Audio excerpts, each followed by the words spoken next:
Hey. It's January 2nd of 2024. Welcome back, guys. We are back, and I am so excited to see you.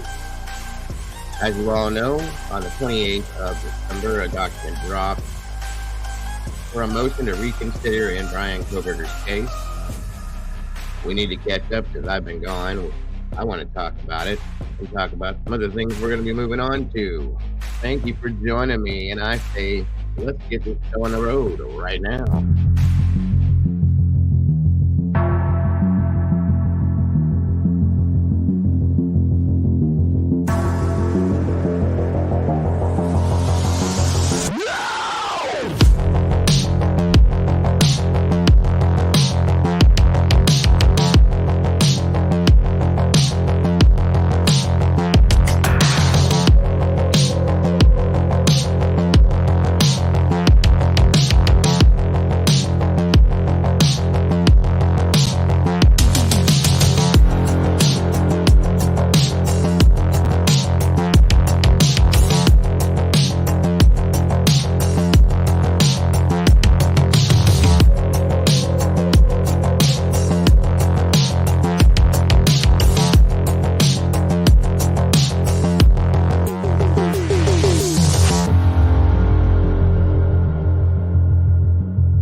What is up, everybody? Welcome back.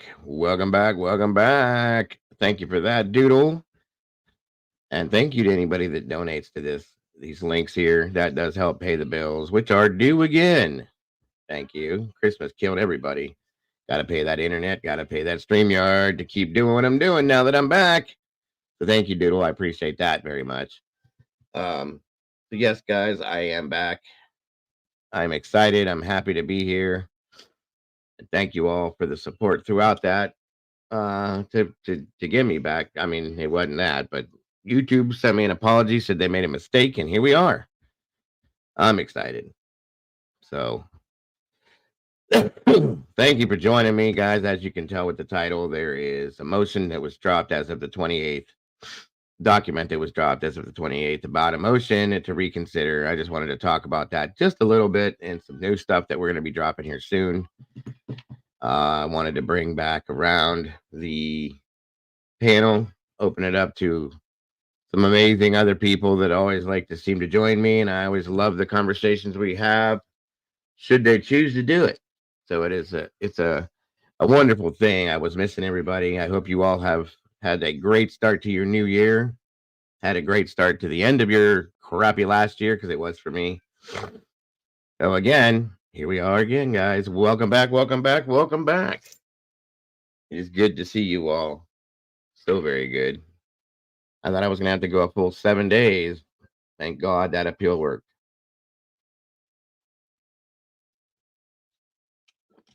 So, how is everybody? Welcome. Oh my goodness, here we go already. Miss Cassie's been a member of this community, this channel, the sauce for 6 full damn months. Congrats, Miss Cassie. It is so great to have you in this community. We appreciate you very much. where I saw something else up in here. Thank you, Doodle, for that. If anybody else would like to be part of this community, that's how you do it. Right there, right there. All right. Where's that other? Looks like Bonnie became another meatball once again. Bonnie, congrats and welcome back to the sauce. Great to have you here. She's been here for well over a year, you guys. Welcome back, Bonnie. It's always good to have you here. So let's see who we got in here with us tonight, gracing us with their presence. It looks like Kate Pruitt's in the house. Welcome back, Kate. Jay Lit, great to see you. Brandy B. The OG's in the house. Mr. Bryan Hoffman, great to see you, Brian. Mystic Virgo, welcome back to you. Moonlit Baby, same to you. Evie Marie, great to see you tonight. Thank you for joining us. Welcome back. Of course, like I said, Miss Cassie's in the house. Great to see you, Cass. Thank you for being here tonight. Austin is in the house. Aloha to you, my friend. Eddie is in the house. One midnight. What's going on, brother? Good to see you. Sergeant Friday. Always a pleasure, my friend. The Clue is in the house. Clue and Cletus are here, guys. Always a pleasure to have you guys here. Thank you for joining us tonight. Carolyn Miller, welcome back to you. El Barriqua, Happy New Year to you and welcome back. Good to see you. Jay Lit, welcome to you. Bonnie, again, great to see you and Happy New Year. Doodlebug in the house. What's going on? Truth Nation Uncensored. What's going on, Willie? Great to see you. Bix Logic, welcome back. Great to have you here. Jesse Lynn, I'm glad I'm back too, and I'm glad that you're glad I'm back. Thank you for that. Deborah Thompson, great to see you. The Canadian Cat Lady, welcome back. Good to see you. Good to have you here. Julianne, welcome back. Good to see you tonight. Let me see. Make sure I'm not missing anybody.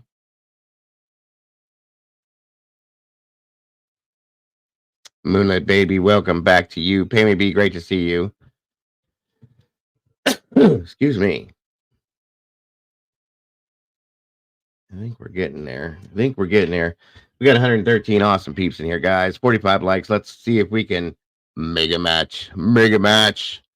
Let's get this out in that algorithm because I think it's missing us. We ain't been here for a while, guys. We got to get it out there. Jacqueline Keeley, welcome back to you. Great to see you tonight. And I know it's a little later than normal, guys, but I had some things to handle today. Lots of things I had to handle today, but we're getting it taken care of. Chicklick, good to see you.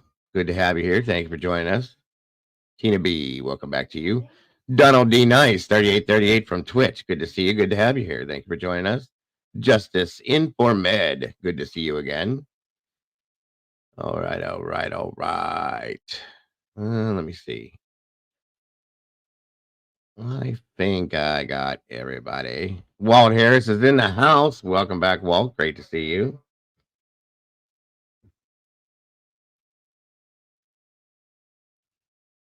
All right. Let me see here.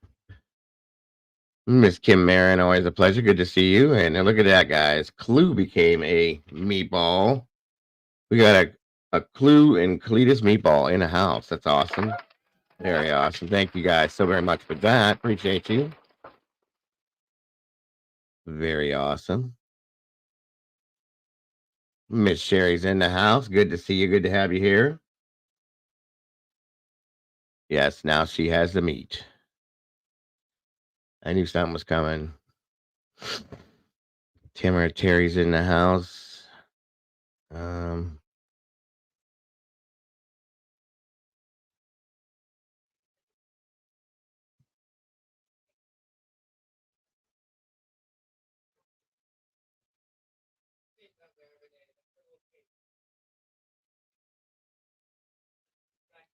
It should be there, Cassie. LD, welcome. Good to see you. Jen Extra, good to see you. CR, thank you for joining us tonight. That's right. Clue is in the sauce. Come on in. Miss Sherry did something down here. Looks like Miss Sherry gifted a true crime membership to Tamara Terry. Thank you for that, Sherry. Appreciate your gift of speech. Always a pleasure. Rita Boston's in the house. Good to see you. Good to have you here. Come on in, guys. Grab a seat. Get comfortable.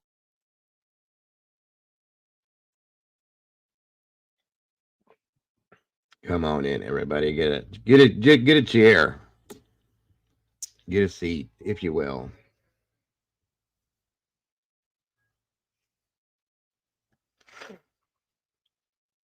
Gen Extra gifted a membership to Pammy B. Thank you, Gen X. Appreciate that very much. Emma One's in the house. Welcome, Emma. Good to see you. Um, come on in, guys. I missed you guys so very much. Still fighting this sickness stuff, so I'm a little tired, but here we are. I did not, Miss Brandy. Miss Leslie Densely Watkins, good to see you. Thank you. I'm excited to be back. Mama Bear's in the house.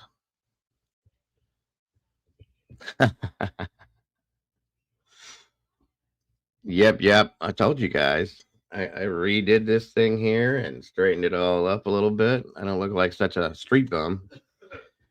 My hair's been the same as it was. I just keep it trimmed when I can. I'm glad you're feeling better, Bonnie. I hope you're feeling better. Rach is in the house. What's going on? Yes, we are. We are. Sarah the Irish, good to see you. Mama Bear's here. Yes, my trees are still up.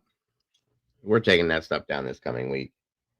It's my wife is taking a little tiny vacation, and we're gonna get all of the Christmas stuff out. Believe me, guys, it's an effort. It's a damn effort. That's a fact.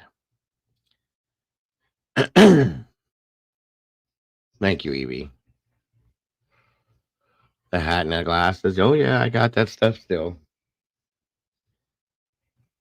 I got all of that stuff. I got these ones. And I was in Vegas with Clue and Cletus the other night. AR was there, and I had on my Vegas glasses, guys. Come on now, come on. You can't go wrong with the Vegas glasses, as I called them. You gotta love them. Gotta love them.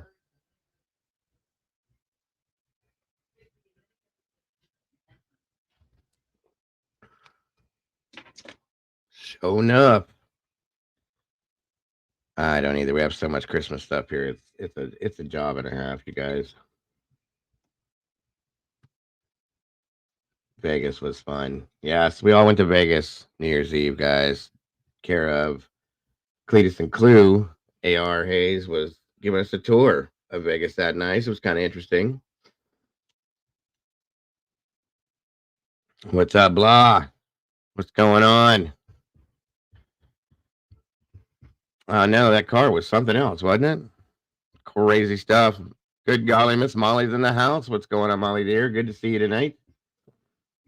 I guess all of you guys didn't get to see my Vegas glasses I threw on that night. We were partying that night. Hey.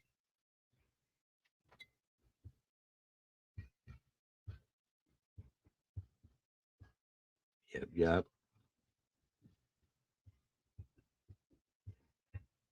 These are my Elton John glasses, as I call them.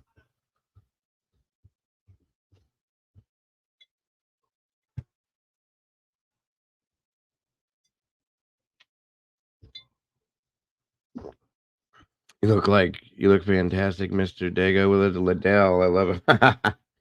Goth Bob, thank you, my friend. Excuse me.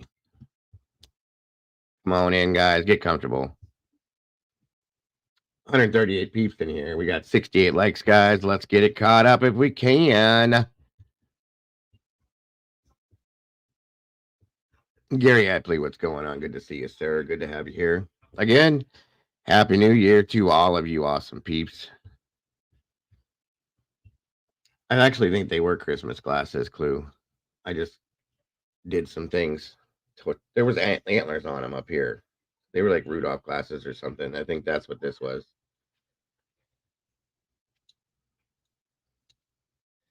Yeah, same thing. I'm at the end of my stuff too, Bonnie. It's crazy. There, Clue. It's gone. Yeah. All right. I like these ones better anyway. My Lokes. Yes, New Year's glasses from 1980. Goodbye, Yellow Brick Road. That's right, Jay. These are my straight out of Compton glasses. You know.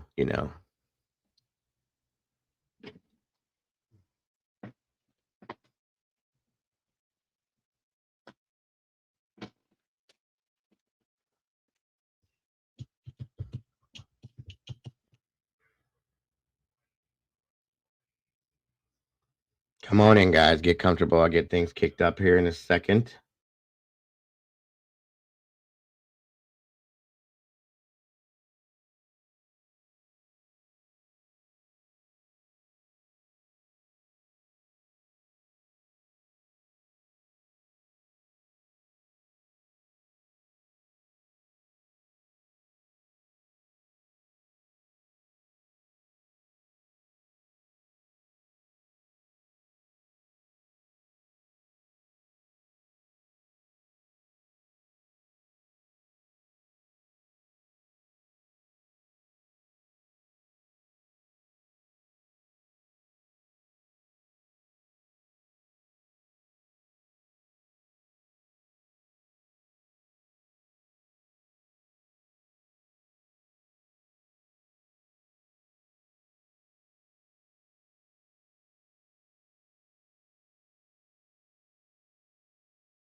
Looks like Jane Boff gifted 5 memberships. That's so awesome, Jane. Thank you for that. Tammy Q, Sarah D. Irish, Albariqua, Rita Boston, Bombshell were gifted. That's awesome. Is this the hat you was talking about, Clue?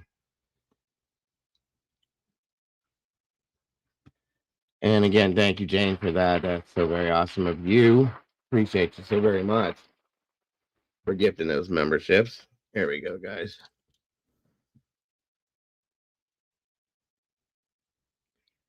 Welcome to all the new meatballs. Thank you for that. It is great to have you guys here tonight.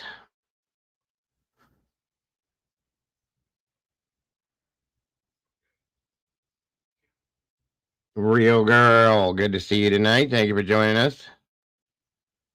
Thank you, Pammy.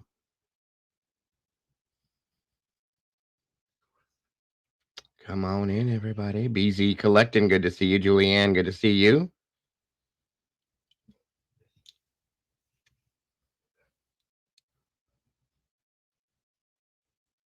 Make sure I'm not missing anybody.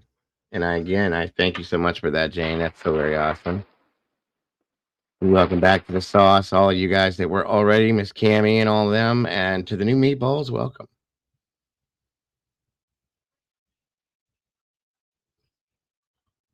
Okay, Brian, I'll check that out. Thank you, buddy. I appreciate that too.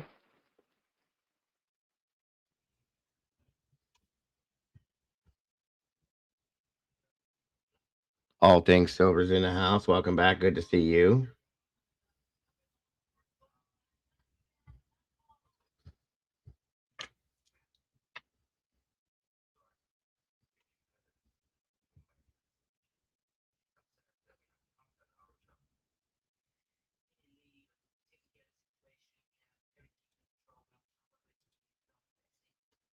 All right, guys, I'm going to ask you guys one time, please, if you guys can, in chat, on panel, whenever we talk about anything, let's use common sense and logic. Be respectful to the victims and the victims' families. We can't be putting information out that we don't have. I don't know. I don't want to be putting misinformation out that we don't have concrete proof to. Okay, guys, we got to think about things before we say them. Most of you guys know that, and I appreciate that. So, excuse me. Let's use that common sense, guys. That's all I'm asking. there's been more than enough misinformation put out with stuff that we don't have proof of at this point. Like I said, guys, we got to have that proof. That's all. And then we can do that kind of stuff. Okay, sounds good, Richard. Thank you, sir.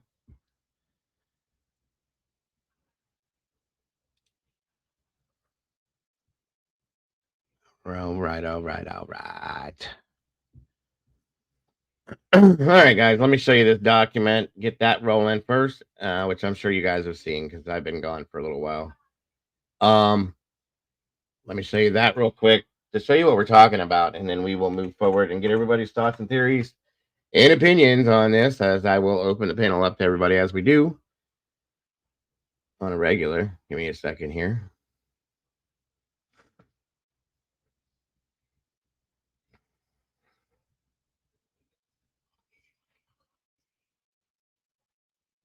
If I can get to it. Hold on, guys. Okay, here we go. All right.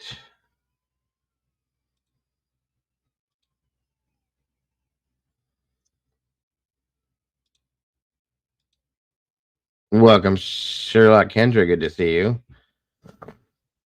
Miss Bianca, good to see you as well. Thank you for joining us. No, LD, I have not won any money. I have no money. Christmas killed me for what I had. So believe me, I could definitely use some. The internet bills due again, the StreamYards and all that stuff every month, guys. So no money was won here.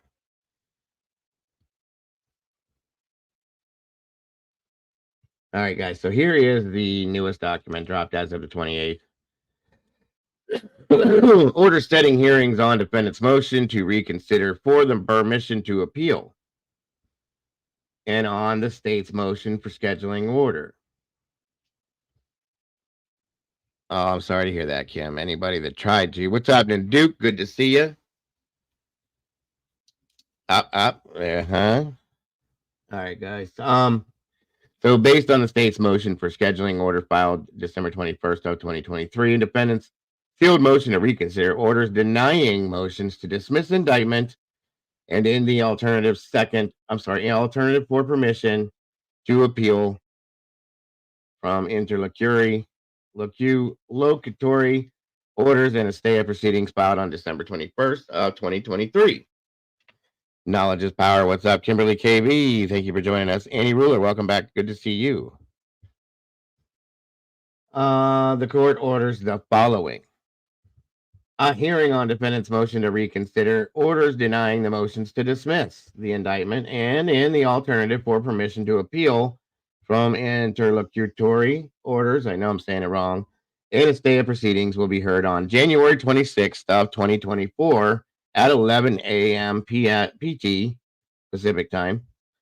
The court will hear argument pertaining to the sealed order denying motion to dismiss the indictment on grounds of biased grand jury, inadmissible evidence, lack of sufficient evidence, and a prosecutorial misconduct. This hearing will be sealed, of course, and closed to the public to protect the privacy of the grand jurors and the grand jury's procedures at 1 a.m. or 1 p.m. Pacific time. The court will hear argument pertaining to the order denying motion to dismiss indictment for inaccurate instructions to the grand jury. This hearing will be open to the public. The public and the media may attend in person or can watch the live stream feed off the proceedings found at this link right here, which is Judge's YouTube channel for the court. A scheduling conference will begin following the conclusion of arguments on defendant's motion. The scheduling conference will be open to the public and live streamed on the court's YouTube channel at the link above. Welcome, Teresa. Good to see you, dear. Mr. Tommy's in the house. What's going on, brother? Good to have you here. Once upon a crime time. Good to see you. So, those things are coming up here, guys. And once again, one of the hearings is open when it's closed. obviously we will be watching the open hearing and hearing about the closed hearing. Okay. So hopefully we will get some information out of that. Um, and it is really nothing new, guys. It's just the second attempt after the denial. What we're going to talk about is why. I had some emails asking me why this was happening. I had some phone messages left to me asking why. I have my opinions, and everybody has their opinions. So we're going to talk about it today, about those opinions and so on and so forth, and give a little open, like a heads up to some stuff that we're going to be jumping into the rest of the week here. Some newer stuff. It's not really new, but it's new for me. As we move forward with some other cases too. This will be kept going like we do. And again, thank you for that. The views and opinions expressed by chat participants are solely their own and not necessarily considered evidence or fact. Thank you for joining us, and please, let's have the most respectful discussion that we can have.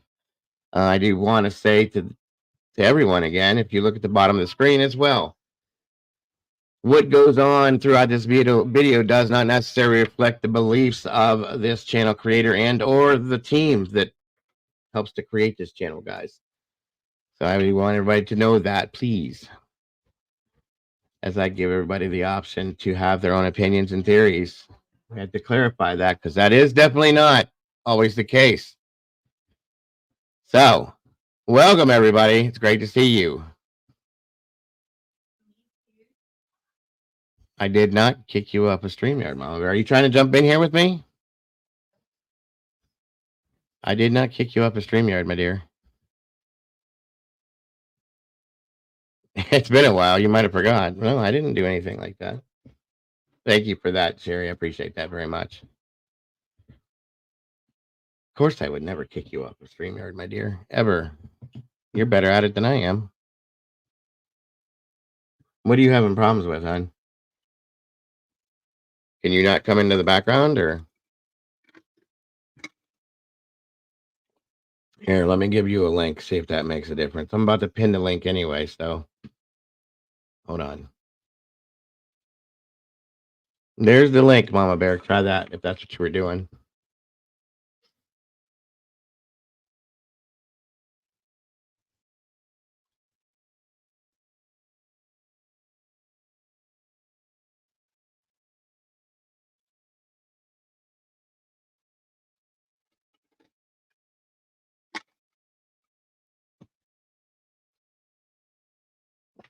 Again, guys, please hammer that like button on the way in the door, if you will. We got 95 likes. We need 5 more to get out in that algorithm. We have 186 awesome peeps here. Julianne, good to see you. Gene Anderson, welcome back to you. Click on that there. Try that link there, Bear. See if that works. Thank you, Justice. I appreciate that. I don't know. I just threw that on because somebody had asked about it. Rowena Moses, wonderful to see you tonight. Carolyn Miller, always a pleasure. There she is. Hi, I did it. Did you really forget how to do it? Yes. What does that say to you? It's been a minute. It's been a minute or 5. It's like, okay. Well, either way, it's good to see you. Yeah, it's good to be here. Happy New Year. Yeah, Happy New Year. Hope your New Year's going well so far. So far, so good. Did you work already? You worked already today. I know you did because I talked to you. Yep. Yeah, I know it's a late show. It's a late one. I had a bunch of stuff I was doing, and like I said, I didn't even expect to be able to do this. If you would have been here, you could ask Sherry. It was hilarious. I was like a little kid. Oh, I bet. I can picture it. I was getting ready to shut down in Discord because I was bored last night, of course. I had nothing I could do. So I went and I checked the email one more time, and I seen something from YouTube, and I went, wait, what? And Sherry and Molly were in here still. I think Molly was still in here. So I clicked on it, and it said, I didn't even get to finish reading it. and I freaked out. I was like, it said, "We are sorry," and I went, "Whoa, I knew what this is." It was great. It was great. That's awesome. And of course, I'm like looking for you and knowing that you're sleeping. Right. Yuck. Sorry. So, welcome, Lissy. Good to see you. But yeah, I was excited. Yeah, that's awesome. I'm glad they apologized and it got reversed and Yeah, all's good. yeah. It was a little apology. We are sorry. We made a mistake. We went back to reviewing your content. Blah blah blah blah blah blah, that stuff. And I'm like, thank you very much. I knew it was a mistake because we looked for it and didn't find it. We looked everywhere. But I still think that somebody, hey Val, good to see you. I think somebody obviously targeted it because it's not something that was there. So Most whatever. likely. Whatever. It's all right. I'm here now. It's all that matters. Yep. So you're having Gordon Shumway, good to see you and happy new year to you. What are you doing? Hello, Ghost. Ghost dog. I swear to God, my dog is a mini version of him. He looks just like him. It's weird.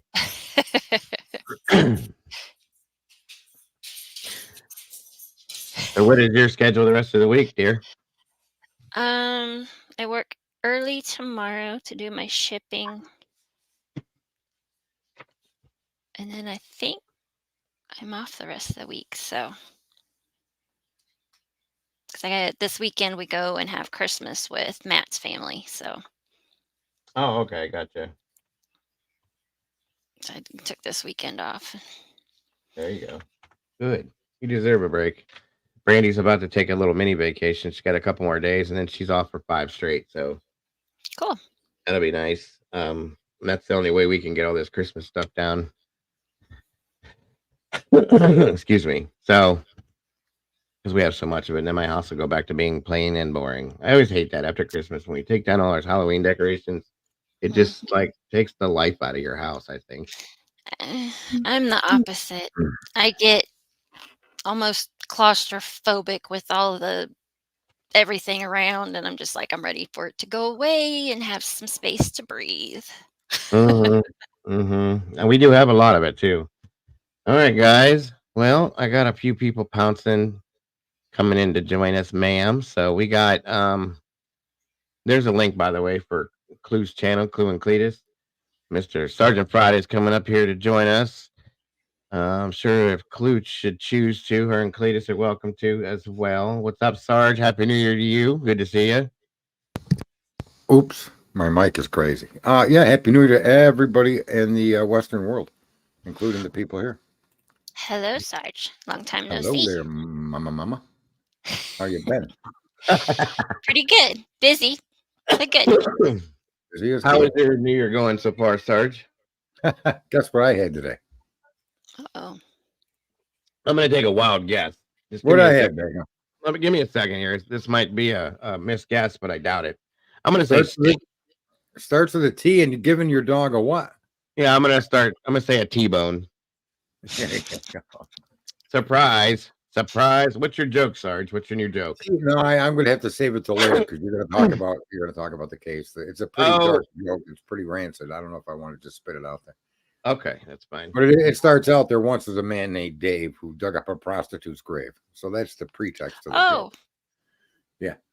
Well, that's already not there for now, though. Alrighty then. Yeah. No, there's just not any words to say to that. There's just no. That's how that goes. Okay. Inspector General, welcome. Good to see you. Good to have you here. Sarge had a hamburger and a hot dog bun. I've done that before. What the heck? Yeah. Hot dog and a hamburger bun. It is tater tots and steak. It was rocking. Yep. There she is. What has happening, guys? What's up? What's happening? Oh. Sorry. Miss Clue, how are you this evening? Good. Happy New Year. Change your picture again there, Clue?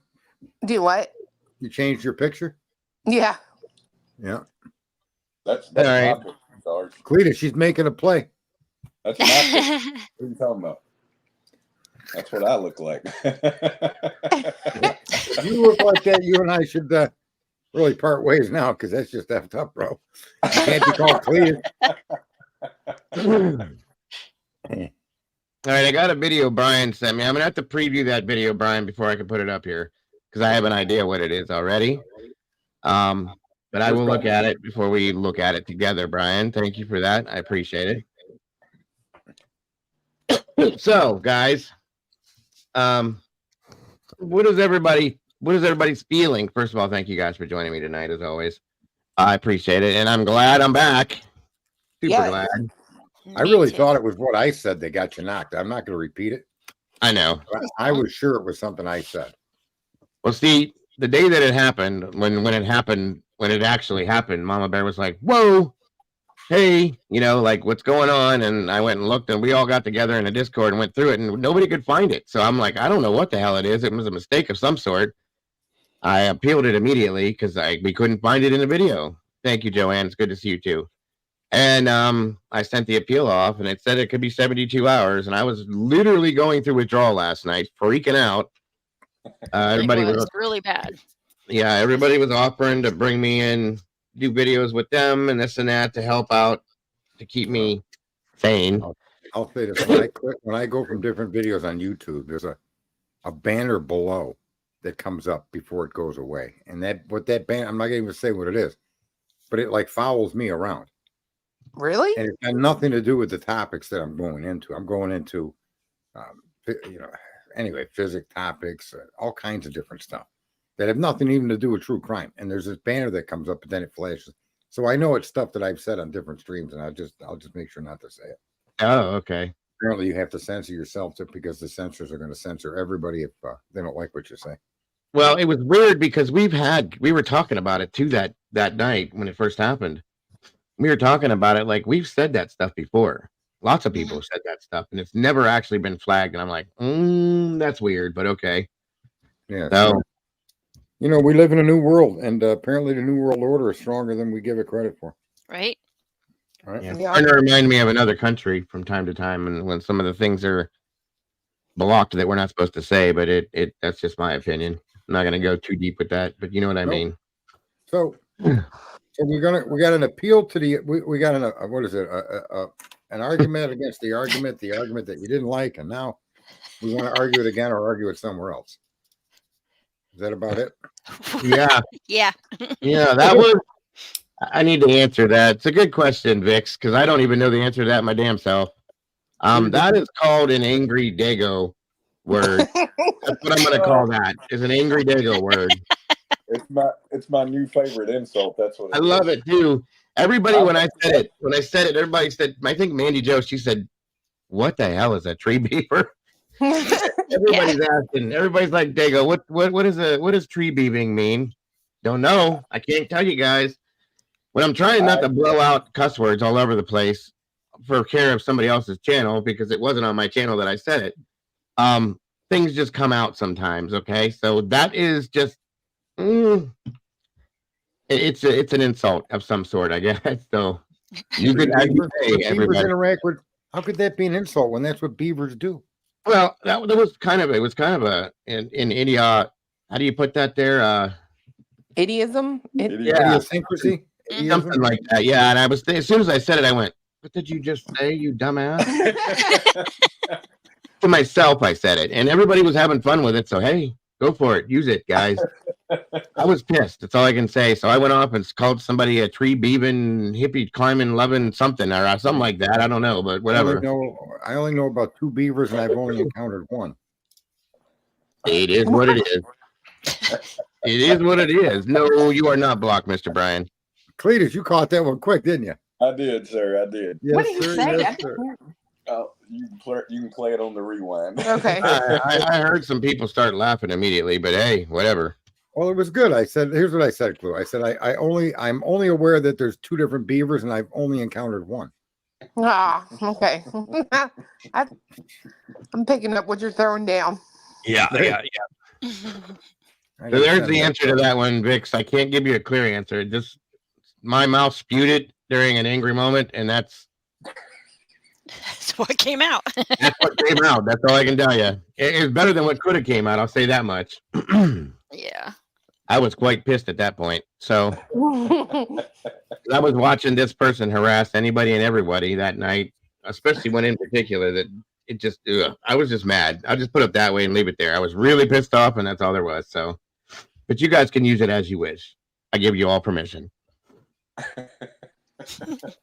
Oh.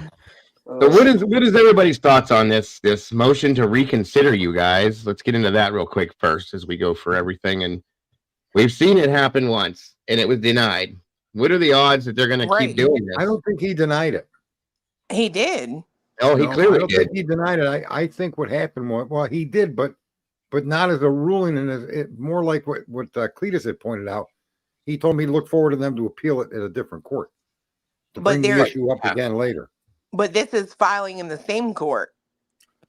Yeah, which is weird, but it is the same issue where it comes to the constitutionality as written versus what the instructions the prosecutor gave the grand jury. Here, I'll bring it back cause up. versus the Idaho state law, which is written to be more than probable cause. It's a likelihood that if you, I guess they're supposed to indict if they believe that the information supplied would result in a conviction at trial. Then they indict, where the probable cause standard is much lower. So they may have to do it this way, so then it can go to a higher court. Right. He can't waive it to a higher court. You have to continue to pursue it. You see? So he didn't really deny it on the legality of it. He waved it away. It's something he's not going to rule on, because it'd be like ruling on his on other courts around him, and that's not his job. I would just think if it was denied once, like it's kind of like beating a dead horse. If you're going back to the same watering hole that's empty, you know what I mean? Like he's not gonna. Well, feed that horse enough salt, it'll start digging for water, won't it? I think what they're doing is procedural, and that they must follow these steps to get it through to the next level. But that's my understanding of it, and I could be completely freaking wrong. Well, and the topics that are in this is what I really wanted to kind of touch on. Check the back chat, Clue. I don't know if you saw it or not, but you're welcome to do that as well. The topics of the reconsideration are the same as what the initial dismissal was based on, of course, which are let me get to them real quick here. Lack of sufficient evidence, biased grand jury, inadmissible evidence, and prosecutorial misconduct. Okay, so all of these things are important to this case, obviously, and they're important to both sides. Okay, they have a huge effect on both sides, in my opinion. But that's kind of where I wanted to go into this a little bit, was to talk about these topics, to get everybody's opinions as to how or why these topics fit into this case. Don't ask me. Go ahead. Sorry, hon. They're the same as before, right? Like these are the exact same things. Yeah, this is an identical remake of the first. Oh my God, the first document that was dropped. Sorry, guys. Jesus. That argument was about the law as written versus the instructions given. And if you're given instructions that don't comport with the law, you can claim that to be prosecutorial misconduct. Mm-hmm. Yeah. Right? Yeah. So, well, here's evidence. Some of the information they gave, they'll argue, was inadmissible in that forum. Well, and here's the thing, though, is I feel like there's a reason that she put this out there. Again, there's something that made her say, hey, we need to push this back through again to see what happens this time. Was it because of something that happened? Was it because something new was released? The key word, alternative for permission to appeal. Yeah, I saw that too. See? Yeah. Okay. Yeah. So this is a procedural motion. Okay. Right here. And it'll be granted for them to take leave at a different court, or it may not be granted. He could deny this too as well. Mm-hmm. But I feel like it's probably going to be. I honestly, guys, I feel like it's probably going to be denied again. I do too. Well, that's the part of it. That's the part of it I don't understand, though, completely. Right? How could he deny them permission to appeal? Well, that's the other alternative, right? Right, but I mean, I would think he would deny it in part, probably with the, at least the reconsideration part. But it says or. So if he denies it, then he might grant them permission to appeal. Well, right. That's kind of where I'm going, right? Is it possible for him to deny them permission to appeal? I think that the way I look at it is sort of bass backwards, and it just puts that question in my mind. Maybe it has to be. Maybe sorry, Cletus. Maybe it has to be denied for it to be able to be appealed to a higher court. You see what I'm saying? It's But procedural. twice? Yeah. I mean, I do see what you're saying as far as the reconsider getting denied, and procedural, but I'm just asking the question in my own mind and kind of out there too is it possible for him to deny them permission to appeal? And maybe it's just the way I'm reading it, but I don't know that much about it, so I'm just We'll all learn together exactly how it works, I suspect, but I'm not sure, but I think this is just a procedural step the defense must file before they go to the next court to argue. That's what I think too. Argue those I know points. what you're saying, Cletus. It does make sense. Sherry said real quick, an appeal in the middle of this would stop the actual trial. So, okay. Yeah. It would. But and he has a Gordon right to Conway- an appeal at the Supreme Court. He does have the right to appeal an indictment to the Supreme Court. It's in the Idaho laws. Yeah. And Gordon said something a few minutes back. Sorry, guys. I put it up once. I got to find it again. It's not motion, delaying tactics. So that kind of fits into play too. It makes sense. Everything that Ian Taylor's done thus far, in my opinion, is some form of a tactic in this case. There's no standardized, at least, there's, of course she does standard, stuff, but I think she's always a step above that, trying to do something that's some form of a tactic to get through what she needs to do. You know what I'm saying? That includes the standing silent scenario and all that stuff, I believe. That's just my opinion. So, Carolyn says pretty much everything is appealable. Okay. I don't know if that's wholeheartedly true, Carolyn. For the most part, but certain things at some point it's going to be shut down, I think, right? I'm going to guess. I don't know, but I hope this is not something that's going to delay the trial more. That's what I'm worried about. This trial needs to come and go like as soon as possible. Seriously. Yes. I don't really think that it's not standard procedure that you can appeal an indictment before trial. It's not standard around the country. That's Once good. you're indicted, there's three main options. I'm reading it now. Your lawyer can petition a court to dismiss the indictment. She's done. You can, upon the advice of your attorney, plead guilty, which he's not done. Or you could contest the allegations and invoke your constitutional right to a jury trial. Generally, indictments being appealed, they obviously would have to be appealed before trial because you're arguing that indictment is insufficient and should be dismissed. The trial court here, where Judge doesn't agree with that, but I believe in Idaho, there's a provision to allow you to appeal to the Supreme Court an indictment handed down against you. So he kind of has to deny it for them to go ahead and appeal it to the higher court. And this looks like the process that you would take to do that. But this isn't universal. What's happening is not universal across the nation in all 50 states. Right? Right. It says here, I just had it too. Where did it go? Hold on. It is here. I'll show you guys. That way you see what I'm reading from. Well, if you can, it's kind of small, but it says it is possible to appeal an indictment before a trial, but it is not standard procedure. According to the U.S. Constitution annotated, the Sixth Amendment guarantees the right to a speedy and public trial by an impartial jury of the state and district wherein the crime shall have been committed, which district shall have been previously ascertained by law, and to be informed of the nature and cause of the accusation. The length of delay factor works as triggering mechanism for the remainder of the balancing test. If a delay is presumptively prejudicial, the court must proceed to weigh its excessive length along with the other three factors of the balancing test. However, an interlocutory, I never can say that, appeal is an appeal that occurs before trial court's final ruling on the entire case. Such an appeal from pretrial order suppressing evidence. The United States can also appeal a decision or order of a district court suppressing or excluding evidence or requiring the return of seized property in a criminal proceeding not made after the defendant has been put in jeopardy and before the verdict or finding on an indictment or information of the United States Attorney certifies to the district court that the appeal is not taken for purpose of delay and that the evidence is a substantial proof of a fact material in the proceeding.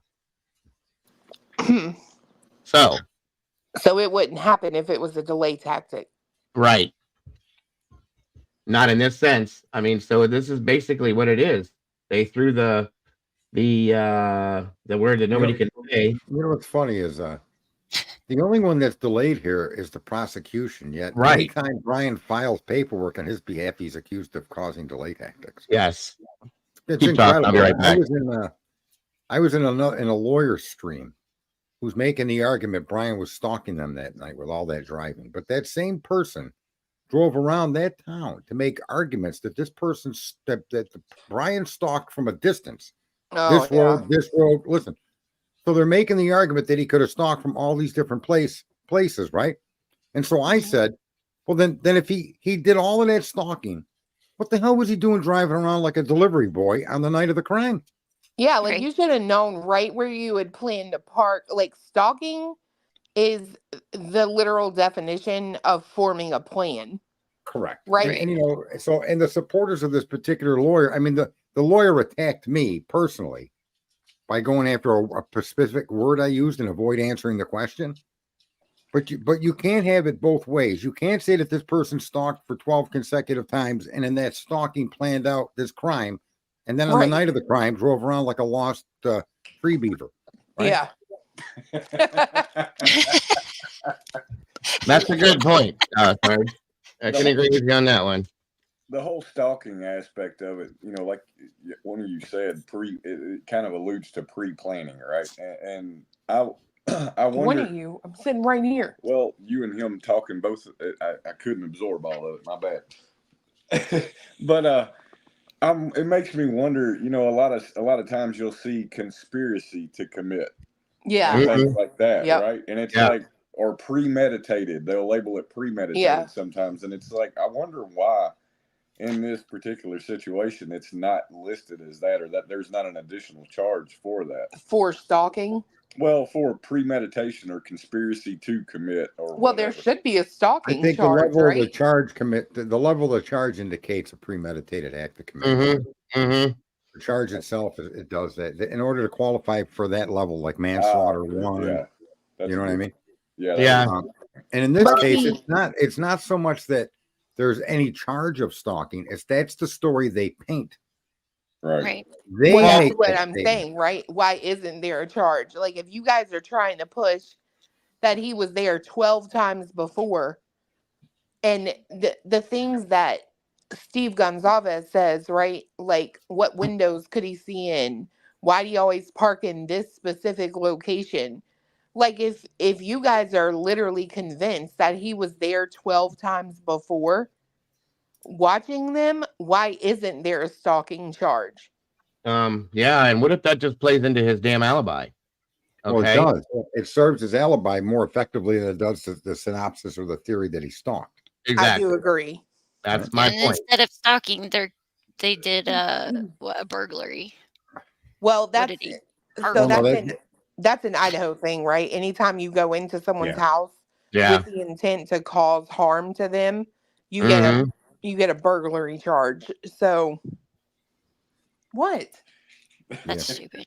There's a it's just interesting that people that have a perspective will argue the ridiculous to support the perspective instead of entertaining the possibility the perspective could be off. That's kind of what I find in a lot of channels where they're stuck on him being guilty. They cannot in any way, shape, or form deviate from that conviction in their mind. It's between believing information and being willing to examine and explore the information. And Gordon said because the interlocutory appeals can disrupt the ongoing process of a trial and prolong resolution of the case, they are not automatically granted. Well, that does make sense. There are strategic reasons for a party to seek an interlocutory appeal. For instance, if a court makes a ruling during a trial that significantly impacts a party's case or rights. This is another good point. Thank you, Gordon. Interesting. Again, appealing that decision immediately. Go ahead. So, in my opinion, it looks like she's still going for something to do with like a violation of his rights. I mean, at this point, based on what the state has, that's probably her best angle, I would guess. Because if that's the point, if they use that, what are the odds that she's going to get that? That if that happens, then that's going to erase everything. Am I wrong? It's done. You know what I'm saying? It just blows it out. That's it. What if this is leverage to try and get him to turn over pieces of the IGG? If she's filing this appeal as an attempt to squeeze on him a little bit to make sure he turns over something to her, I wonder. I mean, wait, say that again, Cletus. So he said he's got his mouth full of freaking Chex Mix I made earlier. That's okay. It's okay. No worries. So he's saying, what if this is Ann Taylor's attempt to squeeze out like portions of the IGG? Put pressure on the judge. Okay. Which makes sense because without them proving that's a good point. That they got him the right way, then she could go after them for a violation of his rights. That's what I'm wondering, right? Well, let's ask this question then, because Sherry just popped it up, and she's not the first person to say this, nor the first time I've heard this. Why is she not just fighting on his innocence? Because that is what makes me nervous. Okay. These are fights towards innocence. You know what I mean, though? Like, why is she not basing it just on the fact that my client is innocent? Period. That's a trial. You don't make appeals, and you don't make, you would let's say she gets the IGG, and you could see that there were 4 or 5 family trees made. They chose to go with Kohberger's because they had his name. Right. She may appeal to get that motion to deny the evidence. But that isn't the deny the evidence and dismiss the charges for lack of sufficient. So there's still more time and more motions that could be filed to go down that road. But she's addressing what she can address. As far as we know, she may or may not have the IGG reports. Right. So that was that in camera review that we learned that was done by the judge only. Right. Right. We don't know what his decision is on that. And then Anthony, the innocence is normally in a trial, but it can be pre-trial if you come across information that shows the argument to dismiss the case. Gotcha. to be fair, too, like, how could she, in my opinion, at this point, fight for his innocence? Like she's already said, he has a habit of driving around late at night alone. They didn't drop the case. You know what I mean? It doesn't matter, I think, what she says at this point, because it is a fight, right? They think that they have more evidence. If he just comes and argues that evidence, like that is meant for a trial. Right. Gordon says again, appealing that decision immediately could be more effective than waiting for this entire case to conclude, especially if the outcome of the appeal might change the course of the trial. That's a huge point, Gordon. Right. You're welcome to jump up here, Gordon, if you want to jump up here and discuss this with us. The link's pinned. Come on up. I'm sure everybody'd love to hear what you have to say. Everything you've said so far makes a lot of sense. So same goes for you, Eddie. Anybody else, join us. I got plenty of room. So these points, this is the stuff that I like talking about, guys. This is where it gets deep and where it makes sense. Okay. So let's do it. That's what it's all about. I'm going to be so angry if this is not going to trial. Like, if we don't get to see and hear, you ain't lying. Like, I've got no lie to tell. I might lose. You know how many people are going to be pissed about that? Because nobody, including from what I can gather, Steve Gonsalves wants this to go to trial. He wants the whole world. He said, his own words. The whole world needs to see this, all sides of this. I agree. After a year and 14 months, whatever the hell we're at right now, 13, 14 months of this, I think the whole world deserves to see, and my choice of words may not be the right one, but I think the whole world deserves to see what the hell's going on with this case, period. Both sides, inside and out. Yes. It's just, the fact that the PCA, from what everybody has stated, and this is, another term that could be better, but is basically a piece of Swiss cheese. Yeah. There's things that there's groups of people, guys, sitting on one side of the fence. There's groups of people sitting on the other side, and there's a big portion of us that are sitting right in the middle going, what do we got Right. going on here? You know what I'm saying? So, I mean, and I think the people in the middle are the ones that mostly want to see this go to trial. The people on the Bryan Kohberger is guilty side, they don't care. He's guilty. Be done with it. Yeah. Yeah. And the I people agree. that are innocent really wanted to go to trial to prove that he's innocent. So, you know, and again, Sherry, or hold on real quick. I'm sorry. Where did that go, Denise? I didn't get to state what you said. I'm noticing the prosecution can hide under the discovery umbrella, not ever turning all their evidence to the defense team. And that's how the process, how is this process fair? And again, I have to argue that point just a little bit, Denise, because from what the defense has stated, we've all heard it. Prosecution has turned over everything she's asked for. So where is the delay coming from? Is it coming from, law enforcement going to the state? Is it that the state doesn't have anything else to turn over to the defense? Well, the state is making an argument that's a bit haphazard in all fairness. The law states that the prosecution will turn over in its possession all documents and all discoverable information. What the prosecution is arguing is the FBI has information or the labs have information that they haven't given them. Well, Yeah. that information was part of the process to determine the suspect. How can they've done this 10 times now? And so that information is what she's seeking. But if it weren't for that information, they would, based on what we know, that information alone has got Bryan Kohberger locked up. So the process under which they were able to obtain, examine, determine is relevant. That's where Judge did the in-camera review. And that's what I think all of us expect to see happen here. That, just because the DA wasn't given the documents from the FBI doesn't mean Bryan Kohberger shouldn't get those documents, for the simple fact that it was the FBI's work with those that created those documents. Those documents were created out of thin air. It wasn't like they went and got something off a shelf. So that should be given to Kohberger. And that's the argument Ann Taylor is fighting right now.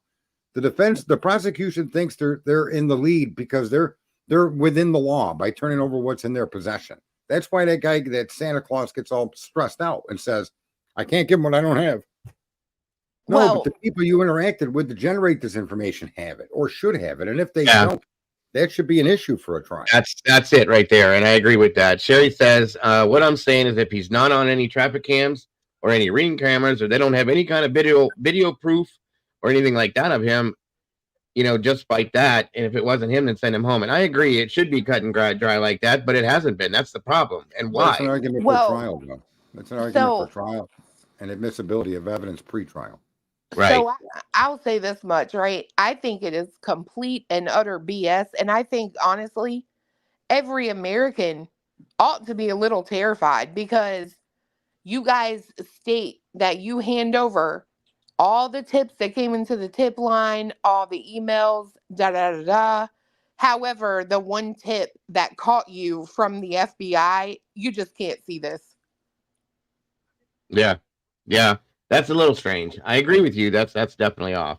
Yeah, and what they're trying to hide is that they illegally have been doing this for a long time. Your government is not supposed to go around the Constitution by using an agency that's individualized, like a lab that has no connection to a government. That's what they do.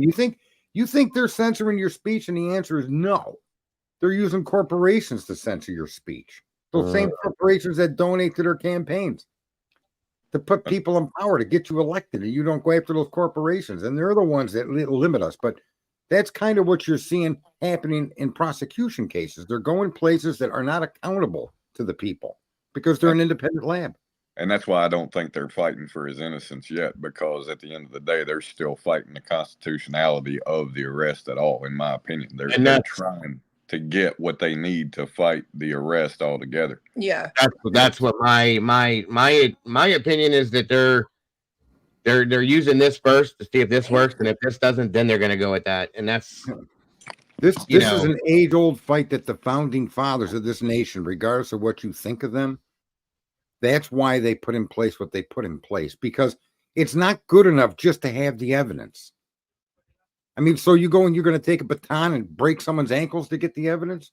Right. I agree.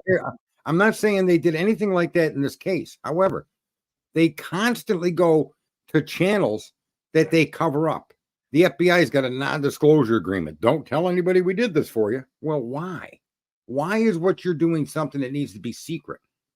And the answer always and inevitably is because we're going around the written protections that that we're supposed to not cross. We're using outside agencies that are, not affiliated with us to do it. That's unjust. That's unconstitutional. And that's the limit. Government is not supposed to use a third party to do things on their behalf and then take that information and hold it against the citizen. That's really what this is coming down to here. You're hitting the nail on the head, Sarge. I agree. And Sherry again. Meanwhile, he just sits there. It's not right either. I agree with that. But I think he's probably comfortably sitting there knowing that what's going on at some point is probably going to work in his benefit. At least that's probably what his thoughts are. I don't know, but you so far you've been right with what you said, Sarge. I agree with you on all that stuff.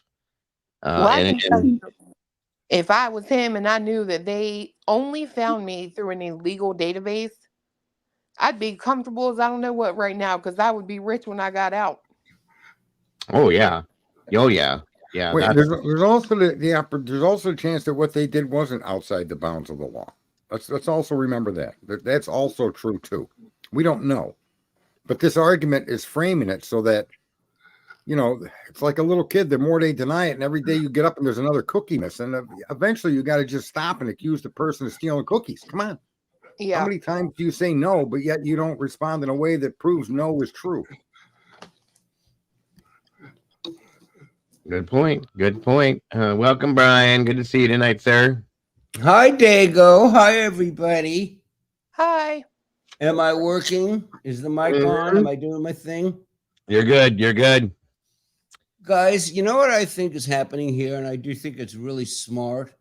I think the fact that the defense never fought knocking down the house, I think it is an absolute plan. Hi, Bonnie. I think it's a total plan for an appeal. Money back guarantee, ironclad. If the whole mess happens in the next 2 years and he gets convicted, I think tearing down the house is an absolute money back guarantee. And I think that is why they just didn't fight it. I mean, I can agree with that. Yeah. They agreed with it. It's not that they didn't fight it; they agreed with it. Right. So which is even more scary. That's even more scary. The only way you could appeal that is to claim you had bad representation by the lawyer. Bryan could go after Ann for that, but Ann's going on the advice of her client, and he had no problem with that house coming down. And so therefore that does not become appealable later on. Okay, wait. So it won't. I can't say in 2 years you tore down the evidence. No, because you agreed to it when it would be prior to it happening. Oh, You as a defendant that's the accused agreed for that home to come down. No problem. Go ahead. I'm sure she knew what she was doing with that scenario. She wasn't going to let that happen. I mean, right. Okay, wait. So are we saying that the house being torn down 2 years down the line really is going to mean nothing? the only way I can see that happening, Bryan, in my opinion, is if he were to get new counsel and they were to step up and say, hey, my client didn't understand something with this counsel didn't do this or do that. And maybe they can put in for something. That's the only way I can see that happening at this point, because they agreed to it. End of story. That was it. You have to go after the attorney representing you in this, not the charges against you. Right. So, period. Destroying the house has nothing to do anymore in the next 4 years. Period. Wow. Not unless Bryan Kohberger sues Ann. Right. That's what my thought is. Otherwise, it means nothing. Golf Inspector 3, they agreed with a stipulation, though. They agreed with a stipulation, though, since the crime scene was altered already. Does that play into that at all? Well, no. Welcome, Golf. Thank you for joining us, dear. Hi, Golf. Hi. How are you, my dear? Hi, good. How is everybody? Wonderful. Happy New Year. Now I'm learning frustrating stuff. I thought we had this in 2 years. Now I'm learning that this doesn't matter. Golf. Well, hi. About that house, though, as I said, the stipulation was in their response that the crime scene was already altered. When they initially went there to look at it the first time, they had already altered the crime scene. So that's how the defense gave up the house. It wasn't like it was when it happened. So is there anything anyone can do in 2 years when he does get convicted? Let's just pretend we all know that's probably not right, but let's just say it's going to go that way. Tearing down the house is going to mean nothing ever. I think it's going to mean a lot in the trial. I think because of what Golf just said, it fits in what I said before, and that act in and of itself, because the state has a legal right to do so, is another example of mishandling of evidence, no different than the CSI work that took place as they were collecting evidence. Right? No booties, no PPE. Right. People running in and out of the house. Oh, yeah. So if you want to make the argument at trial that, or even in a motion, that the prosecution's handling of evidence was bad, the tearing down of the house is just a final straw and the example of how badly they handled the evidence. Okay, but you guys are telling me that really isn't as big as I think it is, because I think they planned it this way, Ann and Bryan, for later, but you guys are saying no, that it really isn't going to be that big a deal. What I'm saying is they had no choice. If you remember, the first time that's the true. defense went to the house, they stopped them. I remember they were going to demolish it. They were like, okay, we're done with the house. Remember that way back when? And they put in motion, like, hold up. And by the time they went in, the crime scene was already altered. So that was specifically mentioned in the document that Ann Taylor responded to. And that's my thought on it. I don't know legally, according to who you had somebody, Gordon Shumway, up there earlier. Right.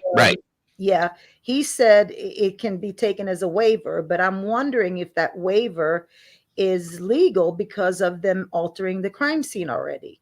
Right. No, I get it. I think that's what the argument is, though, Golf, is because it was a mutual agreement. That would just deaden that right there. It kind of voids it, doesn't it? That's what I would like to know. I don't know the legalities around this, but if you alter a crime scene, then yeah, I'm going to agree to you tearing it down. What use does it do to me if you already altered it? Right. Where are you from? Your accent is charming. Where are you from? Spoke about this before. I know we have, but I forgot. Where are you from? Sweden originally. Oh, yes, that is you. That is you. You're right. We talked about it before. Hello. Yeah. I'm sorry. You guys, what was your emotional response 2 days ago, whenever this happened, when you saw the first video that they snuck in under the cover of darkness and started this? I was so devastated that the first video I saw of the crane and the thing was in total black darkness. You sneaky bastards. You sneaky bastards. That is not okay. Well, yeah. Okay. It was scheduled for 7 a.m. and they started at 5. That's a little sneaky. I'll give you that. Right. I mean, but what was your all's emotional reaction? I was like devastated when I saw them creeping along in darkness. It's like, you fucking cowards. Can't you at least show up on the right time? What are you doing? I think there were 2 reasons for that, Bryan. I think one was they were trying to hide the interior of the home for the most that they can. People don't need to be seeing this and that. I think that was one part.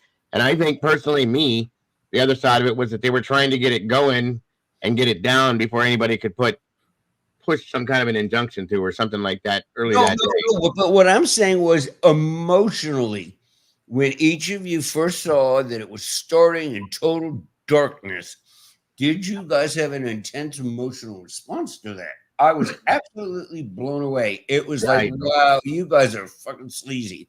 I think we were all in the same boat as you. We all kind of felt really shitty about it, honestly. I didn't. I don't see it as a problem one way or the other. You're going to tear it down. Who cares what time you tear it down? You're going to. I think a lot of us were surprised that it happened. Honestly, that's where this time of year you don't have the full amount of daylight that you would have in the spring and summer. So your hours are limited now. I do agree with that. But they lied. Would you rather they work woke up more? Everybody. They woke up everybody in the building next door with those machines coming in. I mean, it's just gross. Well, it seems like they do a lot at nighttime. You remember the Cowboys?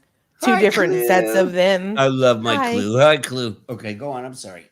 But they had those one guys that went in and they all came out carrying those big wood paper bags, but big brown paper bags. Yep. Well, they don't want And then there's always somebody watching, and I think they're trying to avoid that. You know what I mean? Right. You know, I think the one you're talking about, Clue, if you really look at it, that guy, when he got in the car in his left hand, he definitely had something in it because he had trouble getting in the door.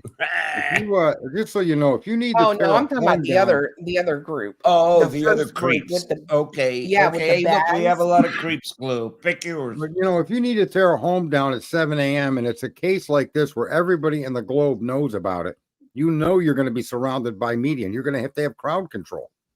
No, they blocked everybody out. Let me finish. It's reasonable to get there early to avoid that chaos.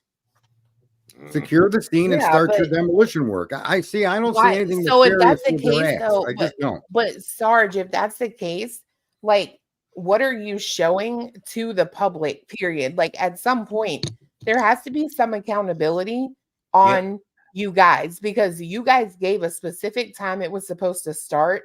What are you showing the public if you don't adhere to that? Lying. It plays into the narrative that they don't want out there. Well, or maybe they do want the narratives. You know what I mean? It plays into that. I agree with that.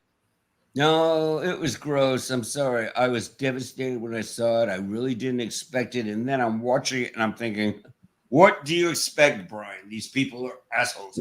Okay, it was sneaky. It was deviant. It was a lie. You should not have done it that way. And you're waking up everybody in the two buildings next to you. You're breaking all the laws of the city with those huge machines roaring down the sidewalk and cranes crawling in. Have some balls. Have some balls. Start at the time you said you would in daylight. You have blocked off the whole place. So it's not like we have crowd control problems, Sergeant. They blocked everything off. But it was sneaky and it was deviant and it was dirty. Ugh. I'm telling you guys, to me, it was as bad as the mattress day. I'm serious. It was awful. What do you all feel? Well, let's say they learned a lesson from the mattress gate. Well, they didn't. Right. And well, I honestly thought they were going to take it down overnight. Like the next morning we wake up and it's going to be gone. That was my thought on it.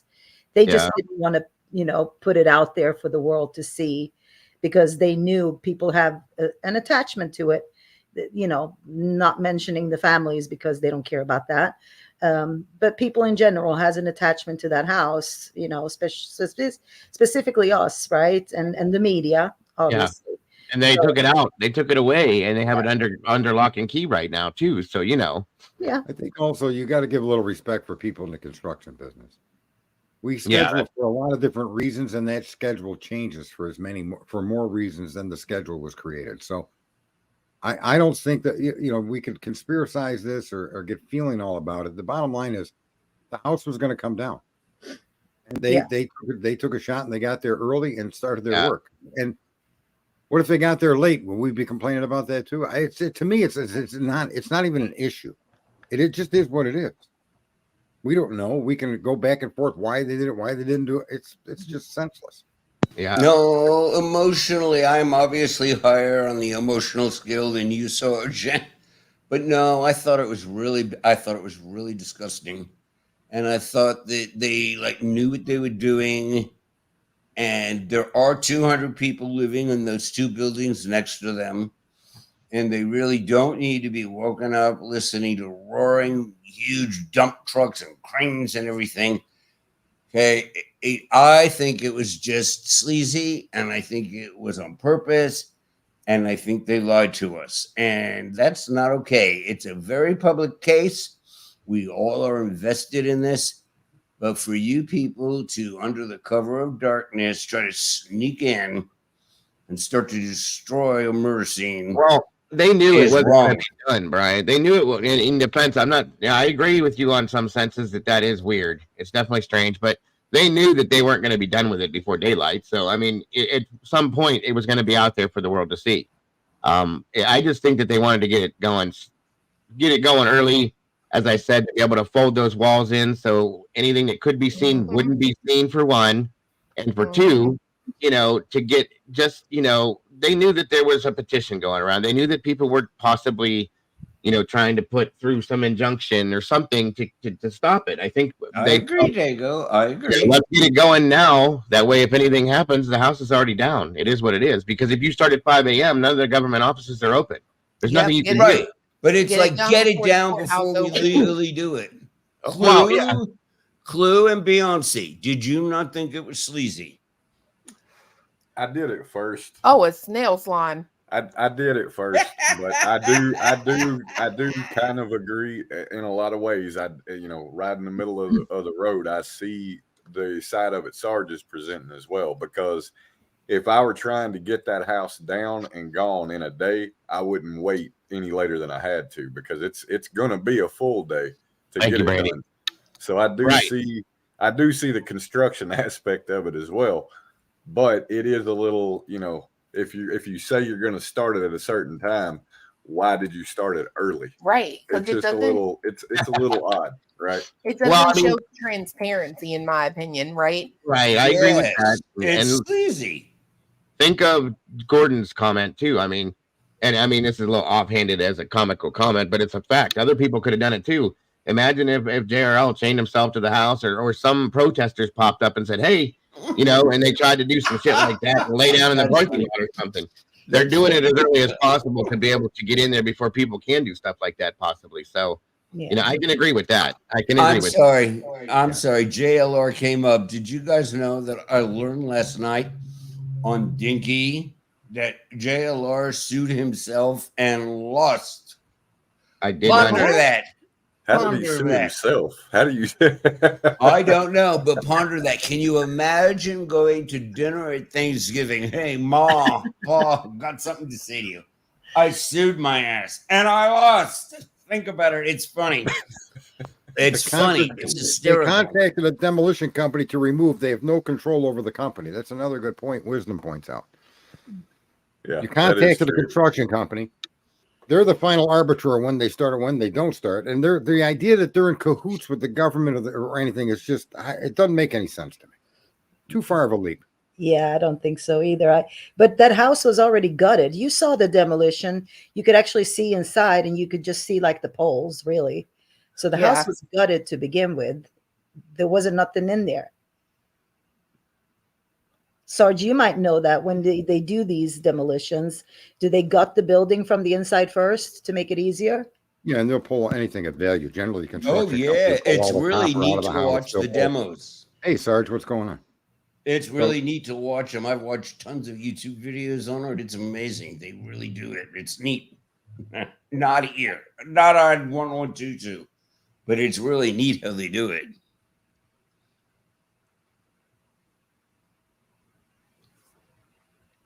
Okay, I'm looking here, looking. I don't know, guys. I mean, like I said, at this point, it's gone. It's done. We can't change that now. So, as unfortunate as it is, and I agree, it's sneaky. It was the wrong thing to do, in my opinion. I think they should have left it, but I think it was wrong for the prosecution more than anything else. Yes, because I think it does display this kind of arrogance about evidence, right? Yeah. If you're going to make an argument that they improperly handled that crime scene, the cherry on the top of that cake is they handled it so improperly they even ripped the house down where the crimes took place. Mm-hmm. And they'll say, "Well, you agreed." Well, no, we didn't out and out agree. We knew when we went in that they had altered the crime scene so much that there was no value to us for the house to continue to stand because of their misconduct prior to even ripping it down. Mm-hmm. Yeah. Mm-hmm. What was the difference? Yeah, I agree with that. Well, there may be a great argument for Kohberger on that aspect of it. Again, I just think it is pretty arrogant to have tore that down. I think in general principle, they should have just left it there and kept their mouth shut because it ain't hurting nobody. Well, in essence, they're doing the same thing that they were doing. They're guarding it in another site. They could have guarded it right there, same way they have been doing for a year, and left it alone until the trial, and just in case, because you don't know. and it would have been done. It would have been fine. And just when the trial's here, it's said and done, you rip it down, you do what you're doing, and you move on. They wouldn't have had the guardian at that point. The guardian at another site is until it hits a transfer station. Just don't think that there's a big pile of King Road somewhere just waiting to be sifted through. It's Oh yeah, that I know. right. Oh, so you're which your is limit kind of to help. crazy. Like that to me makes me the maddest of anything else, because you come out saying you're Thank you, so Doodle. anxious for this house to be gone because it's costing you money to guard the house. So then you rip the house down. You've still got a security guard sitting at the empty lot, and now Absolutely. you've got someone guarding the pile of parts shit. of the house, right? Like what? And we What money can't are you forget saving? one thing we It's can't sad. forget. It's sad. It's sad. That's all it is. It's Well, sad. you couple that with the amount of money they got from the state $1 for million. the case, then where did all that money go? I do believe part of it was stipulated too, and within the transfer of the house for one, and it was a health hazard supposedly, which I don't believe too much, but whatever. All those things wrapped into a bundle is they were trying to hurry up and get it. I personally think the university wanted it gone because it was an eyesore, because it was a bad memory. Okay, that's me, but I'm not saying that's what it was. Just saying. There's a person in your chat room that made a statement about something. It's because I think we beat this topic the house to death. I agree. But I just reposted what the person said. And they said they're talking about the day of the demolition, that there was a green Chrysler 200. Now, Clue and Cletus, remember we were saying that's an Elantra? Yeah. But I said that the emblem in the front looked more like a Chrysler. Mm-hmm. And it ends up being, according to, who was it that said that? Up, Down, Ingenuity. Yeah. Did you see the green car I said was a Chrysler 200, which in fact it very much could have been, but it looked exactly like a freaking Elantra. Yeah, Yes, it looks It looked like there was no front plate on it. Yeah, no, it was weird. I saw it. It's a perfect piece of information Ann should have her hands on. Oh yeah. That little clip of video should be in Ann's possession, because it absolutely, I don't care the car's green. That car looked exactly like an Elantra as it came down the hill and went by in profile. Right. Gordon, it was an ugly car. It was really ugly. It was not an Elantra, and I believe it was a Chrysler 200. Yeah, Jules noticed that too a few times. She kept pointing that out. Did Chrysler produce that car in that color? Oh, that's a good question. Yeah. It's an ugly car. Yeah, those colors are, whether they did or not, we'd have to look, but I support the point that car during that particular day, what a coincidence that is, but that's a car of similar make, but it's a different brand. Mm-hmm. And that's why it's so difficult to call out these cars unless you can really see a difference in that rear bumper. I don't know how you got to have something clear. It's not even. But then, in a way, though, wouldn't you not? Any of us not, when we're driving down the road. Let's just pretend. I know it's hard for us to believe, but they don't know anything, and they're just driving down the road, and they're seeing this like crane destroying this house. I kind of think it's like kind of normal human behavior to stop. What was fascinating to me was the stop was so short, and then he or her moved on. To me, it's like that would make sense to slow down and stop. You're seeing something you don't normally see, but then it went on fast. I think that car was responding to traffic control from the construction company as it was leaving. That's what I assumed when I seen it come down the hill. When I seen it come down the hill and make the right and start going down Queen Road, the fact that it came almost to a stop, I believe, is in response to construction workers, not rubbernecking maybe, but I suspect that they did what they did because the road was under the control of the demolition crew. No, I'm going rubbernecking, but really not normative rubbernecking like you would stay there. It was like it slowed down. It looked, which makes sense. That's hard to see, crane crashing a house. But then it just went speedy past. That was the most odd part to me, was the fact that it took off. I'll be honest with you guys. I'm still curious after listening, not watching, but listening to the background audio and the Linda Lane footage. I would still like to know the car that has the soup can motor going on, the muffler, I'm sorry, that grumbled all throughout there all night long. What interest that car has to this whole thing? Because It was moving all night from midnight on till 4 something. You could hear it constantly moving. And I mean, it could have been different cars, but it sure as hell sounded like the same car to me. That's the car that I'm interested in. Okay. And it's not been brought into question, in my opinion, that I've seen or heard. So, are you talking about the really loud one? Yeah, it was a car that had some sort of a turbo motor type thing going on, or a turbo muffler. Really loud. It was not an Elantra. I'll tell you that much. No, it was not really loud. That's the one I'm curious about, because I have not seen nor heard that brought into question. I don't know if it's a DoorDash, if it's a ride share. I don't know what it is, but it was moving all night long. So I told you I spent 3 days with CJ. When we were doing that, we went through that, and he himself even said, dude, that's the same car. Every clip we heard, that car was in that clip, moving around somewhere. What interest did that car have to this? What was going on with that vehicle? That's the one that had my interest. And after that, that's all I cared about with the Linda Lane footage. I didn't care about any of the video. I didn't care about anything else. I wanted to know why that car was moving throughout that area all night long. It was just odd to me. So, and some people may think it's no big deal, and that's fine. That's just my opinion. So, just curious. I agree with you. SRB, can't say it. It didn't sound like an Elantra. Come on. That sounded like a butch big. It had a good motor. Yeah, the kind of shit dudes like to make their cars loud. Well, it was either that or it was like one of those turbo mufflers. One of the two things. But either way, it wasn't an Elantra. Dago, please. You think I know turbo mufflers? You do. I don't. I love you.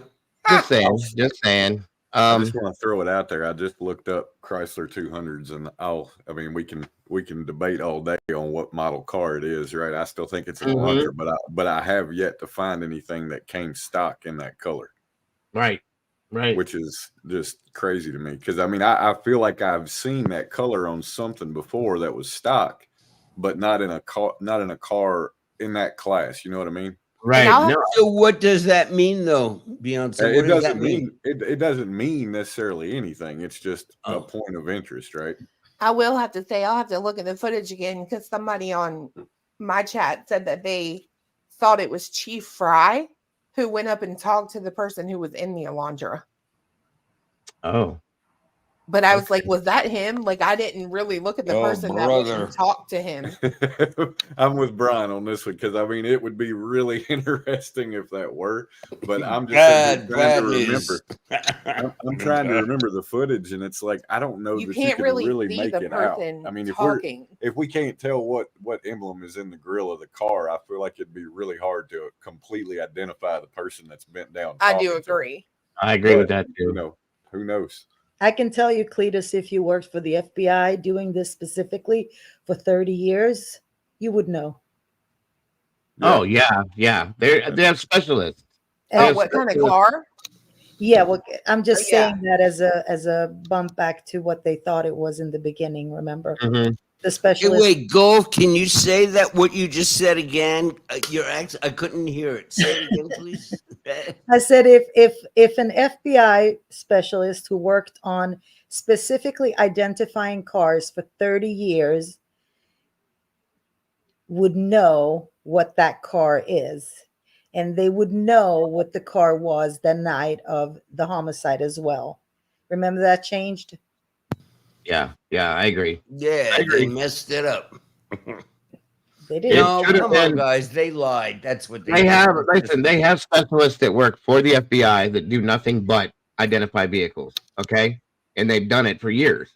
So somebody, I would imagine, from the FBI could look at, and Sarge brought this into question a while back. Looking at the fascias from the bumpers and the fenders and stuff like that. They should be able to look at a vehicle and go, okay, that's a boom, boom, boom. That's a boom, boom, boom. So on and so forth. You know what I mean? I think that the Idaho police changed the year, not the FBI team. Mm-hmm. You can look at a 1970 Chevelle or a 1971 Chevelle, and the headlight arrangement's different. The tail light arrangement's different. Those are the only things that are different. The rest of the car is 100%. It says in the PCA what they did. They consulted again with. They said they consulted again with the FBI, and then the FBI professional said, Oh yeah, it might be one of those other years, is what So he. that wasn't Yeah, I'd like to see that in ISP. That was documentation. No, Latah. That was Moscow PD that Exactly. changed it. Yeah, I'd like to see that guy that said it was 11 to 13 change his mind and say it could be a 15, because He you said cannot mistake an possibly. 11 for a 15. You can You pull can't up do the it. PCA and it will say verbatim or verbatim. I don't know if it's a quote in quotations, because we learned that from somebody that it should be in quotations, but I don't specifically think it's in quotations. It's just whatever who writes, the PCA, what he I said. want to fire him. Right. So you're saying the author of the PCA is the one that's making that statement, not necessarily Yeah, the FBI. Correct. Yeah, we agree on that then, Yes. because the specificity of 11 to 13 is so specific that that means that there's something on that car that cues that to that year. Like I said, it could take 1 year or 2 years, but there's something on a fascia and a rear end of a vehicle on all cars, no matter who makes them, that's specific to a model year. So that's Yeah. why he said 11 to 13. Correct. But then So you go 14 either- to 16 and you got Sure. Kohberger's car. Then you go 17 to whatever, and you got another little change to the So bumper. either you can go two ways with this, right? Either the now I lost the train of thought. Okay, I'm pulling a Dago. Sorry, Dago. No, I was thinking you can pull this like two different ways. That either Latah did it or the FBI did it. I don't know which one. So I'm not explaining it well because I pulled a Dago. Sorry. Well, what I say about tunnel vision seems to be more in line with what took place with the year of the car. It's a part of the tunnel vision. Right. Which clip are we talking about here? Firefly just asked if I could play this clip. Do you guys know which clip this is? Yeah, it's from ABC7, Chicago. Hold on, I'll see if I can find you a link. Okay, thank you, hon. And then I'll go to the other side here and look at this other thing somebody just asked me to pull up as well. Give me a second, guys. Brittany's in labor. That either means she's having a baby or she's working real hard. Who? Brittany? I don't know how to say that. I say Brittany? Brittany? B-R-I-T-T-A-N-Y. Oh, wow, Brittany.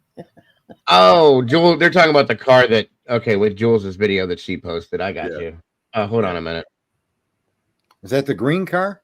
Yeah, I believe it is. Hold on. Right. I think that should be sent to Ann as an argument for. Yeah, I can agree. Right. I mean, Yeah, Clue had a perfect one showing it come down the hill and make the turn. She had a really good clip of it. I think that's probably the same thing. I didn't see. Hold on.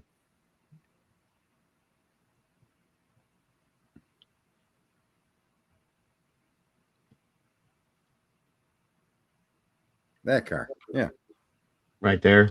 And I noticed it in editing, and I was like, that is really, really creepy. That's really creepy because it looks like the one that is constantly used in overlays when it comes to the plane car, it really does. 7-Eleven car, and people trying to figure out if it was actually a Hyundai Elantra or not. And it's just creepy, especially whenever the claw comes down and it like slows way down.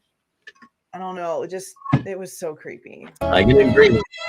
See, any car resembling the accused is creepy during that particular moment in time. I agree. Yeah, that is kind of freaky, man. I mean, the way it slows down. Yeah.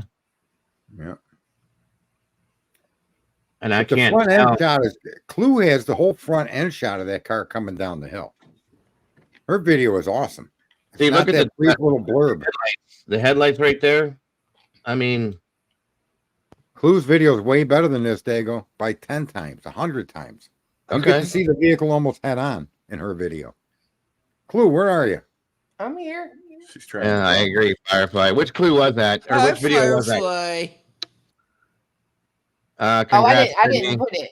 I didn't put it in the video. I just had it. We were on the live, so I pulled it up on my. Holy hell! Well, be safe, Brittany. I hope everything goes well for you, dear, and we'll be praying for you, keeping you in our thoughts. Good luck. Good Lord. Mark B is in Clue's chat because she's restreaming this, and he just said that's a 2014 to 2016 Elantra. He took footage of it last October. Yeah, someone said that they live there. Someone said that green car lives in the Queen Road apartments. That's Okay. possible. Brittany's got a So- couple days to go. Probably at 4, Yeah. depending on how many before. You'll be in my thoughts, Brittany. I hope it all goes well for you, hon. And did you find that other stuff yet, Clue, by chance? Oh, I was going to give you the link to that. Yeah. Same thing from that. Is that what you were talking about? Yeah, but it's the actual. Why am I echoing? Wow. You're echoing. I know. Echo. Is that better? Yeah, there we go. Okay. I'm trying to look for. High Firefly.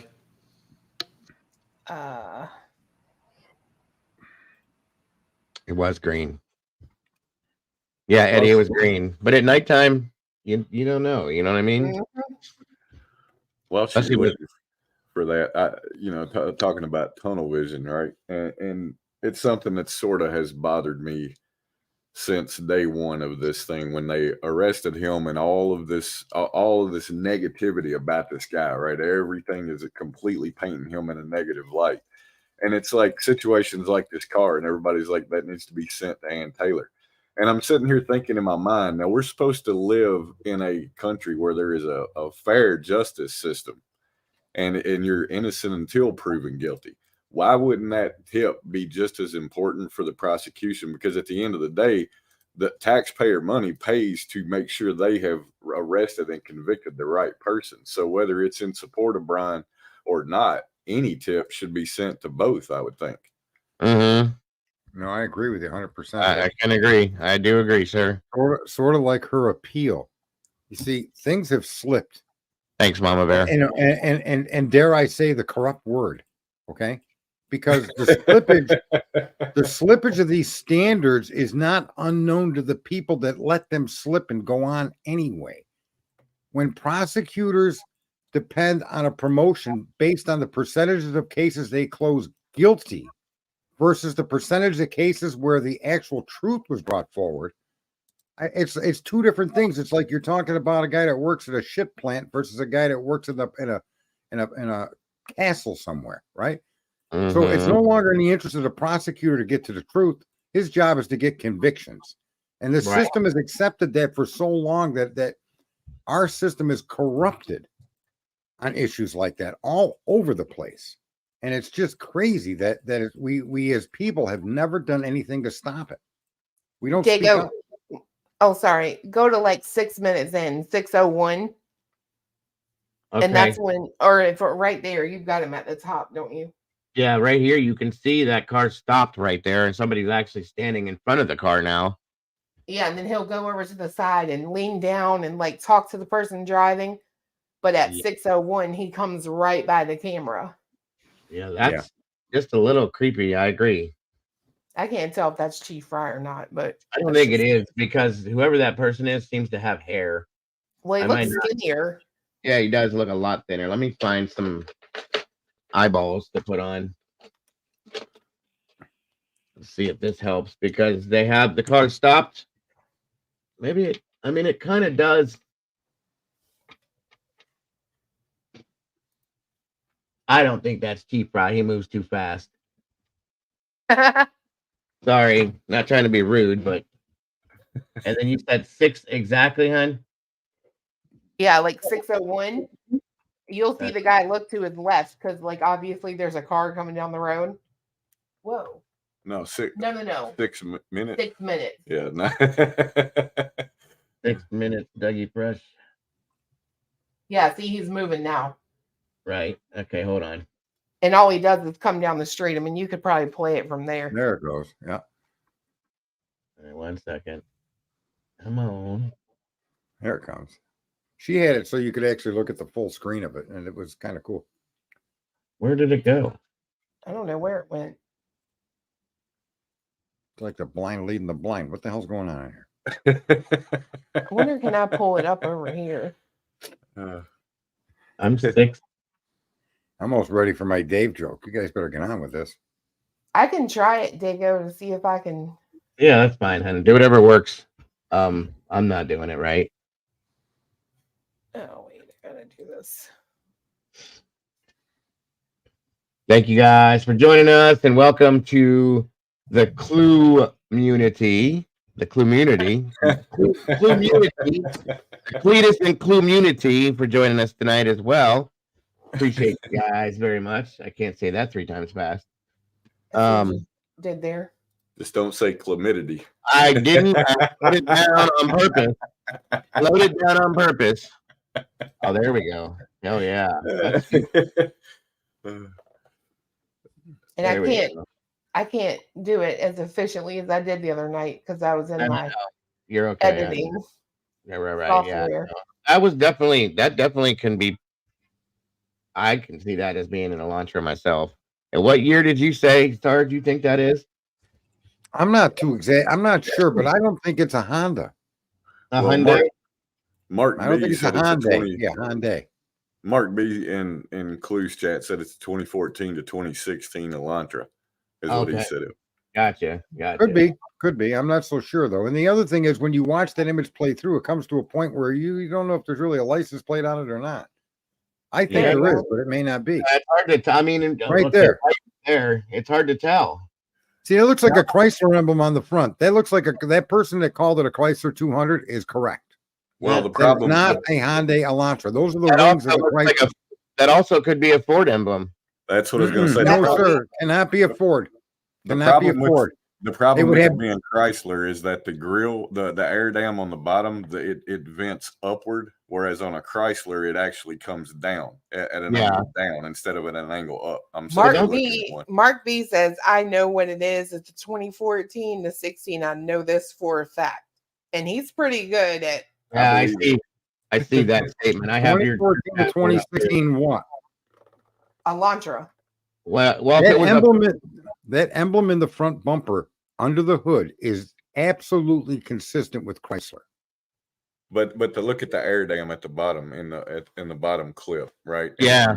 If you look at a Chrysler 200, they're shaped completely. It would have to be flipped upside down for it to work for a Chrysler. Just the angle that the lines go in. I unblocked you, Gray Pearl. You can jump right in anytime you want, hon. I got your email. Like that could be a Hyundai Elantra or a Hyundai emblem. Very well be. Like it could be an emblem for Hyundai for sure. Like I could see it. It ain't nothing but a squiggly line. I think what Cletus is saying though is we've all looked at this car forever.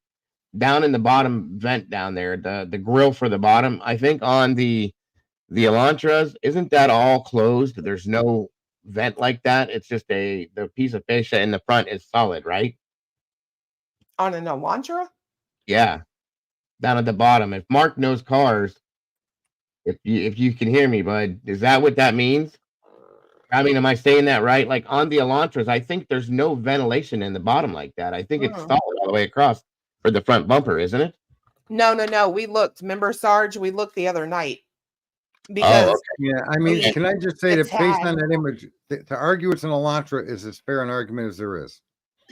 My only discrepancy is that front lower grill, the very top grill, shows what appears to be a Chrysler emblem to me. Hyundai is a round emblem. That's more like the Chrysler wing. See, I see a round circle. I don't see what a Chrysler. It looks like an oval to me, like a Ford. Hyundai. I'm looking at the grill of a 2014 Hyundai Elantra. Oh yeah, and it's all day 100% with the lights and everything. Let me pull this up. Hold on. It's a damn penguin car. At the end of the day, who knows, right? But it's right. Thank you, Brandy. Yeah, the Hyundai is kind of like a cup. Isn't it like a swirl or something? Well, on that car, it looks. You'd have to pull up a 2014. Wow, I am looking at it. Yep, I see it. As soon as she pulled that up, I could see it now. Yeah, see? Right, 100%. And that air dam at the bottom, or I don't know what the hell you call it, but the shape of that, the shape of the lights and everything just seems to line up. I mean, yes, sir. Yes, sir. Oh, absolutely great. No worries. Thank you for your support. I appreciate you. Thank you. Fantastic. It's the worst car in the world to drive by that day on that particular day. Like you couldn't have picked, I don't care what color it is. You couldn't have picked the worst vehicle to do that in. Right. Exactly. Gordon asked if you could play the video clue and slow it down. It isn't a Elantra. I agree 100%. Yeah, I do too. Oh, okay. There you go.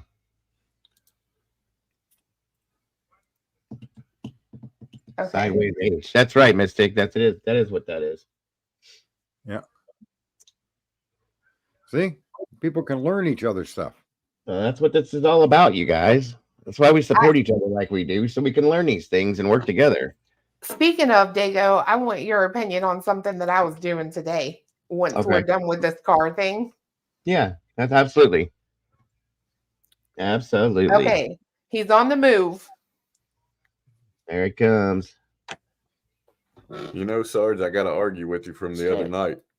We were talking about the plate, no plate on the front, and you were saying you could see it, and I thought I could too, but You can't. when he's up at the top of the hill, I don't see a plate. I don't see it either. Mark B just pointed that out in our chat. No plate in the front. That's right. Well, if that's true, then that's again that video should be part of Ann's research. I agree with that, Sarge, for sure. 100%. It doesn't look like a plate to me. It actually looks like one of those little stickers or whatever, those piece of whatever you get when you buy a new car. You bought it at this and this dealership. When it comes around the corner, you'll see it. When it comes around the corner, you'll see that lower valance looks like it has what I thought to be a license plate. It could be a dealer marker right there. There you go. There you go. Yeah, that's the very center right there. So yeah, I think it could be just a dealer marker. See right there, right above the words "murders demolished." Right up between those two words, you could see something on that lower valance. Is that a license plate? I think Golf's right. It does look like either a marquee for marker or maybe just a marquee for a plate, but I don't think it's a plate. I think the plate's mounting is in the center of the bumper anyway. Right there in the very, like right next to where 2 is at 1902, but to the very right of it, right there is where that marquee looks like it might be. But there's definitely no plate on it because we'd have seen the coloring, because I think Idaho plates have white on them, right? Yeah, there's no white there, guys. It's all grayish black, possibly charcoal looking, which I think is a marquee for a plate, possibly. That's it. And it's smaller. It's license plate. Yeah, that's what we were saying the other night. We were looking at it live. We're like, it's almost like a license plate you'd have in Germany, where it's like half the size. Yeah, the smaller, like the little rectangle thing. I agree. Mark B said it has no plate at all. Well, and Mark, I know it'll take you a second to respond, but when you saw it last year, did it have a plate on it then? I would just be curious to know. It's so weird. That car is the car that drives by too. It's so weird. Yeah, see right there, I don't see a plate at all on the I don't either. I don't either. Car. Right, it must be a very common thing going around with no. Imagine if that is cheap fry driving around with no license plate. I know, right? In an Elantra. Of all things. There's something there, but I don't think it's might be a bumper guard. Somebody might. My looking shows the plate location is the center of the vehicle.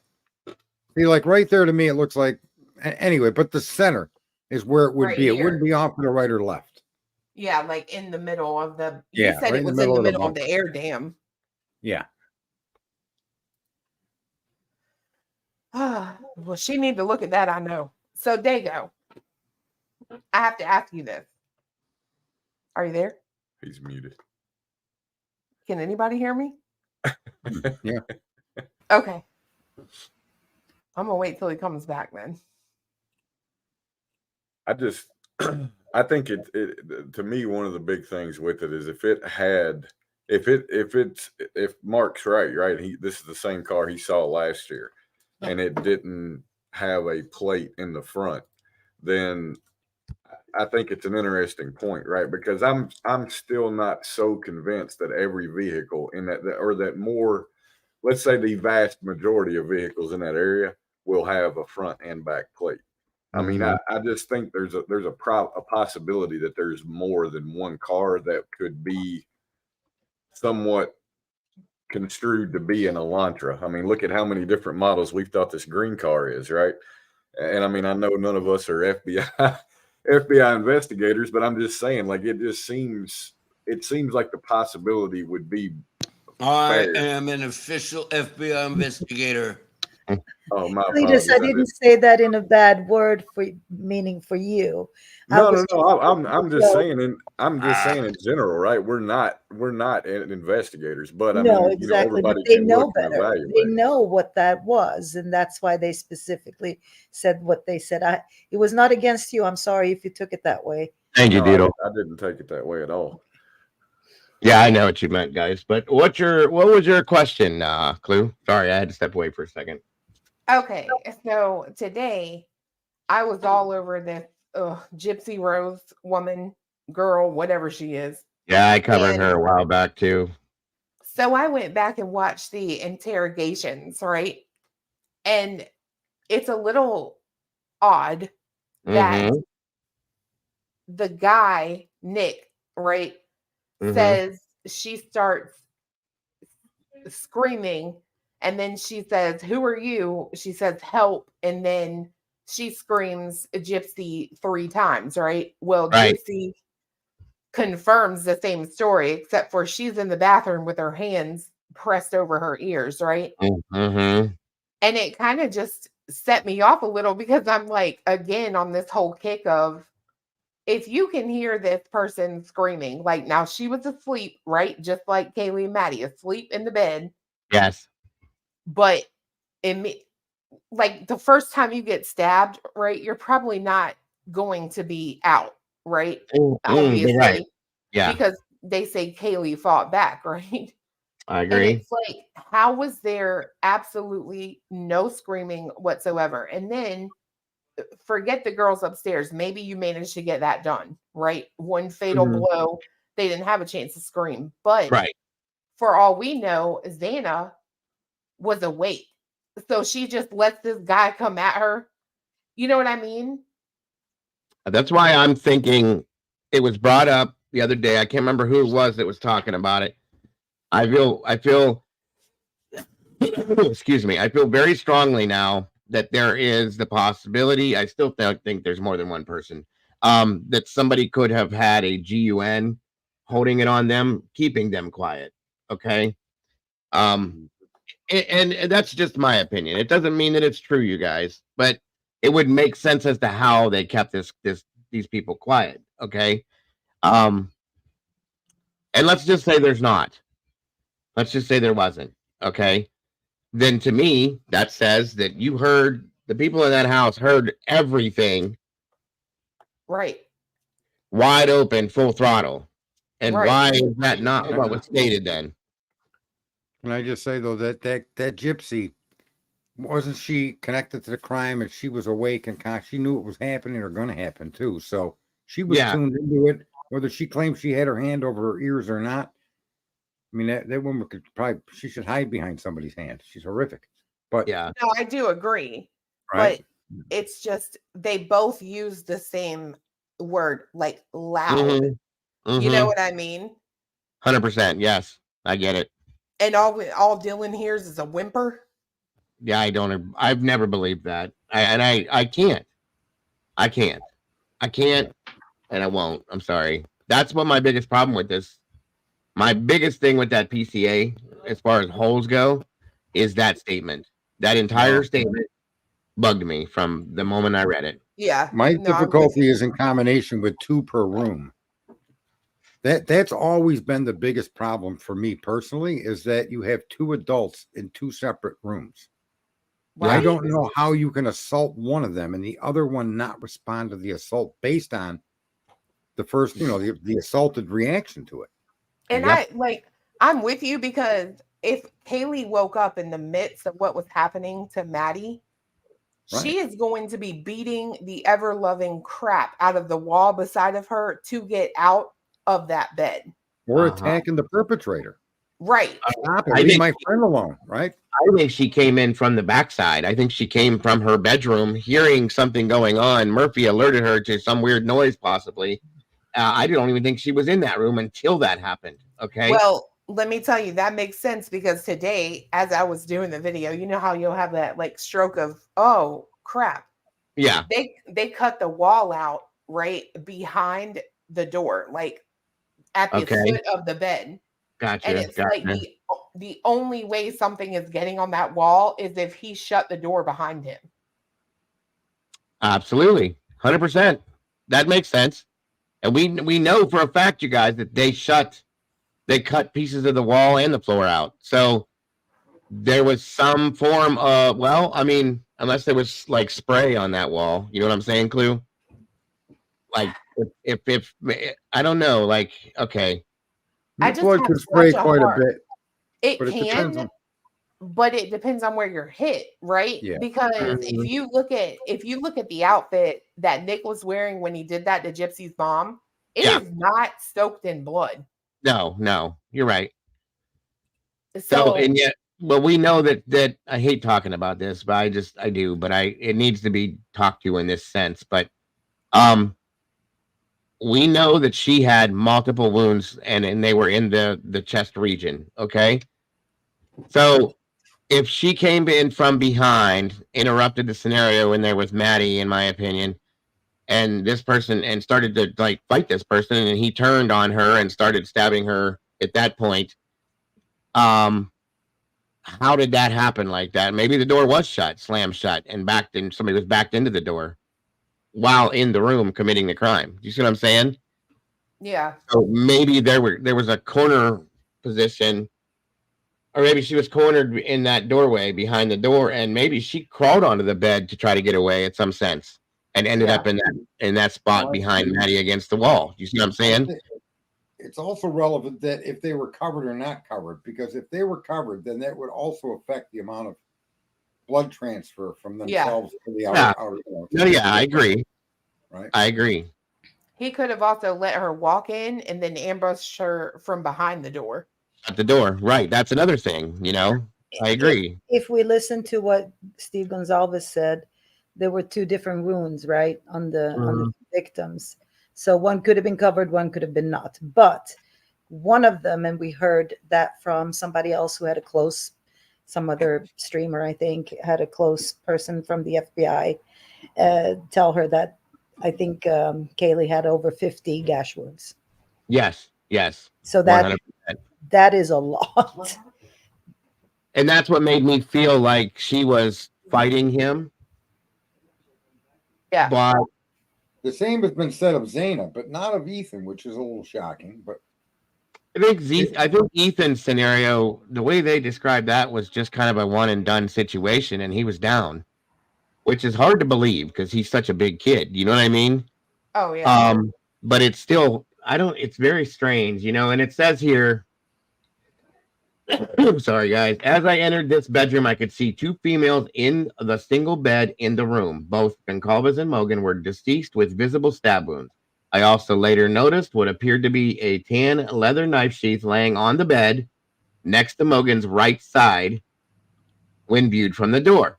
So if we're to visualize that, and Maddie's laying in the bed with her feet pointed towards the door, her right side would be on the inside of the bed, correct?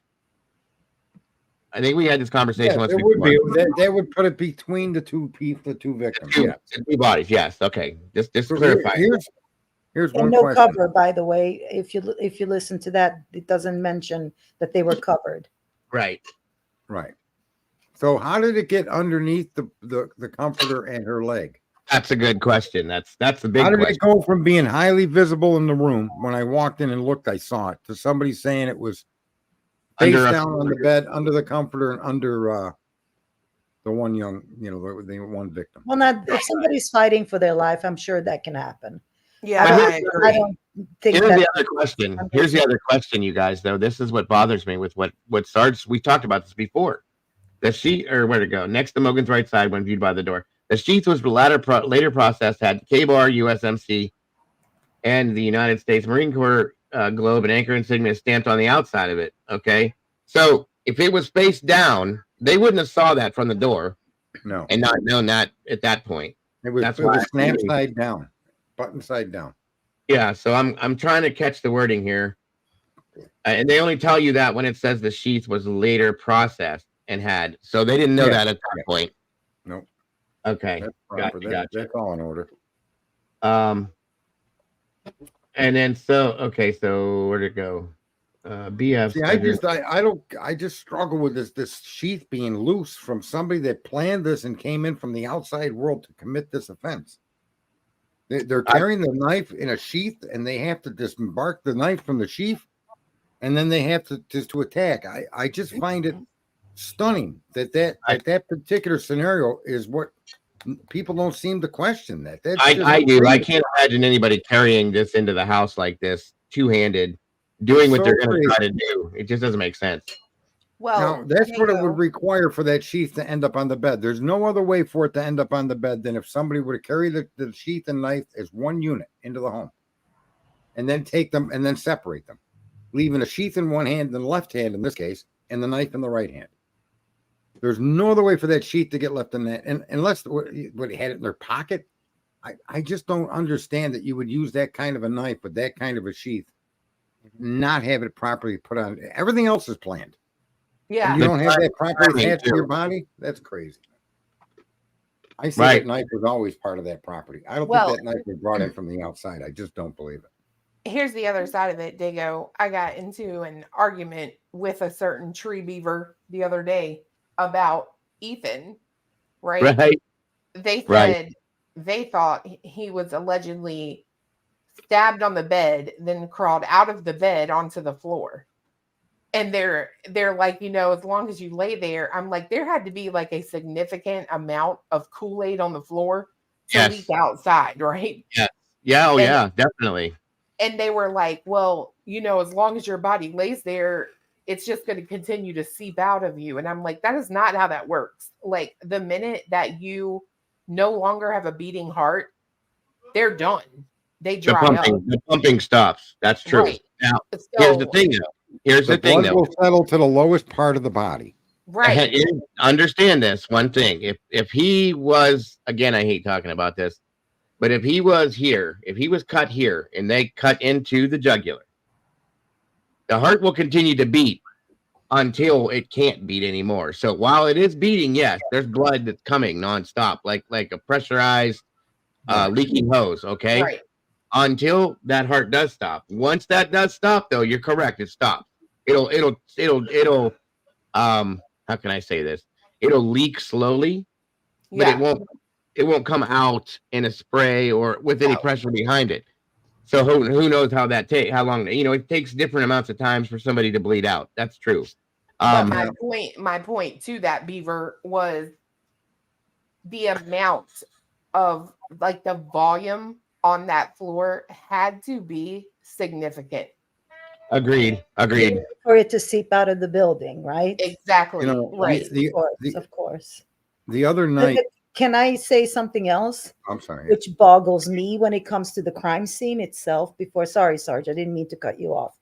But since we're talking about this, my biggest question isn't even the sheep.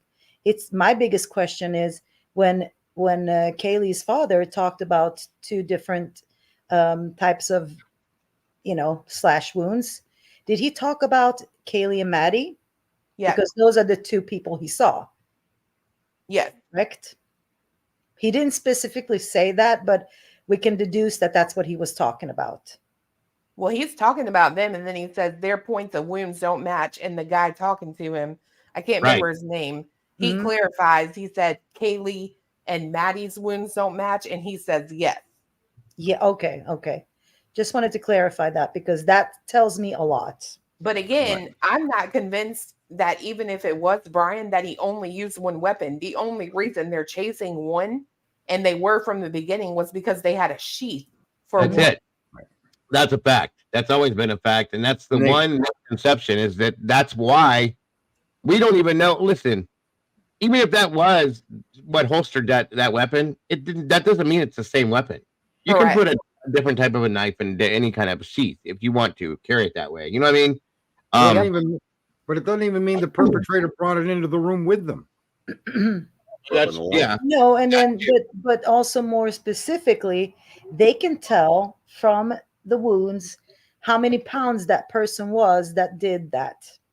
Well, I don't know about that. They can tell a lot from the wounds. They can tell a lot, but the amount of force right-handed, what kind of weapon was used mostly, right? But they can also say, like, how strong was the perpetrator? So here's the rub when it comes to something like that, right? Unless they have the weapon, they can't necessarily match the wounds to that weapon. Does that make any sense to anyone? It does, yeah, it does. Yeah, absolutely. You know, I just wanted to touch on something that came up the other night when we had that professional in here. Professional of what you all decide yourselves, okay?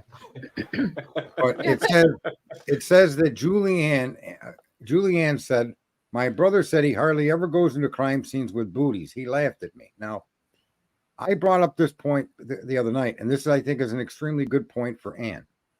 I understand that they may not be a policy in place or any other thing in place that would require PPE on certain individuals, whatever. I don't care what your rules are. But in this case, you're using a highly transferable substance of DNA, transferable by anybody to anywhere. And when you're using that kind of evidence in one location, no matter how damning the location is, I think your entire case is shit if nobody was wearing PPE.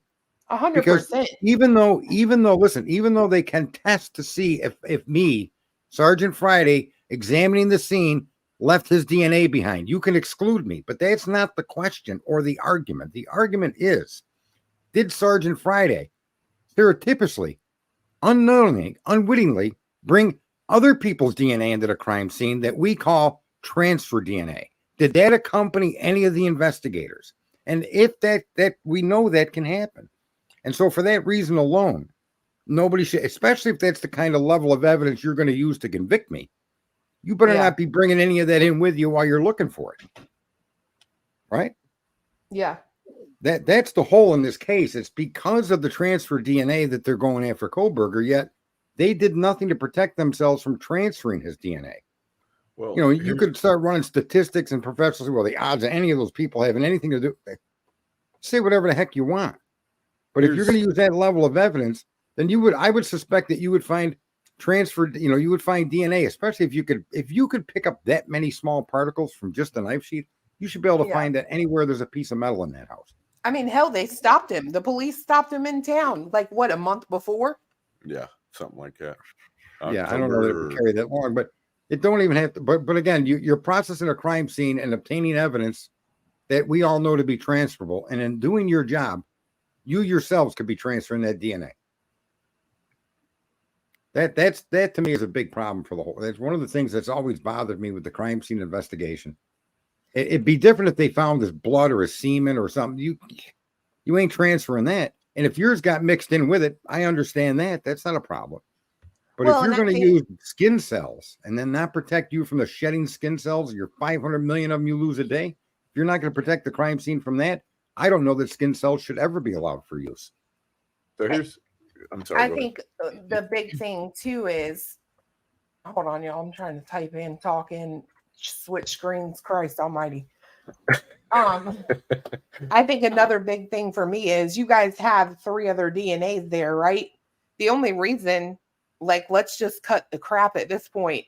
The only reason you guys are convinced it was one person is because your eyewitness told you about one person. There could have still been someone in the room with Ethan and Xana by the time he was walking by her door. There could have been somebody who had already left out of the house by the time he walked by that door. You don't know that there was more than one person in that house while he was. Well, and that's what I was going to say a second ago, was to that point, right? And we were, sorry, it sounds like from the way you were describing the stream you were in last night, we were watching it as well. And one of the arguments that the only real argument that I never hear anybody make is or on the far end, the people that are definitively, he did this, he's guilty all day, no ifs, ands, or buts. The only thing I never hear anybody truly address is the possibility of somebody else there, or even the possibility that everything they have, the car, everything is 100%, but that it wasn't just him there in his car. Right. They did before the arrest. Yeah. Say that again. They did discuss that a lot before the arrest of Bryan Kohberger. Well, and that's kind of where my head's at right now is how did you guys eliminate it 100% to one person? If the car is the car, I get it, right? At the end of the day, it is what it is. Mhm. But how did you say only one person was in that car? That's the thing that I keep going back to is the camera footage has got to show a clear image of only one person being in that car, along with proving that it was his car. Well, you know what, Cletus? Being that you said that, and maybe I'm the only one that thinks this way, but early on, Way early. Really early on, when they started talking about the car, Chief Bryan himself stated that they wanted to speak to the person that were in that vehicle. So I've tried to debunk this 8 million times on here. That's the press release. The official press release says occupant and then in parentheses S, right? Yeah. So they meant it plural or singular. Either way. Right. And that's something I wanted to clarify. Which means they couldn't identify anything in the car. They got a car. Exactly. Right. They must have been driving on the Tesla program. It was a self-driving car, apparently. Yes, they did not. They did not know if it was one person or 5 people in that car. That's the point. So, right? Does that indicate tinted windows? I mean, you could go quite a ways with that. Does that mean the windows were tinted and the camera, because of its proximity to the automobile, couldn't get even a reflection or an image of heads in the car? Right. Yeah. And right, because Kohberger's car got tinted windows. And I think for me, if they cannot clearly show only one occupant in the car, okay, so let's say that they prove it was his car and all this, let's say that they prove he had the sheath and everything, I still think that there is a reasonable doubt argument to be made by the defense if they cannot 100% say that there was not more than one person in that car. Mm-hmm. I agree with you. I do. And I also say a couple other things too that I wish I could have a conversation with Ann or someone connected. But when people think coincidences don't happen, coincidences don't happen. Well, here's a guy that I would argue coincidences have stacked up in such a way as to ruin his entire life. Yeah. And the best example of that is, without talking about the crime, is being pulled over in Indiana by 2 different cops at 2 different times for the same thing within a short period of time. What are the odds? What are the odds that could happen? Right? So when you say to me that there's no way that DNA can end up on that snap, oh, I'm sorry. I don't agree with that, because what are the odds of being pulled over like that in Indiana? And not being connected to this case, not part of the FBI work. Even, and we know this because we had this conversation, not to bring up nothing bad, but we had that same conversation with somebody that not everybody cares for, and he himself, with everything that he has justified against this case, said, "Oh yeah, that was bullshit to him as well." Those Indiana stops, he called bullshit on that. That says it in itself. But if that many people are saying something's up with that, that's just one little thing, guys, that doesn't make sense. Okay, but it is accurate that they did not make those road stops for any intent other than his driving, or because they like to pull over foreign, out of state plates, which is common. If that's really what happened there, that's my argument for coincidences befalling this guy that are just horrific. I mean, because they paint a picture of something this guy never did. Right? Because the only real coincidence, you got coincidence of him driving around, right? And you got coincidence of you're claiming his cell phone indicates that he was driving around. So we can establish he was driving around. Matter of fact, to the point that he even says that's what he was doing. Right? So we know the kid was driving around. That is now in turn being used against him because you found transfer DNA on a knife snap. Well, but I think that the fact that it's being used against him is another one of my issues, right? Is the arrogance aspect of the attack on him, I think, is where the potential pitfalls in this thing lie, right? Because if you're so confident that you've got him, you're so overly confident. And I go back to, I think, one of the first interviews with Bill Thompson. I remember him sitting in a room talking to, I think, a local reporter. And the question was asked about him being comfortable letting, one of his kids go to that school. Oh, yeah. And he was saying, if you knew what I knew, or, alluding to the fact that he's just extremely confident they got the guy. And it's like, I get, you want to present that confident, you want to be that confident. But I think I don't know. I just get the impression that they're overly confident in this, because I still go back to that. At the end of the day, you don't know what the outcome is going to be until those 12 people come out of that room. And it was not a coincidence. It was an operation.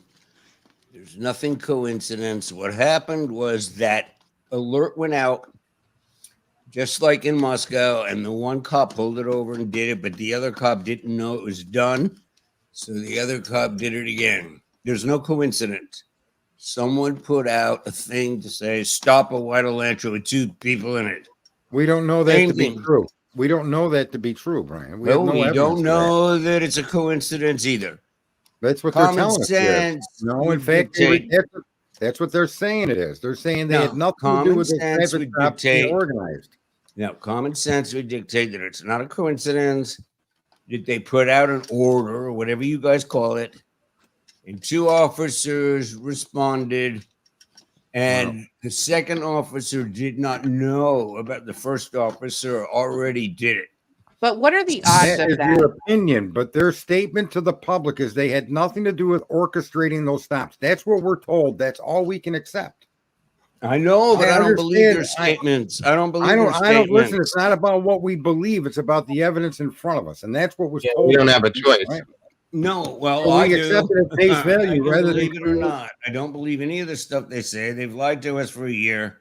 I don't tend to believe people that lie to me over and over and over. So the relentless, endless belief in these idiots is just weird to me.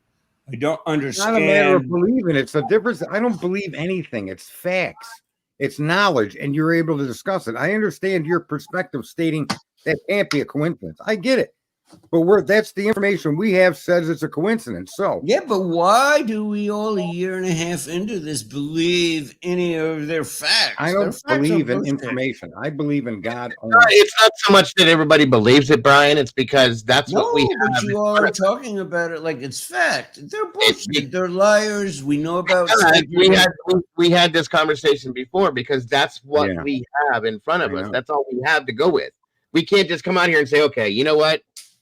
I don't believe that, and I don't believe that it was 2011 to 2016 a launcher. Just because they said so, and I know they lie, I don't believe that. I think it was, but we can, Dago, we can. This is 14 months into this, and they have lied to us forever. We are allowed to, at a certain point, say, no, I don't believe you. You have lied to me 474 times. I do not believe you. You guys have been caught in court lying to the judge for a year in court. You are dishonest, not okay cops. You wrote a crappy PCA. At what point do we cross where we say we're done with you all? We are not believing anything you say, only based on the last year. This is let's put an end to all these streams then. Let's put an end to all the streams. It's over. We have nothing to talk about, Brian. There's nothing for us to talk about because we cannot invent our own information and put it out there. We can't. Can I tell you what I don't believe? Please. That Brian was actually quiet long enough for me to forget he was on panel.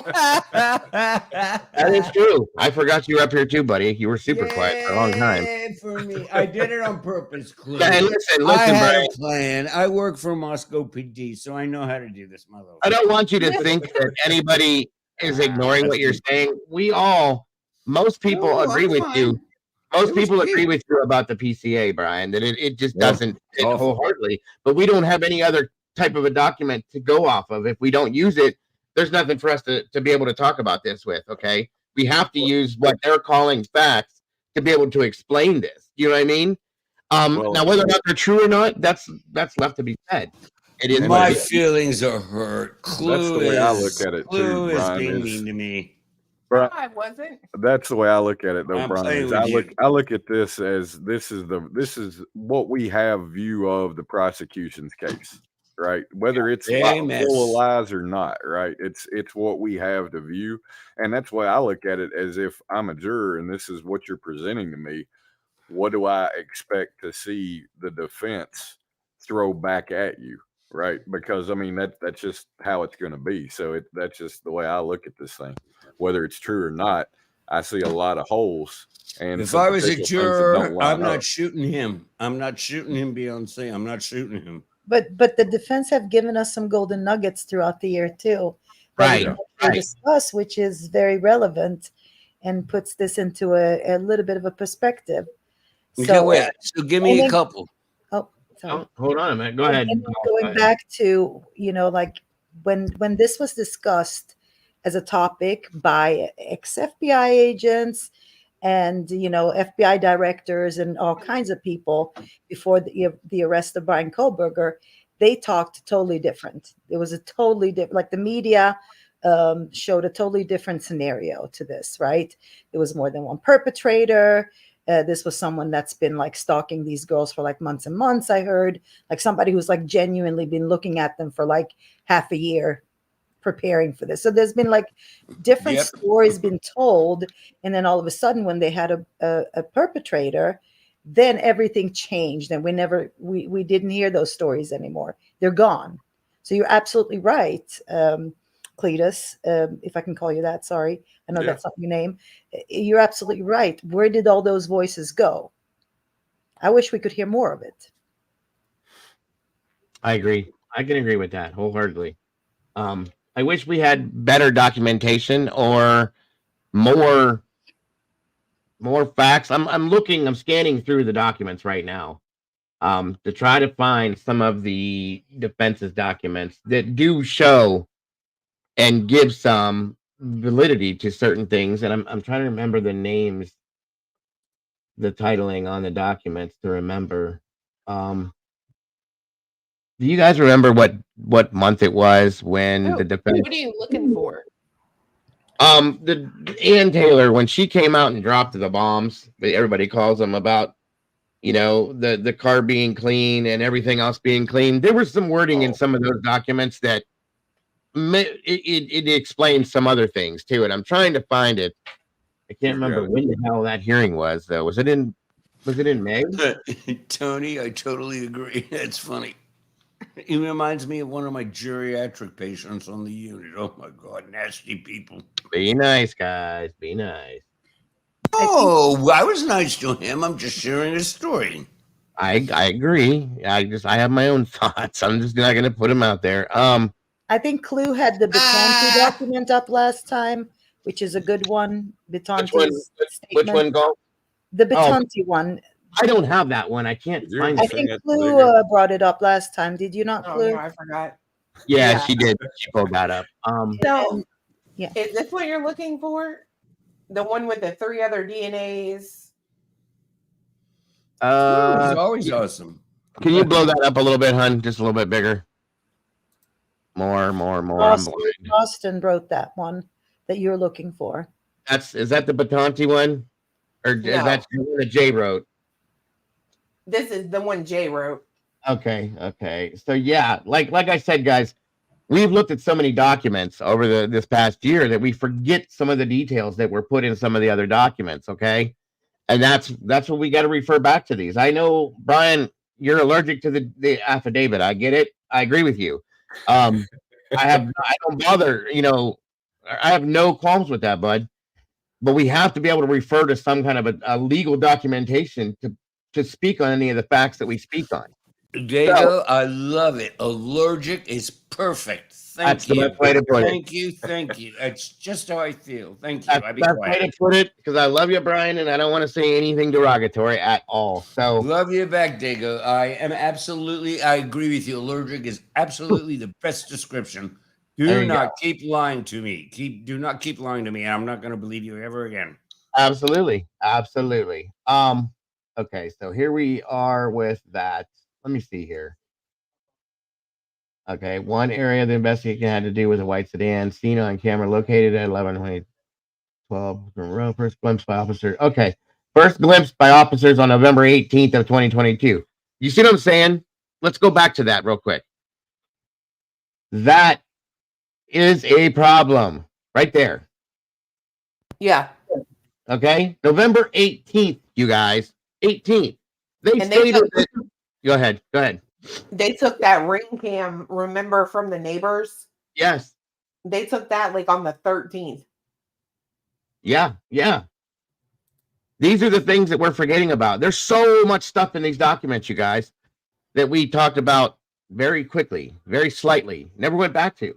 And at the end of it, the point we're at now, a year later, these things are coming into play. They're important to look at.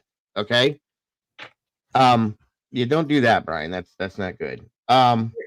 This is the part about the DNA. Where's it at there? Yeah. Okay. By December 17th of 2022, lab analysis is a little bit. Get the heck. Let's try that again. Lab analysts were aware of 2 additional males' DNA within the house where the deceased were located. By December 17th, they knew this. We didn't know about that until, Jesus, when? How long after that? Okay. You guys know that. We didn't know till June. We didn't know till When June. this document came out. Yeah. So in June is when we found out about those. And why? Why did that not come out till then? But anyway, so they had those on December 17th. And they could have done something then. Okay. And another unknown male DNA on a glove found outside the residence November 20th.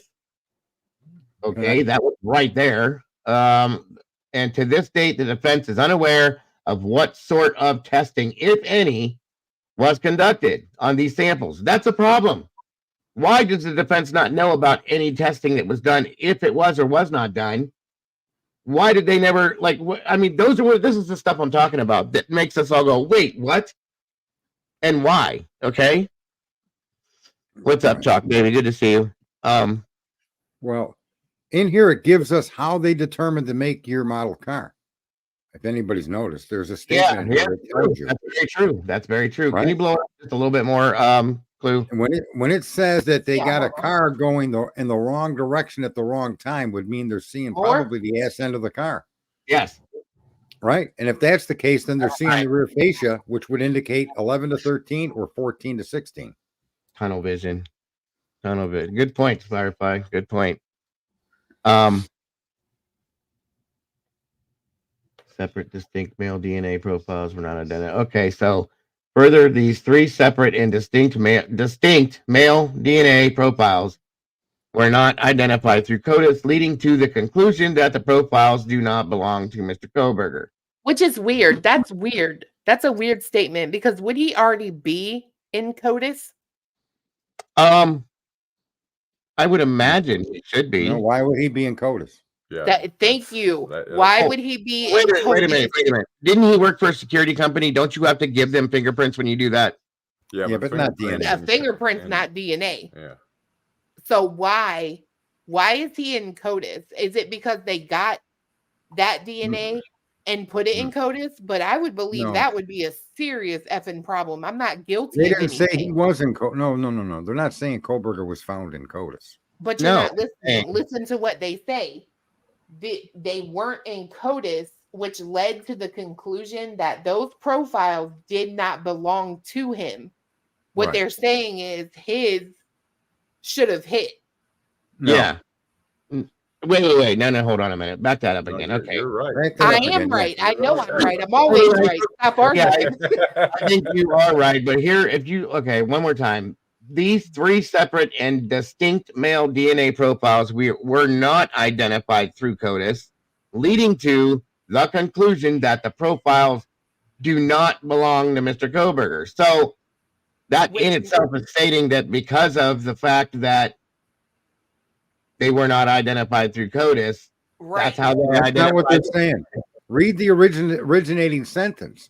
Further, these 3 separate and distinct male DNA profiles. That tells you that they're not Brian right there. Right. Separate and distinct. Correct. Right. We're not identified through CODIS. But look at the last sentence. I know, but you got to combine it and not take the sentences away from each other. That's the problem with these documents, is the verbiage is very, very hard to differentiate at times, guys. I still think I'm right. You could be. That statement, I suspect, believes. I think it's what they're telling you is that they have 3 separate and distinct samples that they ran through CODIS, and leading to the conclusion that the profiles do not belong to Mr. Kohberger, but they call them separate and distinct male DNA profiles. Then what they're then telling you is they were not run through CODIS. No, All they right, weren't. so But because they're separate, I don't think the CODIS is where they come to the conclusion they weren't Kohbergers.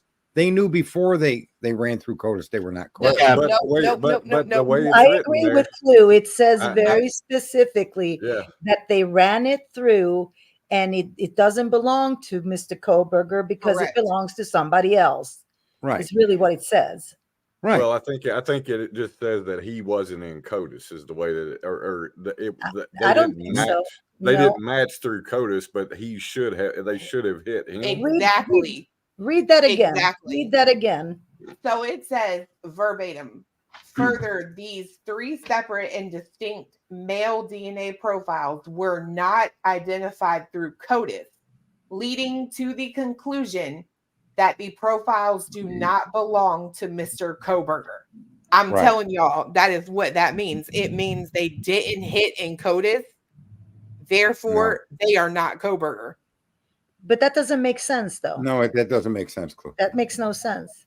They're telling you a distinction. They're making the distinction. They know that the samples are 3 separate and distinct males. Stop. They already know that. What they're now going on to say is that they ran them through CODIS and didn't get any identity from them. And then what? So then To why? the Then what? conclusion, but why? Then what they were happened? not identified through CODIS, leading to But the then- conclusion that the profiles do not belong to Mr. Kohberger, which they've already Exactly. stated when they said separate and distinct male DNA profiles. They don't need to say that twice, though. I'm telling y'all, like, It's we'll agree to disagree, but I'm telling y'all, I'm right. Like, I'm telling you. I do see where she's coming from because I think- if they had taken the last statement out, right, the leading to the conclusion. If they'd have just said they weren't identified through CODIS, then I would look at this and say, okay, they had 3 separate and distinct male DNA profiles that they couldn't identify. They ran them through CODIS and they got nowhere. But why do they say that because they got nowhere, that led them to the conclusion that they don't belong to Kohberger? Because That's- they belong to somebody else. But how? Never mind. But how? We're not gonna go why there. is We're Well, not they gonna Kohberger- get uploaded Kohberger- CODIS. They uploaded Kohberger to CODIS. So you're But- saying this is after? But Of course, why- they but uploaded why- the samples, and none of those samples matched each other. You see, once they upload, it doesn't mean that he would have had to been in CODIS before this. It From is a year ago. It's a They had That's sample what itself I'm was- asking. That's what I'm asking you. Did Yes, they what I'm saying upload is, yes, him of course. to CODIS? Okay, I see what you mean. Yeah, that makes sense, actually, Sarge. That they would have done it after his arrest. We But agree that I'm right. I mean, to But disagree. It sounded to me like this document, this CODIS search was done prior to him being Exactly. arrested. November 17th, we were aware of 3 other male Yeah. DNAs, Yes, and then they start. So why was Bryan's in CODIS? Is my question. exactly. And why would they know that it's not him? I don't get it. It's still unclear. Well, if you go on to the next sentence after all that, though, while this was ongoing, police were investigating many various possible suspects. Many of them provided DNA. At least one had his DNA surreptitiously taken from a discarded cigarette. Many also had their phones taken and downloaded. Okay. So, with that part of that being stated, think about that for a minute. Well, we heard about a cigarette, so that probably covers that. So, I think I agree with you, Clue, at the point now what you're saying. I think I know what you're saying. It's just odd that the fact that they didn't turn up in CODIS. It's like they were comparing them in To the CODIS one- to see which Right. one of them would Yeah. identify as Kohberger. Right. It's like just the way it's written, right? And I mean, They weren't. who knows, right? But I mean, They weren't it's looking just a for. weird They weren't statement. looking to match. They weren't looking to match Kohberger, and these DNAs were checked before Kohberger's ever was obtained. Well, and that's But why it's a that's- confusing statement because Right. it's like if you check Right. these before Kohberger's was obtained, then what the hell is that sentence even saying? Because the it's people- just well, I weird. will I say wanna this. know. The people It's in my exposing chat, 3 other male DNAs. right? But the people in my chat, they get what I'm saying Right. because it's so simple. Yeah. It's like stupid. It's simple, stupid. Well, it makes I know. I get what you're saying too. At this point, if it's accurate the way it's written, then it's problematic. Right. It's really problematic in my mind. Because if I just read it straight out, to me, it's problematic. But I remember us discussing this before, and I think getting hung up on this for a while too. Oh, months ago, I went over this before I even got together with you guys, and had problems with it 100%. Yeah. But yeah, I can agree with you, Clue, on that side of that too. But the thing is that's what bothers me though, is when we move to that beginning of the next paragraph about that whole thing. Many of them provided DNA, and at least one of them was surreptitiously. Their phones were taken, they were downloaded, this thing, so on and so forth. I want to know. I mean, I guess it's not our business, but how many and who, and why were they? Oh my God, this thing. Why were they cleared? You know what I'm saying? At that point, and they just stuck with him. That I want to know. I want to know why you had to secretly take somebody's DNA in this case. You would think everyone in that town who knew them would be willing to give it up. Why was it done surreptitiously? Right. Why did they not give it away? That's interesting. Somebody said no. Somebody said no. Somebody said no. I mean, there was a reason he put that in that document, right? Mm-hmm. You have to look at it that way. There's always a reason he did that. So that is my point right there. Yeah. Thank you, Golf. Thank you. And I can tell you the only person I know that I've seen around these kids, just that I've seen, I'm sure there's more, but the only person that ever comes to mind when I read this document or when I read it was David Loach, because I have a picture of him smoking a cigarette. But I've never seen any of these other kids smoking. Vaping, yes, but not smoking. I'm sure some of them do smoke, but we haven't seen them. But you're right. I'm right there with you on that one, Clue. I've always had issue with that. It makes me wonder. And then it takes us back into a whole different realm of conversation. I agree with you. You know, what's funny is Cryptic just put something in the chat room. I'm sorry. This is the Cryptic said these cops are stupid. Did you guys know that in some areas people with higher IQs are not allowed to be cops? And in response to that, there was a case in New York where a man was denied acceptance to the police academy because of his IQ, because of his intelligence. They said their reason was it was their belief that a man with that kind of intelligence would have more ambition than this career could offer him. So, and his argument was that since I was a little boy, this is all I ever wanted to be. Yeah. Okay. So he ended up suing and winning. He won. Yeah. Wow. Yeah. That's bullshit. I'm sorry, Dago. But that's BS. No. You're all right. It's okay to swear, guys. It's okay. We're human. Like, come on. Uncontrollable. That's the problem. Don't say the C word. It's like the army. You have to be controllable to a certain level. Yeah. And that's what I'm saying. If we're going to have these conversations, you guys, this is at this point in the investigation, we need to go back to stuff like this that we haven't, that we've only looked at once when it came out. Right. We need to go back and talk about these things if we're going to have these conversations. And I'm not saying that these conversations are good. Everybody's enjoying this. I enjoy this myself because we're looking at other things. We're not talking about the damn grub truck and who was there and who wasn't and this and that. We're talking about things that were lightly touched on that maybe have some importance to this, and they need to be looked at and talked about. Okay, so I'm very appreciative of this, and I'm enjoying this quite a bit actually because it does open up some more little doorways for us to go in and forget how to talk like I just did. And I don't know what the hell I was trying to say. What the hell? Come on. I can tell you one thing in this document that kind of jumps out at me right now is a report from an analyst for the FBI dated March 21st, 23 shows the analyst heavily relying on a video of a car heading in the wrong direction at the wrong time. But here's my problem. On Ridge Road. What's wrong with your ring cam? What about all this movement that you have him doing in the street? What's wrong with that camera? Why do you have to have one that's a street cam? Yes. On Ridge Road. On Ridge Road, not even in front of the crime scene. Right. That's what I'm saying. Like they have so much video evidence of him and his car doing ballet movements, why not rely on those cameras? Well, I know. So, I mean, This is in March. I know that's when the report was, which I assume maybe is related to one of their requests for discovery or something, possibly. I don't know, right? But I'm just saying. So the Ridge Road aspect of it, right? I think they indicate that at some point in the PCA that they saw the car heading there or something. They correlate that in the PCA. I do remember that.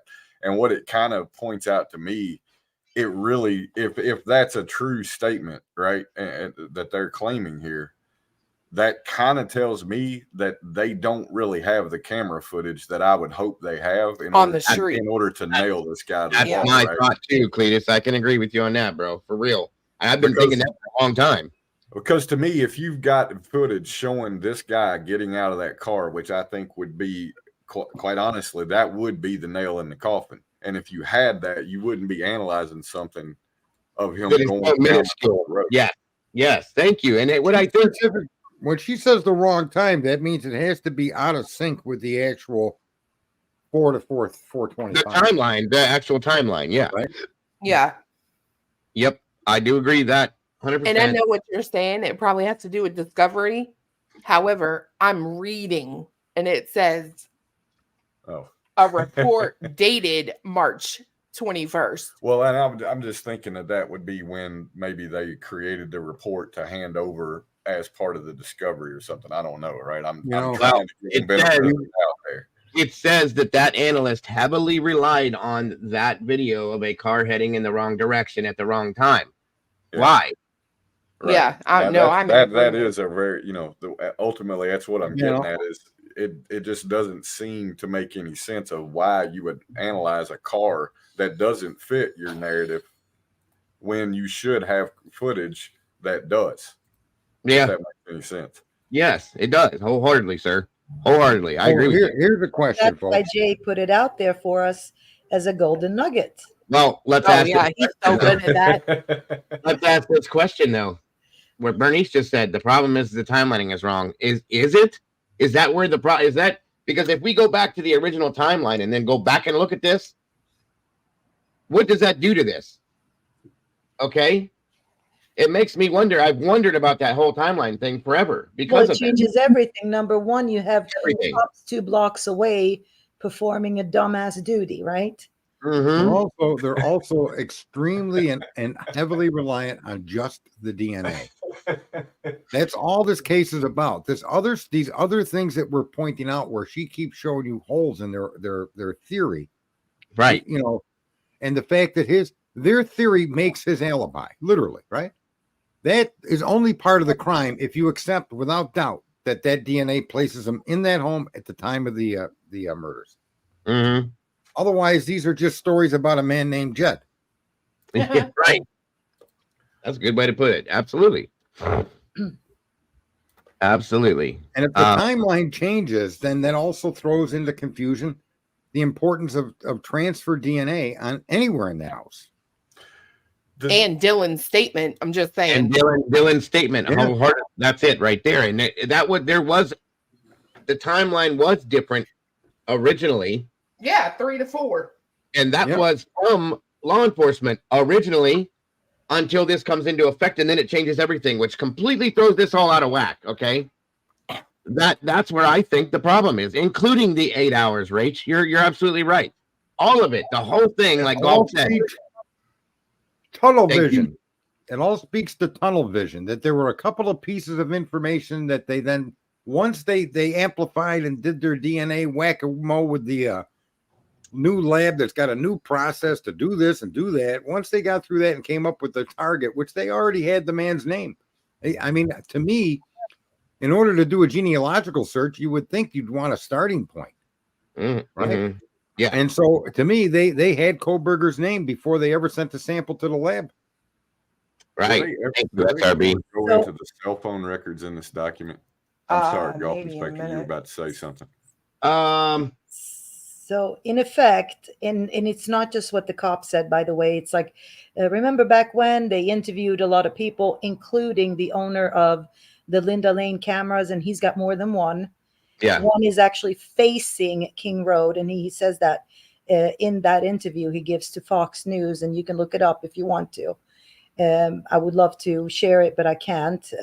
I'll have to go look for it. But in that interview, he says he actually saw a white sedan passing by because he looked through the whole footage, obviously being the owner of that.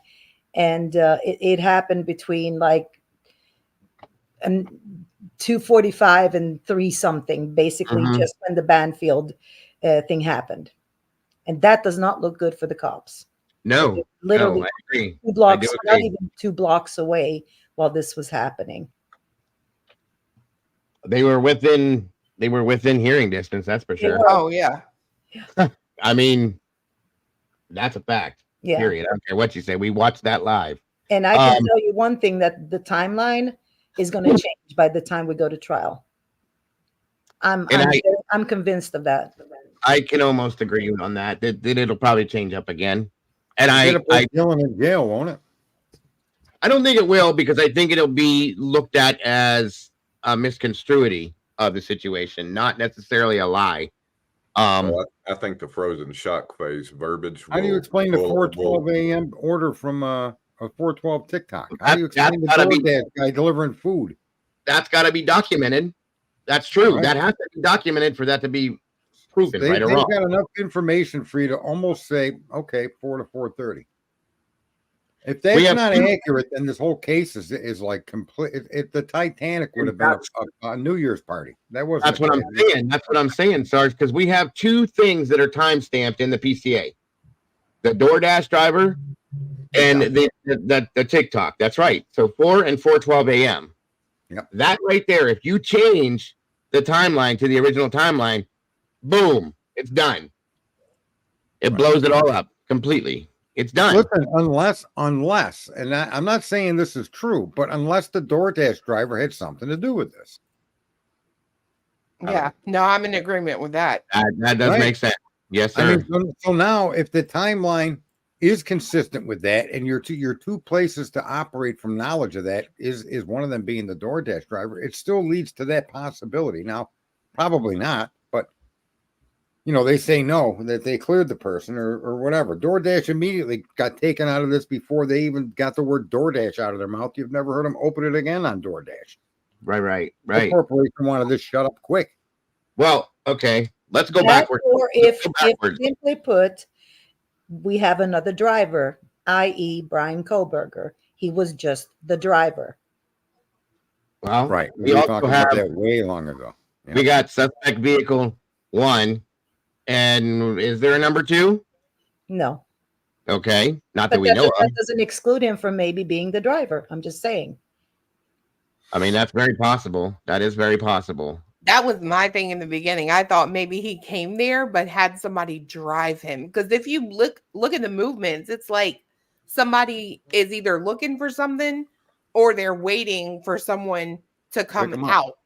Yep. Right. Well, like if we go backwards a little bit further than that and go back to, and I hate to bring this up again, but this is what I'm saying. This is why we're talking about this stuff.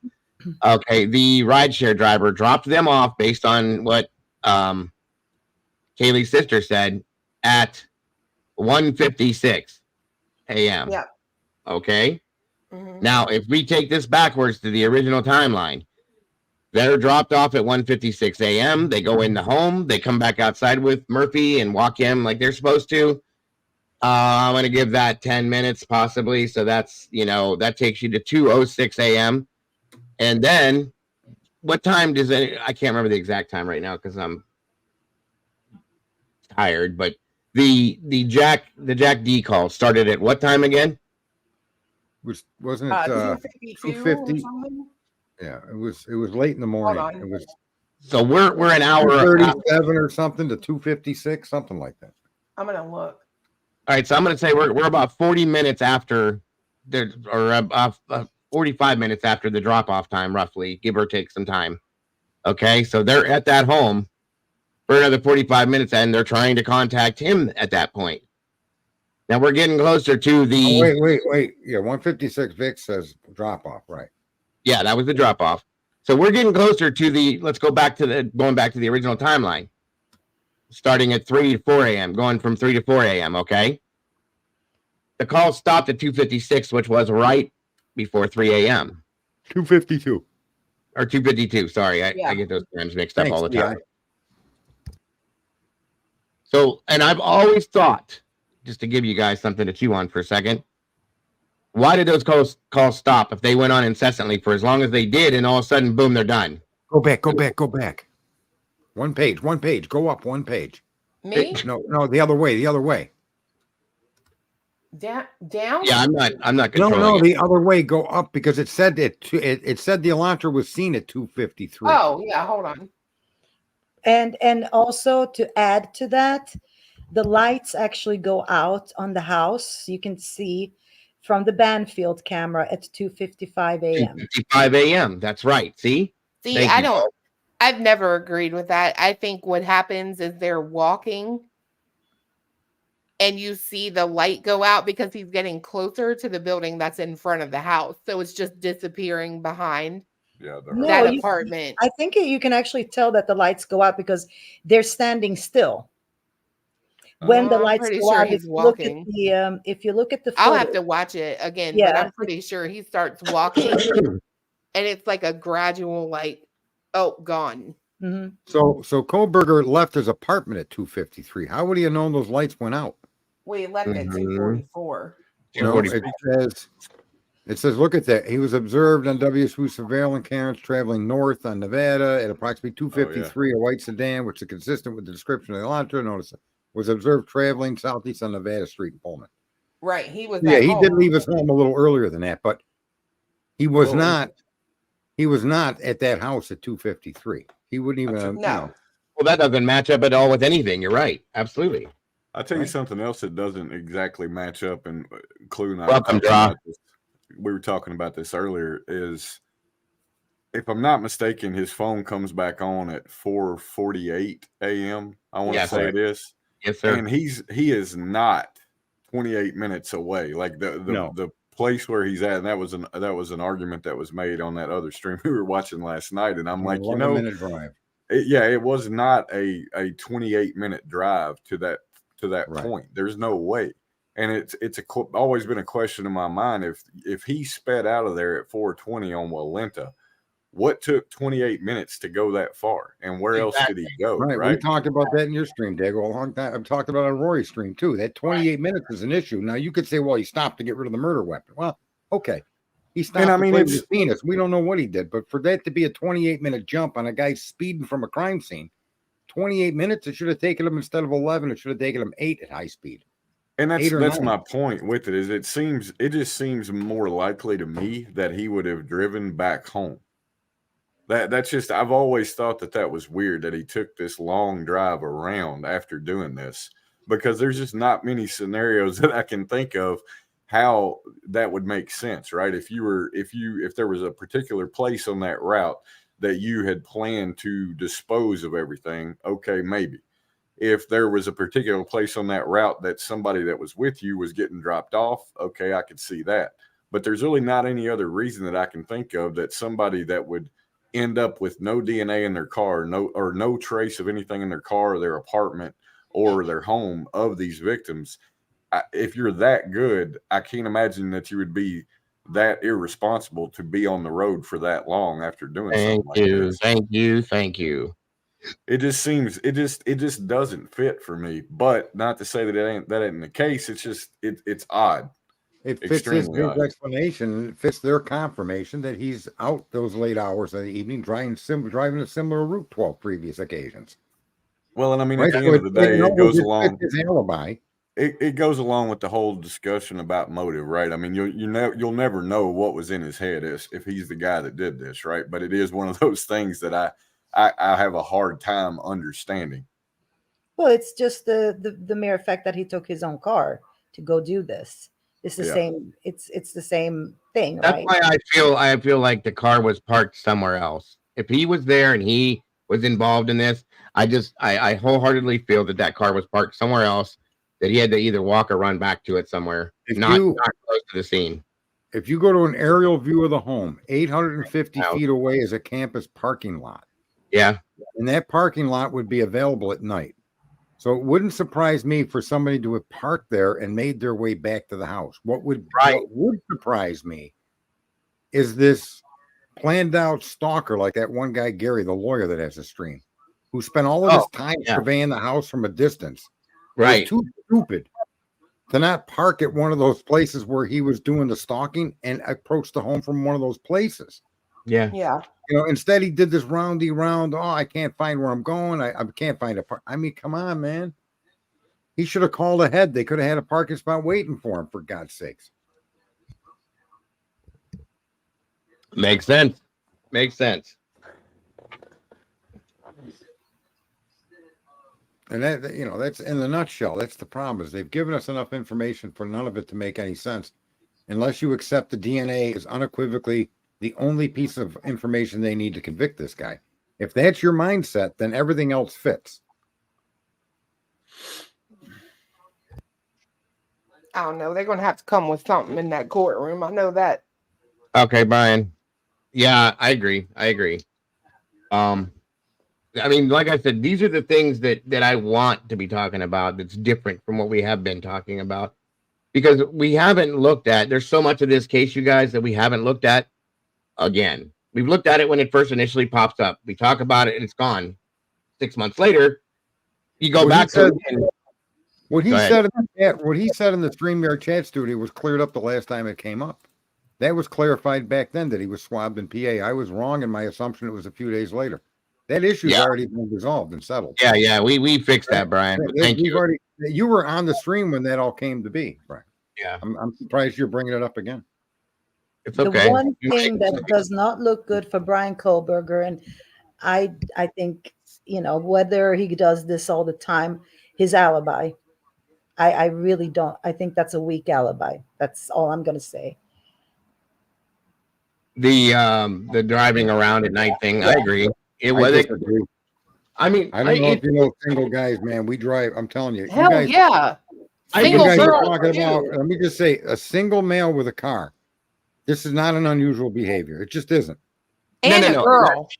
Yeah, I'm just saying, women do this too. I used to put so many miles on my first car. Like, it was ridiculous, because it would be a nightlife going on downtown, and I might not want to go to the damn club, but I might want to drive around and look at the idiots leaving the club. You know what I mean? Mm-hmm. Yeah, so I'm just saying, like, that's the only thing that's. I don't know. I haven't seen it. And the problem is, the reason that they had to give that alibi, I think, of course, is because they do have him on camera somewhere, and that's more than likely in Pullman. Well, here's the thing, you guys, and that's what I'm saying with that whole thing. Oh shit!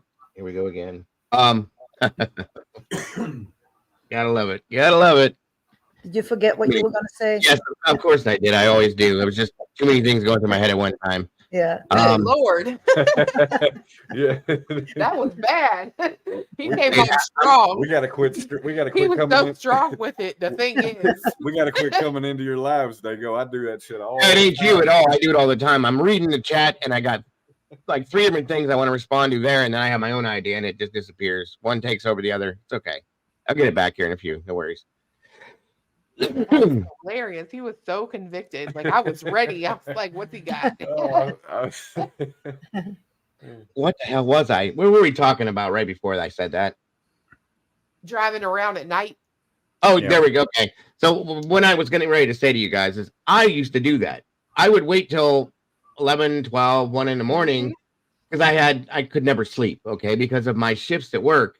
I worked 24-hour shifts and stuff, and I would be up all the time. All the time, you know, and I was used to, with the fire service, you get called at 3 in the morning, 4 in the morning, 2 in the morning, whatever it is. I'm used to being awake. Okay. So I would do that all the time just to, like, there's no traffic. You don't have to worry about that shit. And you just kind of turn your radio on, put the windows down, depending on what season, of course, and just cruise. I did that all the time, especially in the summertime. Okay.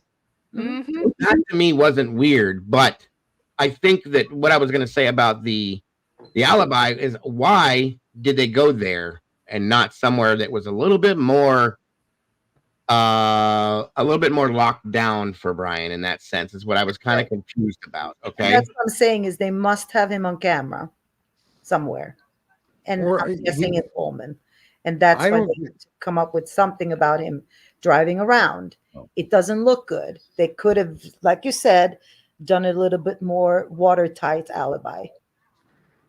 Had they not had him on camera, then probably he would have said, I don't remember. I was at home asleep. Right? Yeah. Right. That's the perfect statement for both the guilty and the honest. His statement covers both being guilty and being honest. Exactly. Agreed. So for them to overcome, in my opinion, Right. a little bit. I see. Is Eddie in here? I haven't heard Eddie hasn't been up here in a while. I'm surprised. You know, you're welcome up here, bud. I'm I surprised. know there's a lot of people here, but I'm thank you. surprised they even put that in any documents for us to read. Can I ask you guys to help me understand this? Okay, the PCA says that you all love that he drove around, period. Then the alibi comes out, which says he was driving around, and the world goes nuts. You cannot have it both ways, guys. If you believe the PCA says he was driving around. Now, the truth is he was caught on camera in Pullman. Ann and Bryan know that. He is on camera. So, of course, they have to say he was driving around. But the fascinating thing to me is everybody is like buying the PCA. But when it comes to the PCA saying he's driving around, and then he says he's driving around and the world goes nuts. Help me understand this. It's the night of the murder, number one. And it's during proximate the time when that supposedly happened. That's the only difference. Okay, wait, say it again. I said it's the night of the murder, when the murders took place. Okay. When the time and when that, like exact times when it happened, according to the PCA. That's the only difference. You guys really don't believe that this PhD student in forensic cloud cell phone technology wasn't throwing his cell phone in one of those Mylar bags? No, Seriously? I'm not saying I believe it. I'm not saying, Bryan, I'm not saying I believe it. I'm saying it's something that they will have to overcome. It's going to be weighing heavily on, on the prosecution's side, meaning like it's going to be hard for the defense to overcome that. I'm just letting you know, like how people. No, but what I'm saying is, why has the world gone nuts when everybody's endorsing the PCA? Mm-hmm. The PCA says he was driving around. The alibi comes back and says he was driving around, and the world goes nuts. I mean, like, you can't have it both ways. Either you buy the PCA nonsense or you don't. Because I think Bryan, that they expected when the alibi was released, I think everybody, me included, expected something a little bit more romantic to the situation.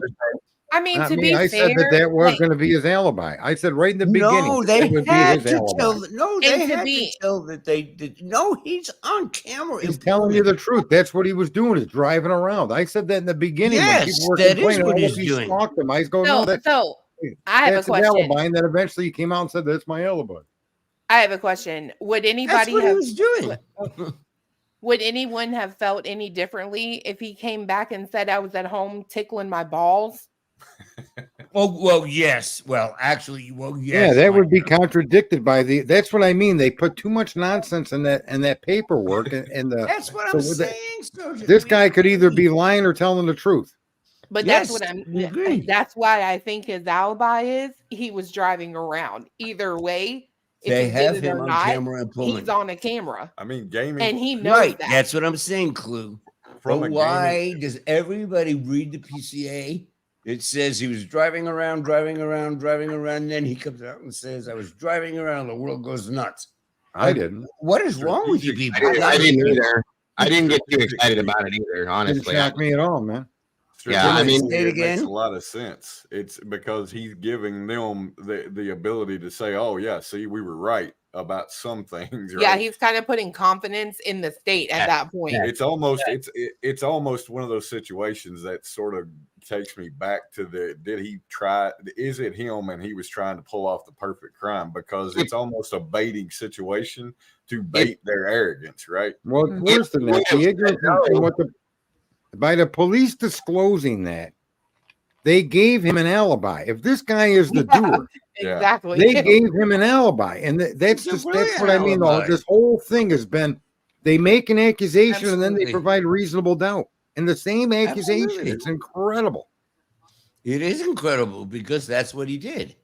They say he drives around. They have him on camera driving and driving and driving for months and months, driving and driving. The alibi comes out. He says, I was driving, and the world goes nuts. Like where is everybody lost? Because I think that's what the PCA says. I agree, Brian, and I didn't go nuts, and I think a lot of people didn't. I think a lot of people expected something more romantic to the situation. Is all I'm saying. That's all. Yeah, I like the way you say that, Dago, because it's an accurate description. But you guys, like when I was younger, I would go driving around. Right. Yeah. Absolutely. I love driving around. I had a really good stereo in my car. But in this context, it goes to what I was saying about how they'll make a statement of fact or try to present this picture of fact, and yet that exact picture does work for the defense. Yes. Yeah. 100%. Real quick. Congratulations, V, and God bless. I'm happy to hear that that's working for you, and you're in my thoughts wholeheartedly, my dear. Thank you for being here. Dago, tell me what you're talking about. God, I can't. I have to move my screen. What happened?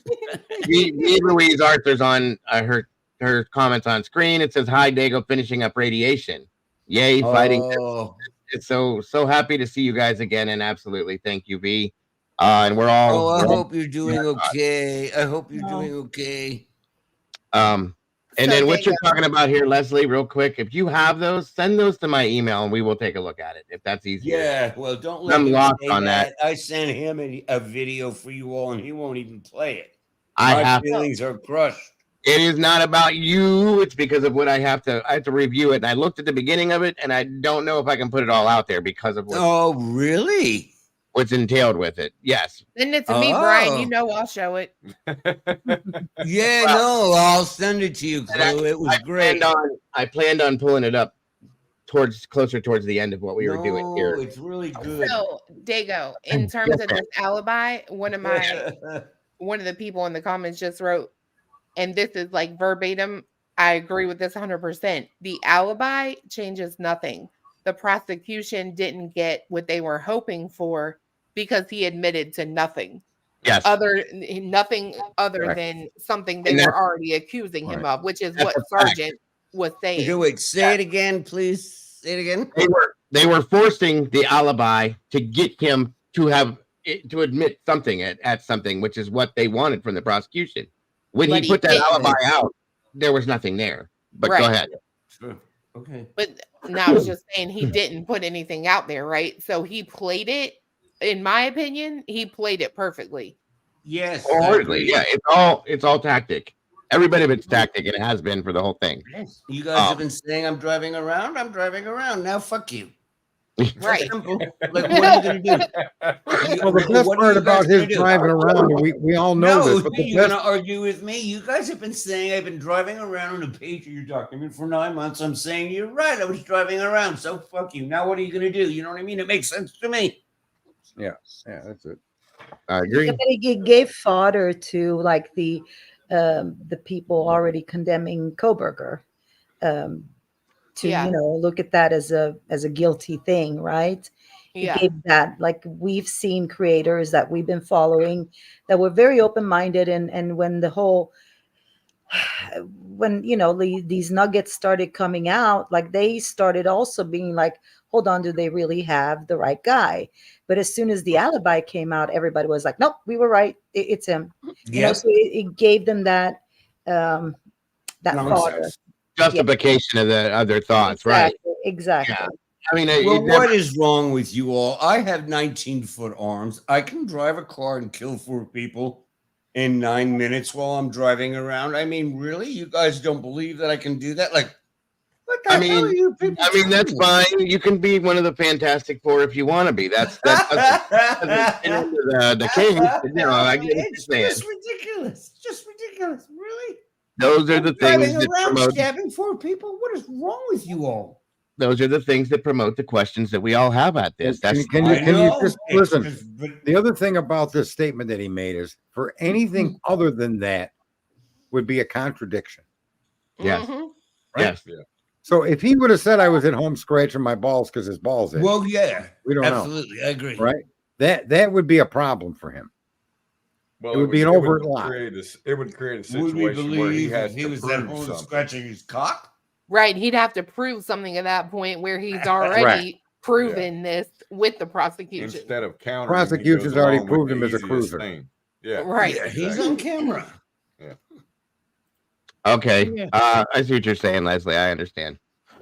I don't remember that. But I'll look I'm at it. missing the comments. God damn it, but I'm scared to touch anything because I'm afraid I'm going to lose everything. Leslie says, Dago, if you go to Banfield where Saeed goes away from the cop, he asks the cop, 1, did we make too much noise? Or 2, if he heard that noise. I don't remember that. I'll have to take a look at it, though, because I definitely don't remember that.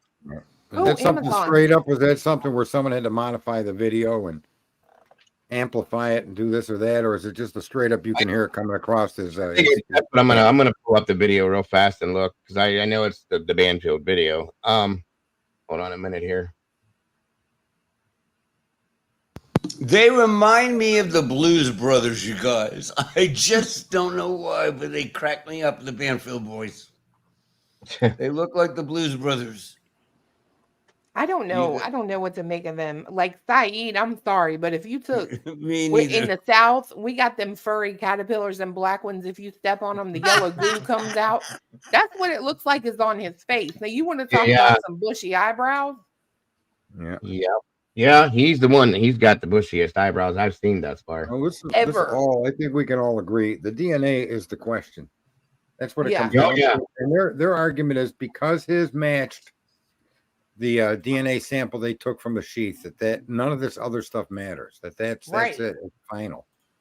That's his DNA. And where other people that are reasonable know what the clown show that DNA truly is, say, well, it's not his DNA person. It is his DNA, but it's a microscopic particle. It could be blah, blah, blah. And the other thing is it's a newer science where they're using these smaller and smaller quantities to try to develop. They've got to develop that into a profile. Oh, yeah. They got to, if it's incomplete, they fill it in. Like, how does that work? Yeah. Jurassic Park. Yeah. Yeah, right.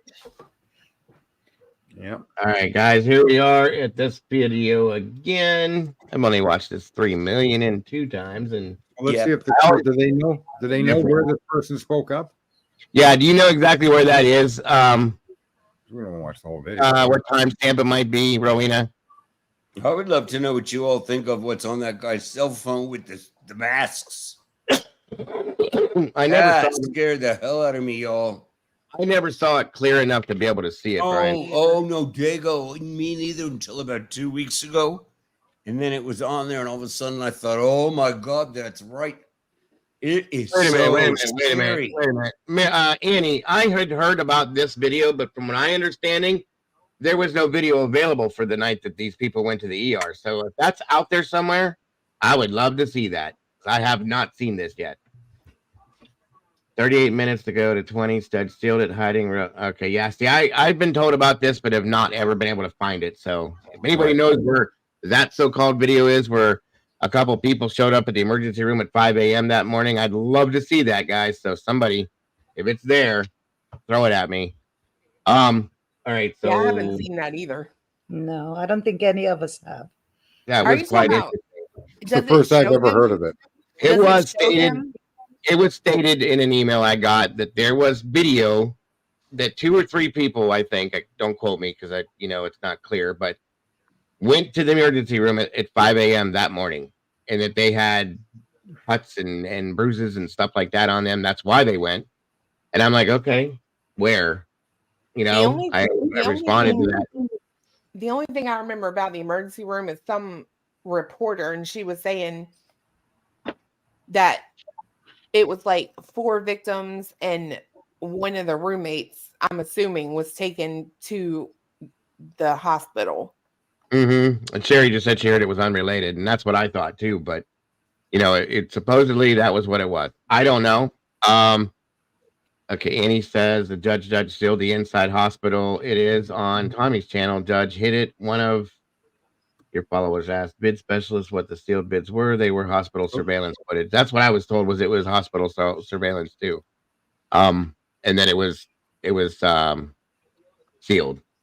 Which is why I obviously never saw it. And I don't know. I don't know. All their videos are sealed. Even the videos of what they claim to be his car driving around. We don't have them. It's at the end video that we're told that's what that is. TNT has it. Okay. So this at the end of this, where you're talking about where Saeed is walking away. Okay, so he walked away in the beginning, right? He was the first one they spoke to, and they let go. Yep. So okay, wait. So wait, you're talking about the Banfield boys? Yeah. Hold on a minute. So it's more than wait. I gotta switch screens. Wait. 6 months. Okay. Boy, they look really blasted to me. They can't even stay awake. Give me a break, cops. Really? You're pulling these 3 over? They look like they couldn't wait to go to bed. They didn't seem intoxicated to me at all, but that's me. No, they ain't me. They're ridiculous. Look at them. Look at him. They are we talking about right here before he goes to leave? Isn't this where they let him go? Or was it? You guys, would you look at the guy that comes up with the 2-beer cell phone? I saw it for the first time last week. It was awful. Just okay, I'll yell when it happens. If it happens, it was scary. Well, this is law and crime. None of this has been clipped or cut or anything. So my God, look at these intoxicated kids. Look at them. They can't even stand still. They are so drunk. Look at them. Barf. Yeah, without a timestamp, this becomes, rather difficult. Well, it should be coming. Who slowed it down? I did. Oh. That way we don't miss. Is that what you're talking about right there, Brian? No, wait. Oh, no, maybe that is it. Okay, yes, Diego, that's it. Oh, wait, I saw it closer. Who walks away in this group of 3? He does. That's the one that walks away right there, Sarge. That's the left side or the right side? Okay, Diego, thank you. The one on the left, Sarge, the one with the eyebrows. That's Saeed. He's in the white? No, he's in the jersey. Yeah, he's the one that you just seen the phone in his hand, Yeah, but that's 301. Oh, okay, I'm sorry. Okay, there he is, right in front of me. Right. Hold on a minute here. Let me talk this about that time and then. Yeah, like how many fake people are out here that you've experienced? Okay, that's fair.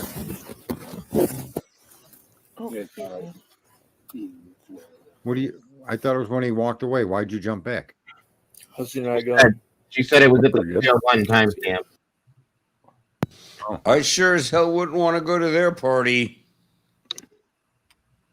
There we go. Let me try that. Do this again. There we go. Just trying to stay warm. Is that y'all's car right there? Yeah. Yeah. Like how many fake people are out here that you've experienced?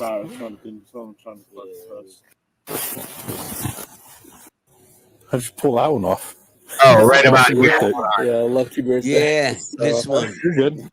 Yeah, does he not look like a cop or what? Look at his eyebrows. Good God Almighty. Yes.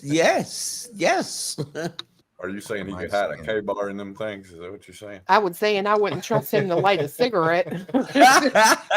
Clue, I am with you, darling. Moscow PD. Come over here. Talk to me. Asshole. Moscow PD. Hey, is that beer? What's up? Is that beer in your hand? What's up? Yeah, I'm 21. You got the ID on you? I don't. Okay. I'll take it back to my apartment if you need. Okay. Sorry. Huh? No, they just took off. I told them to stop, but I'm not gonna push it. Yeah, you got your ID on you? I don't. Okay. I'm gonna grab your info just because you got beer and you're walking around with it. No, it's closed. But Okay. sorry. No, you're good. I live like right there. I'll take it back if you need. Yeah, those whatever's on his forehead they're living there. Them are huge. Well, so I agree. I agree with Mrs. Jonesy on my page. Like they look like they're drawn on, but Yeah, I agree. Yeah, they're huge.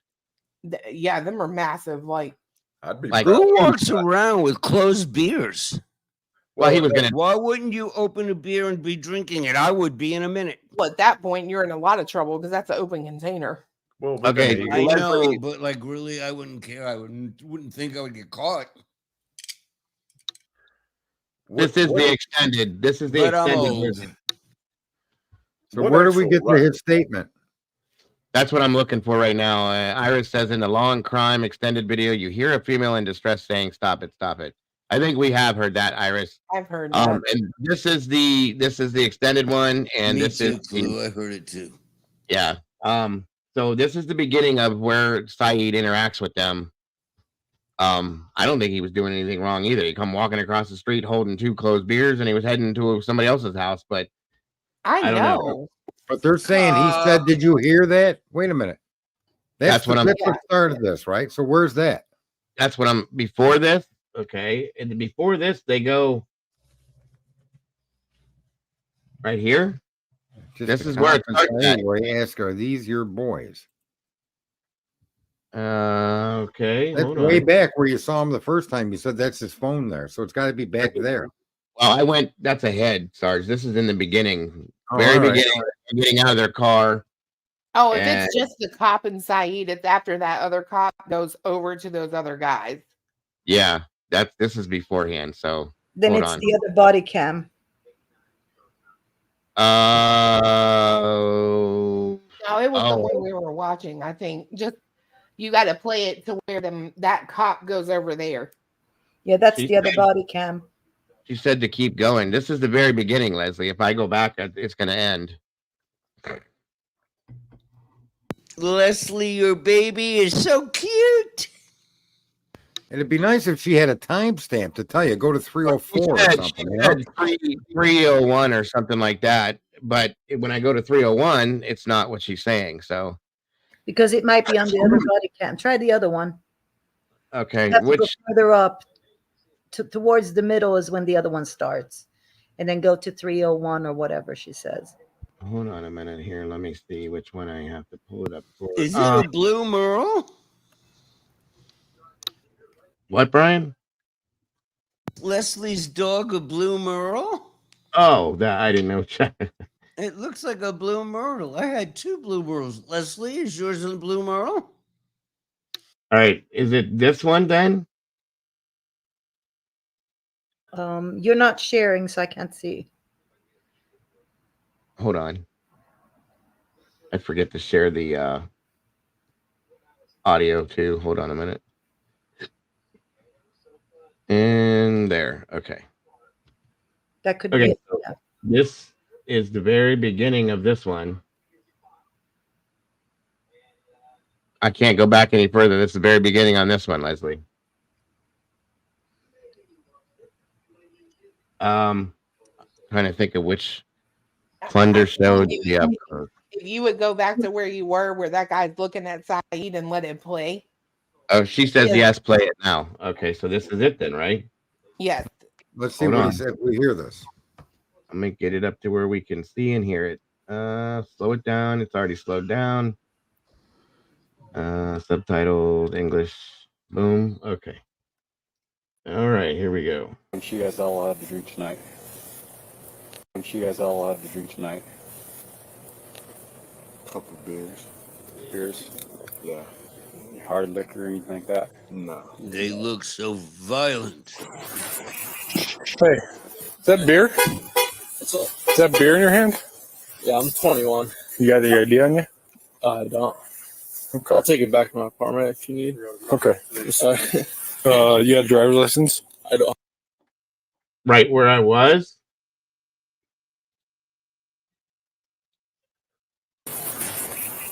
Hey, is that beer? Is that beer in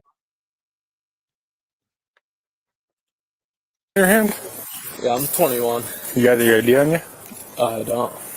Okay. I'll take it back to my apartment if you need. Okay. I'm sorry. I'll have to drink tonight. Couple beers.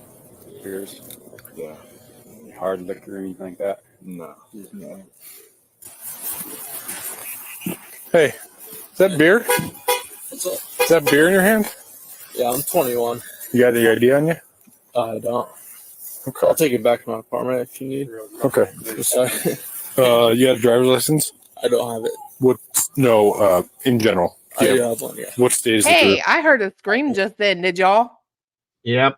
Hold on. I was getting ready to go right back there. Or something like that. I don't. Oh, in general. I do Yeah. have one, yeah. What state is it through? Idaho. Idaho. Okay. So I'm just gonna check if everything's good. Since they're not open, I'll let you hang on to them. Okay. So Will I get charged with anything? No. or- No. Okay. Appreciate it. But it's just enough for me to stop, check, make sure you're 21, No worries. walking Yeah, around I here get in it. public.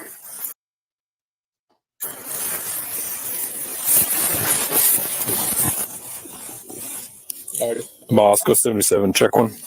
What's that? Am I gonna take off or? No, let me run this through dispatch and make sure you're actually 21 and give me a fake birth date or anything. Doesn't it? Well, yeah. Won't lie to you. It's funny. Yeah, I think that's the first one I've seen. Yeah. One. So if that comes back good, yeah, you're free to go. Are these your boys? No, I don't know them. Okay. You guys taking off? Okay, this is what she's talking about right here. Hold on. Yeah, you're free to go. Are these your boys? No, I don't know them. Okay. You guys taking off on me? Okay, so he was asking if Saeed knew the other guys that were kind of running away from him. I didn't hear you. So yeah, we thought you were talking. You all three turned around and I pointed my flashlight. You said, "Hey, come here." You guys all turned around and walked away. I thought it was just like a fake person, honestly. Yeah, like How many fake people are out here that you've experienced? Talk passive aggressive. How's your night going? Pretty good. That's good. Just trying to stay warm. Is that y'all's car right there? Gas. They downgraded us from patrol cars. Gotcha. They gave us hybrids to save on fuel. There you go. That lets me know that actually exists. I'll catch you this. All right. No worries.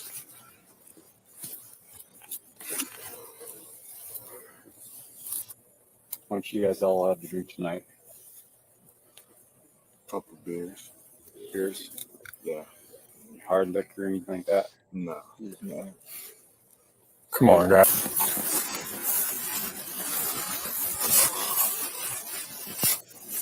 I felt bad for them. They weren't doing anything. They don't need $500 tickets. All right. If you guys all want to Just going stand home. somewhere in this area.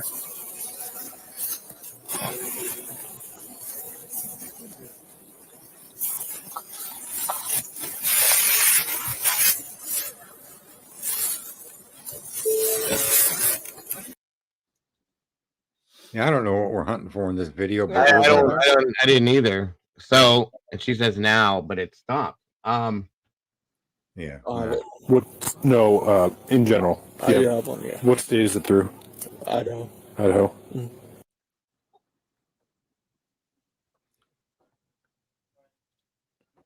Yeah, and it cut right out, so I don't know what's being said there.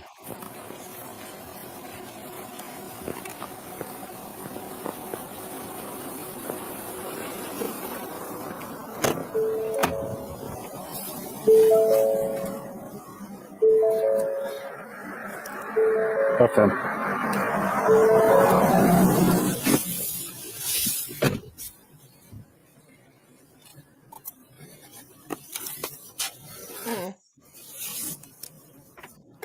Eric Moss going to You're saying it's gone?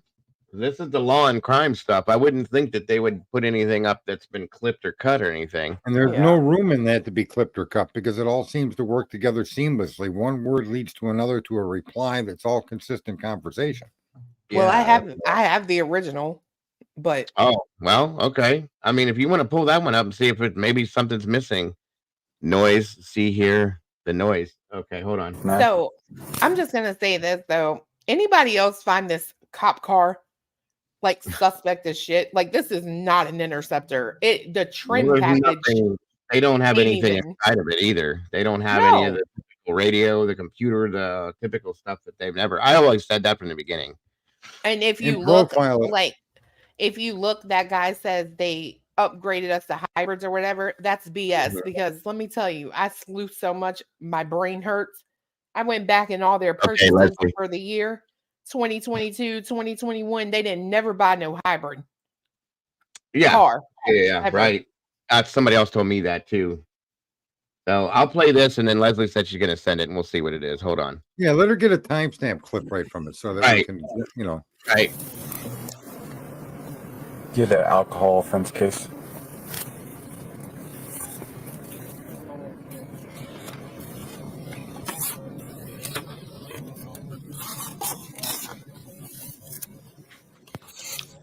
It really doesn't have anything on the inside that looks like a cop car. You're right, Clue. It looks like a regular car. It is a regular car. It for all day. Yeah, like no computer, no dashboard, no nothing. Yeah, but they would keep kids from running. If they saw a patrol car, they'd run through the field. That car being like unsuspicious like that doesn't. But it's also weird that like Saeed isn't like more cognizant that this could be the cops because he's 21. He's obviously not a freshman. You don't know that they don't have undercover cops there. Yeah, something's wrong with that. Wow.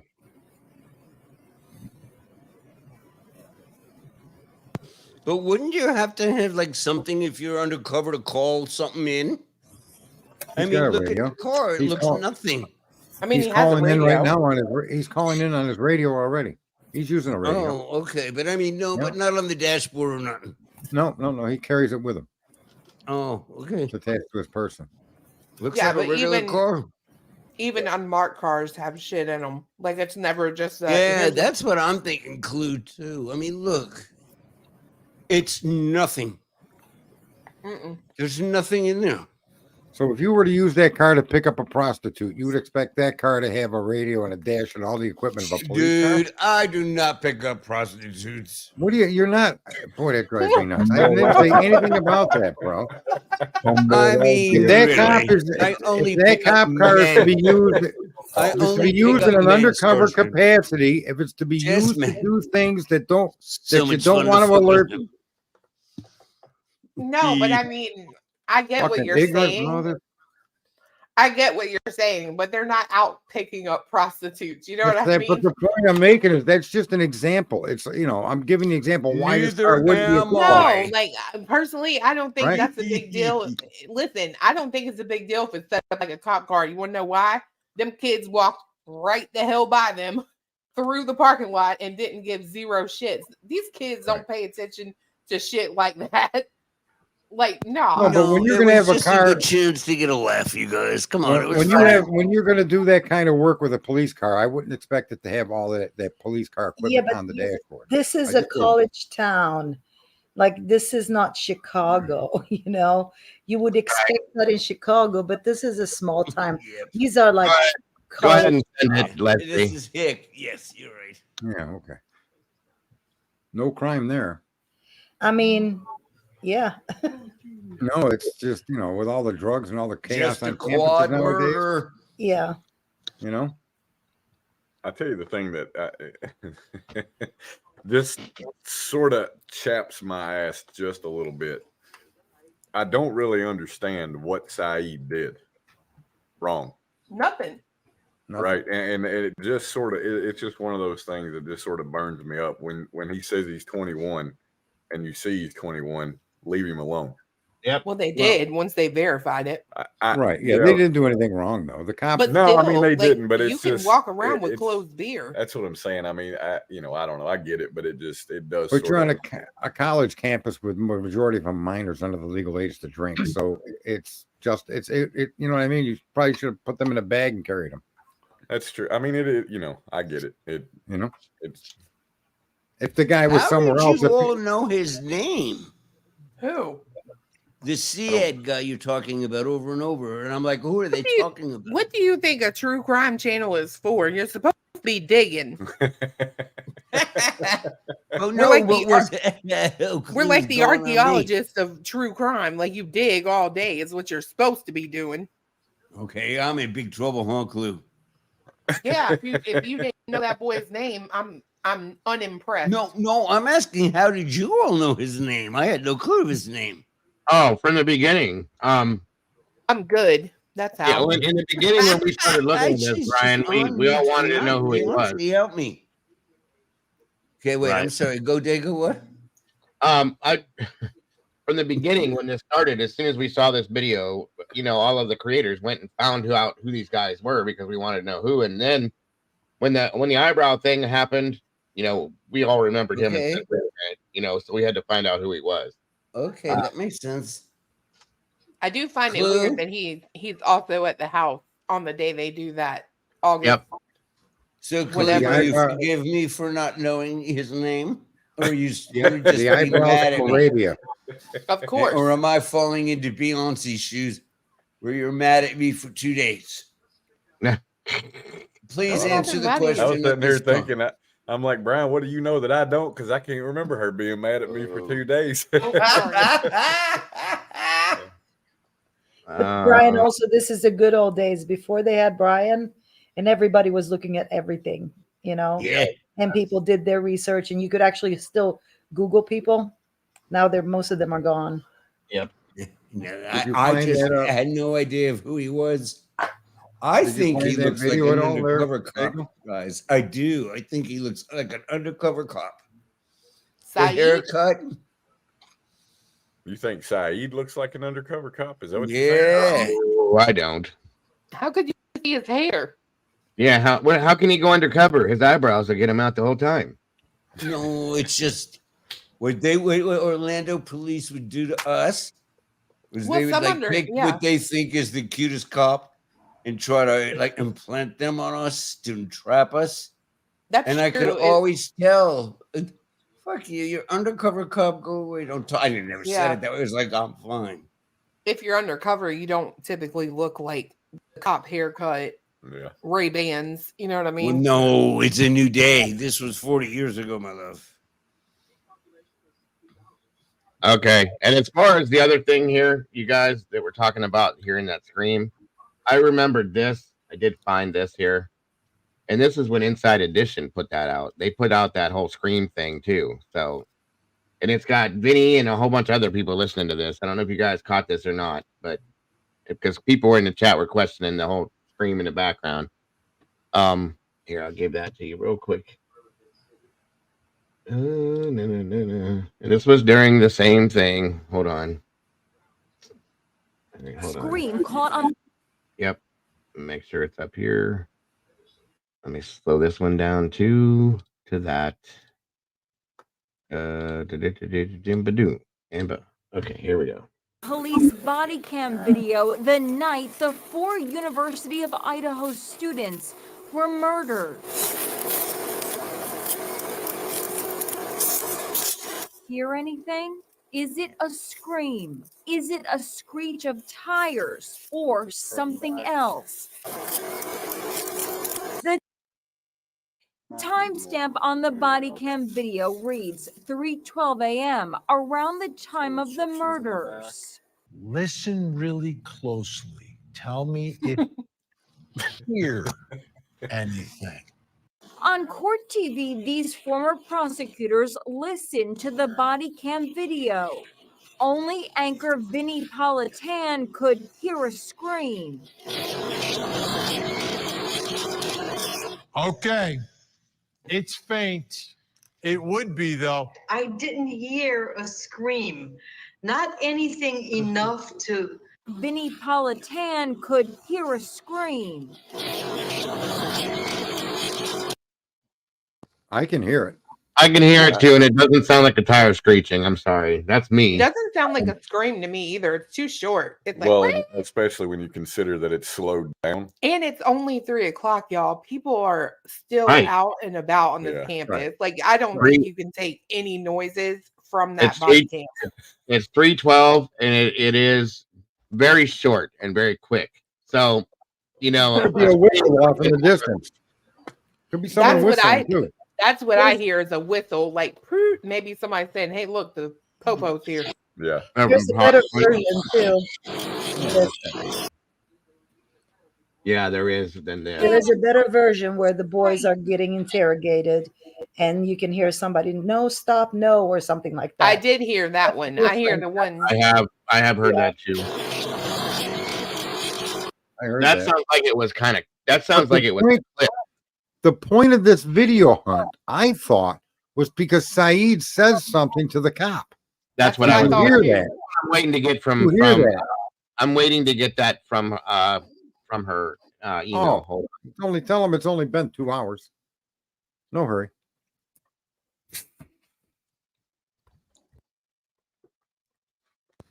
I think everything muted.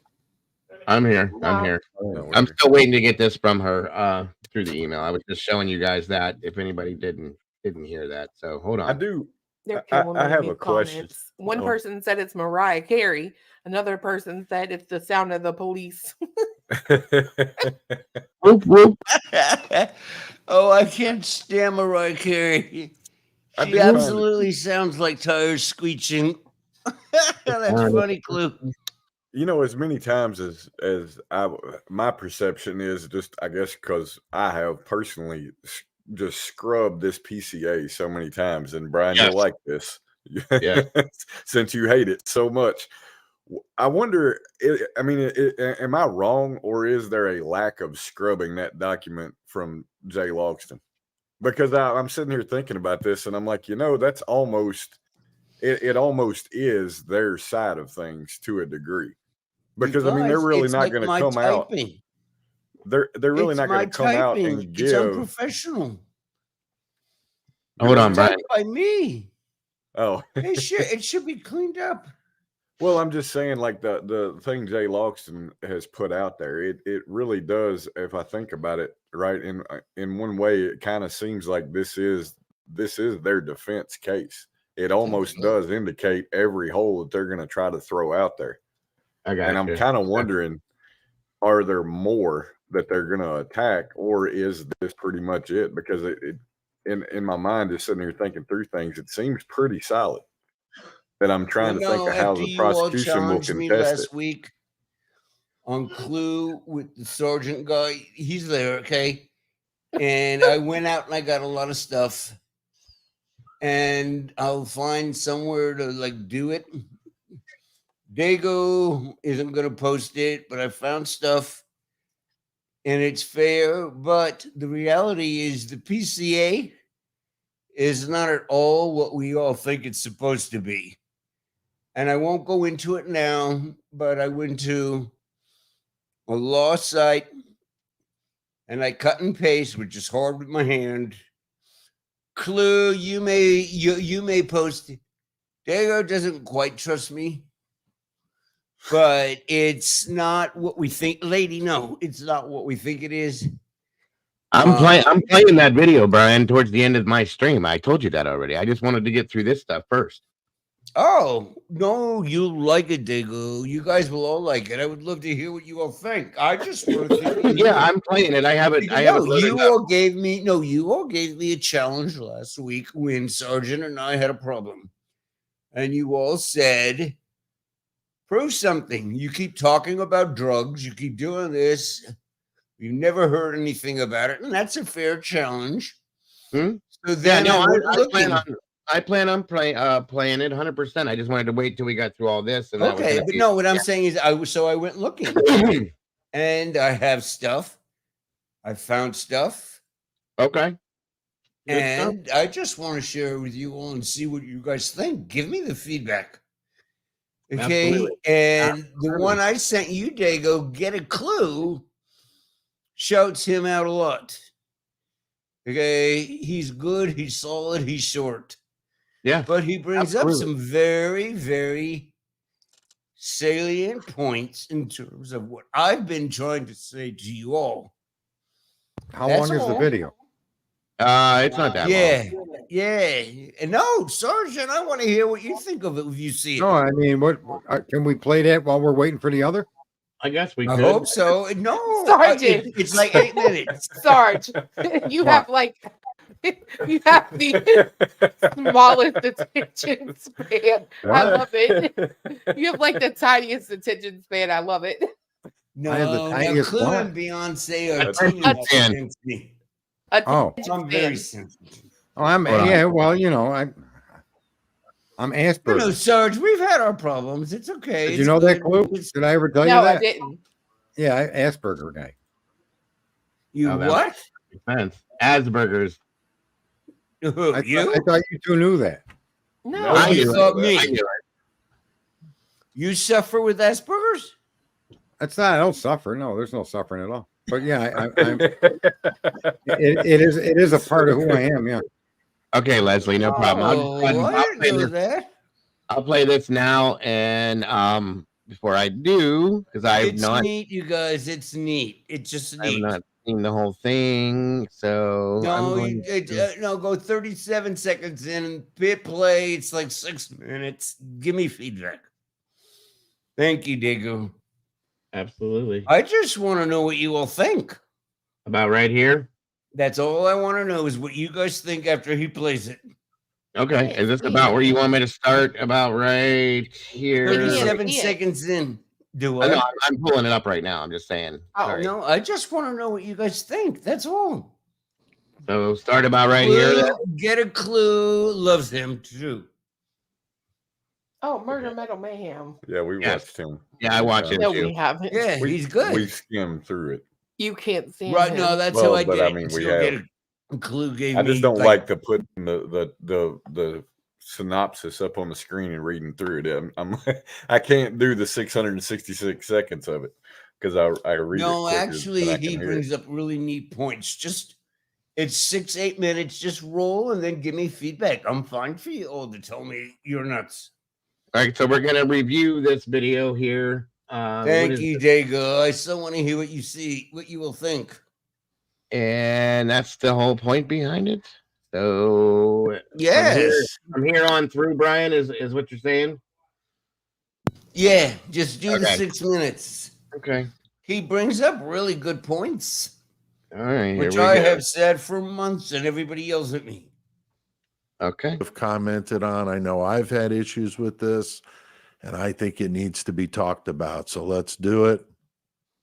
Share this presentation with you. And, you know, the question about drugs has been brought up in this story since I first heard about it. It was definitely at the top of my list of things that I thought maybe were, you know, the reason why what happened at 1122 King Road. Now, no, this is for entertainment purposes only. These are my opinions, my speculation. I'm not saying anybody's guilty of anything. We're just talking about it. We're just having a conversation, trying to prompt discussion between those of us that like true crime and like to talk about these cases. Now, we've heard so many speculate about the idea that drugs may have been involved in the events that happened. I haven't seen anything official that says drugs were sold or, you know, even used for that matter at this address. But like many of you, I definitely have my suspicions. Now, in other videos I've done, I've mentioned the fact that both Xana's mom and Maddie's stepmom were busted about a month or two before this happened with a lot of drugs. I mean, like meth, fentanyl, a lot of drugs. And they don't seem to have gotten any kind of sentences that I'm aware of for these infractions. So how does that happen unless you're being an informant possibly for the police? I don't know. I'm just saying I brought this up in another video, but that kind of revolves or, you know, has something to do with the drug angle here in the story. So I wanted to bring it up again. Now on the channel, A Convict's Thoughts with A.R. Hayes, he talks about drugs at the house. Now he is an ex-con. If you're not familiar with A.R. Hayes, he's got a great channel. He talks very openly about his experiences with the police and being arrested and, you know, serving a lot of prison time. And, so I definitely take his word for it when it comes to this sort of thing. And he brought up some things that to me made a lot of sense and helped explain some of the oddities about this case. Now, you may have heard of the term trap house. And if you're not familiar, that's basically a house where drugs are stored, which is a common practice with drug dealers to keep their product in a place that not necessarily ties to them. So that term's been used for this house pretty loosely. But again, I don't know if that's just rumor or fact. There is a vacant room in the basement level of 1122 King Road, which is where Bethany's room was there on that same level. But this room was vacant. And the roommate that was renting the room wasn't living there. So A.R. Hayes talks about on his channel how this is a common practice with drug dealers to rent a room and not actually live there, but have it to where they've got control over it. It's got its own lock on the door. And he said in most of these cases, all the roommates have their own lease, so that this way, if something were to happen, a drug bust, nobody else is responsible for that bedroom and they're not going to go down for it.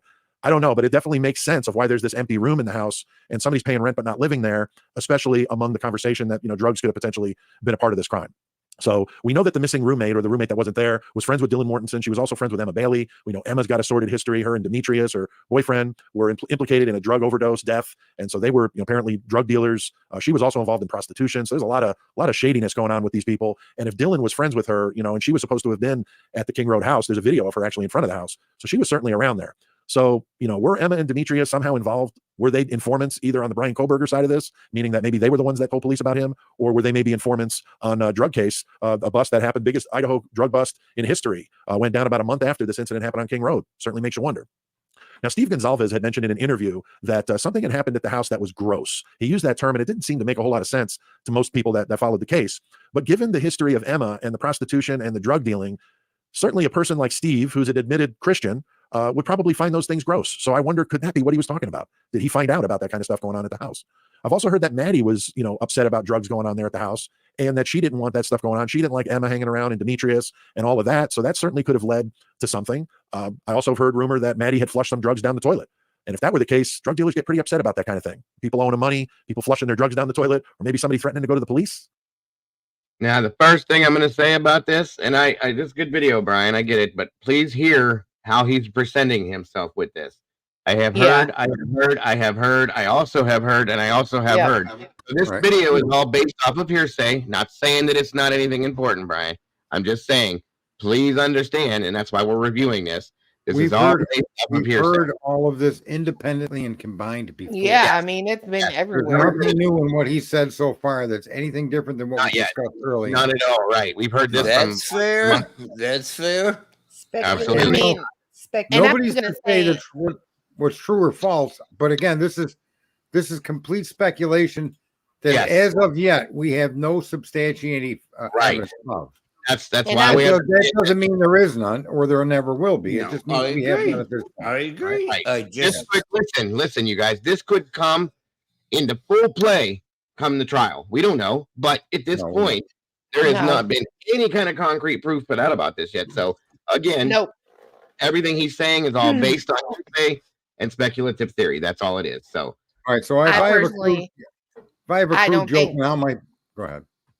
I don't think you're going to see anything to do with drugs in this. That's how I am. I've been that way since day one. Everybody, it's a cartel hit. You want a cartel hit? Go look up Savannah Soto. That's a cartel hit. They don't care. We're moving to that case next, guys. That's coming up this week, probably tomorrow or the day after, honestly. But that's a perfect example. Them people that took y'all out, they don't care about your unborn baby. They don't care about you. They don't care about that man. They got something to prove, and they left you as a message. This is not that. Thank you. And there would have not been two people left in this house if that was the scenario, in my opinion. It would be if those two were on their side. Well, there's that too, but I mean, you could paint any picture you want to come up to something that even makes sense, but it doesn't mean there's no evidence to go anywhere with it, though. Right? Exactly. Well, and that's why I don't think we'll hear anything about it at trial. Because at the end of the day, the trial won't be, okay, no, Kohberger didn't do it. Here's who really did it. The defense is going to go build a case to prosecute somebody else. They're going to try to tear down the all mailing me checks for $7.2 million collectively when I'm right and you're wrong? No, do you want my checking account number? I could use the money. Absolutely. Sarge has all my money. So listen, you guys want to hear how did you get all of Clue's money? Well, it's your husband's fault. He's a gambler. I took advantage of him. I mean, let me go ahead and figure this out real quick, guys, and then we'll move forward from there. You're gonna do what? I'm gonna go ahead and finish this up real quick, and then we'll move forward because there's only The whole thing. We already know where it's going, but go ahead. Well, I have it on high speed. It's gonna go through fast. You just don't like listening when it challenges you. I've also heard that Kaylee was apprehensive about staying at the house that weekend. Why was that? Did she know about all of that? Did Maddie tell her about that? Did that, maybe cause her to be apprehensive about staying there? Was that what she told Adam? There's all these questions about this case, and the drug angle seems to make some sense to me, at least. It helps kind of fill in some blanks.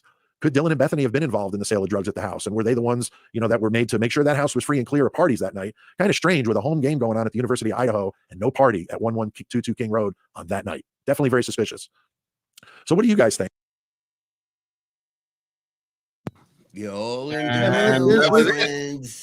That's it. And I get it, Brian. I get it. No, I see in denial, and I don't know why. Is it because they're blonde and pretty? No, there's no denial involved, Brian. Listen, it's not that I'm in denial. I just have not seen that indicative proof that was an issue. Right, and not only that, Brian. If you've listened, we've always questioned Dylan's statements, and there's so many questions around her statements, her actions, her purported actions that it's, could you tie this in? Could you tie her into some bigger conspiracy like that? You could, but there's just no way to make that link. Right. And we're stuck with the accused being Kohberger, not the accused being Kohberger, the drug kingpin. And, right? and the thing is, you're not wrong, Brian. That is, you're not. Yeah. That's questionable by all means, but right. With everything else that goes along with this, I just don't feel it. I'm sorry, Clue. Go ahead, hon. No, I'm just so amazed that so many people don't feel it. It's the closest thing I've seen. It felt like this to me. The closest thing I've seen to like what I would consider to be sketchy possible drug activity at that house would be when them cops go up there August, what is it, 16th? Yeah. And Saeed comes like from around the house wearing this backpack, and he's like, have you guys seen a dog? I lost my dog.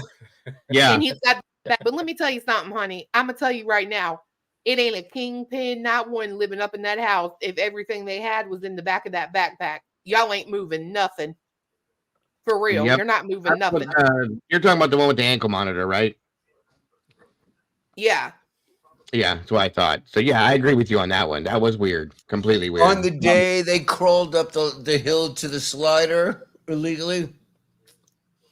No. I'm talking about that is that same day. Yeah. Okay. And I also think that one dog that was, you could go and point out that one dog that was butchered is a display of the kind of crime that took place. Who did that? Agreed. I wholeheartedly agree. And we can talk about all the other strange things that have happened here, period. There's been multiple strange deaths. There's been multiple strange occasions that have happened around this whole time. All of that can play into effect if you want to go with that. I agree. So, it makes Can I reset everything with a terrible joke? Please do. Sure. There once was a man named Go Dave. for it, dude. That's funny. Start over. Listen, let me start over. There once was a man named Dave who dug up a prostitute's grave. She smelled like shit and was missing a tit, but think of the money he saved. I get it. Sorry. That's funny. Clue is the only one that got it. I missed it. Oh, I got it. It was good. Everybody loves the free. Did you free get it? snatch. Yeah. That was the only idiot in the room. That's okay. Not the He first didn't- time. Brian, he didn't have to pay her. She's dead. Oh God. That's what date was that? Move on, Digo. Move on, Digo. What date was that one on, Clue, that you were talking about again? the 16th. August 16th, yeah. Why is it not coming up under that then? That's weird. Was it the Oh, wait a 16th minute. It was. or the 21st? No, it's August 16th. Oh yeah, it was the same. It was the same day they took that picture and said meet the Right, roommates. exactly. Dylan's in the back in that same dress. Yeah. But Yeah. doesn't that one comes up as a nighttime? Well, they were. No, that's September 1st, second. Yeah, August 16th. There is when they go to Jack's house for the noise complaint, and Yeah. then walk over to Kaylee and Maddie and all them's house because That's they see the one you're speed. talking about, then. Okay, hold on. Let me double check. Beyonce, is the avatar close to your picture? Is the what? Avatar close to your picture as it relates to the beard? Yes. It's no, it's longer yeah, now. Dago asked that the other night. Yeah, that was it's longer than that.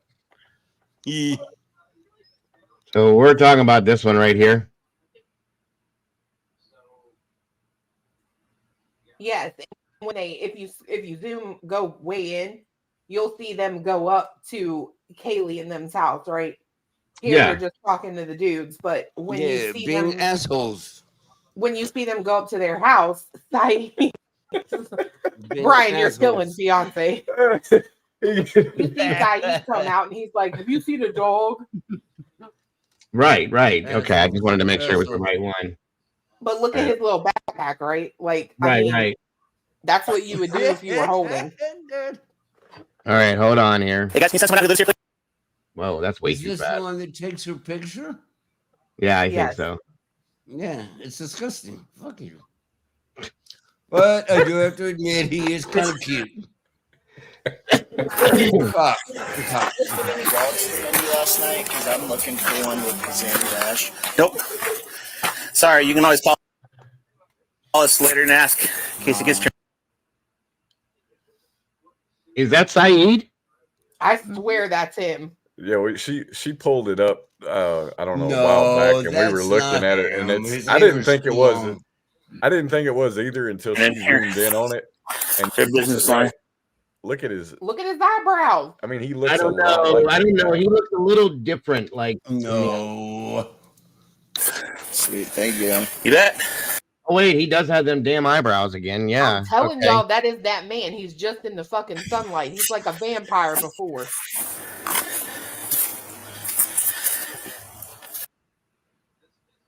Oh, I missed it. Oh, maybe we can see a name. No, that's the cop's card. He's giving it. Yeah, that's right. Find out who lives here, please.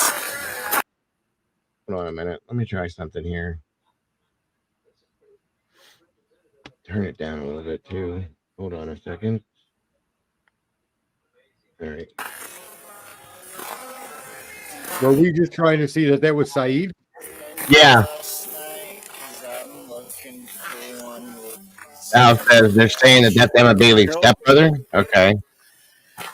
Sorry, Oh, you God can almighty. You're kidding me. ask in case it gets turned in here.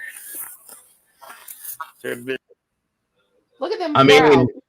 yeah, That I is that can see why you think that. I mean, it was nighttime. No. It was And let nighttime. me tell you, I've seen other pictures of Saeed without no ball cap on. That is that boy. I'm telling y'all, that is. He's got a Saeed. lot of hair. I don't know. His chest is much bigger in the other cam. The He body had cam. two shirts on. He had a long sleeve shirt and a jersey on. That's true too. No. Clue, we got to cruise our men better. Yeah. Come on now, Well, honey. it's snowing. I don't know how we're going to do anything there.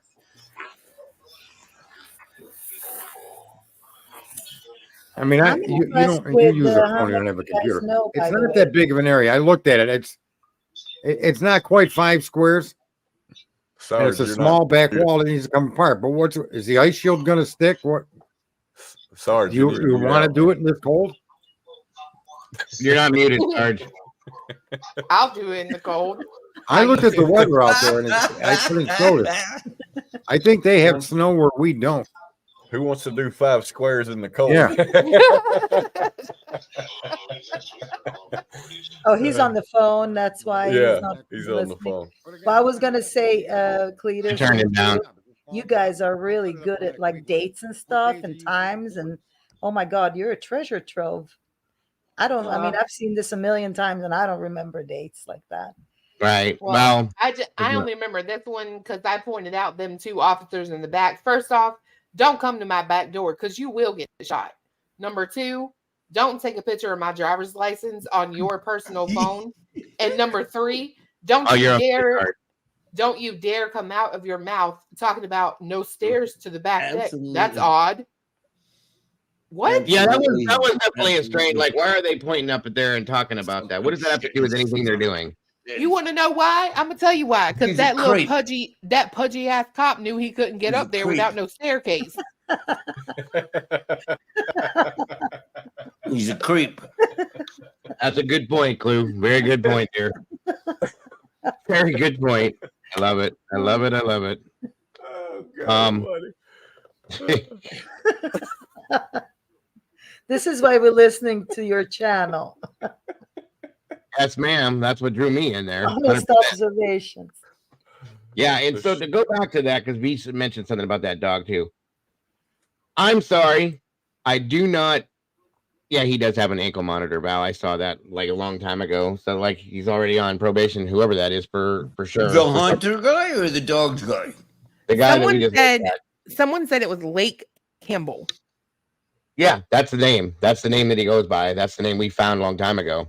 Okay. No, I'm saying Y'all was need it to the check guy y'all's in the front of the eyebrows. house or hunter Like- coming out? That Like, was I one of the know names. I'm It's sorry, cold go. in Idaho. Who has it but on that's their ankle? crazy. Mm-hmm. I I'm agree. sorry, Like, y'all who need- has it? Lake Okay. Campbell.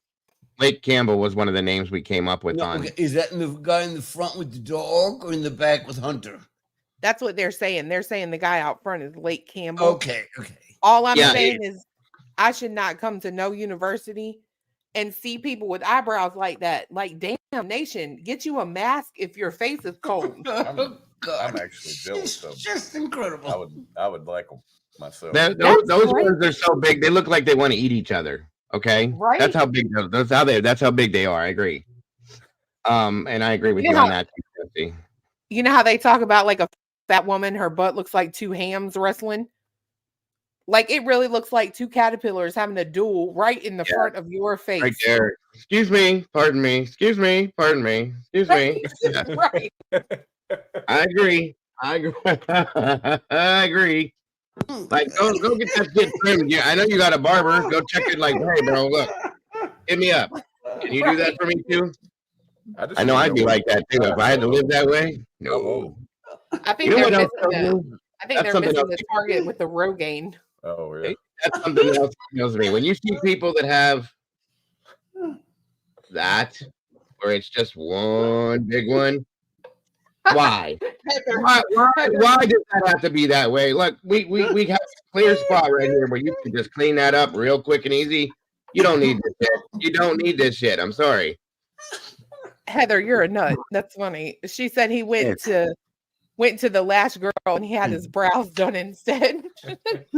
Sorry about that over talking there. Oh, it's okay. It's all right. No big deal. I thought I turned my speaker volume down and I forgot to mute the mic.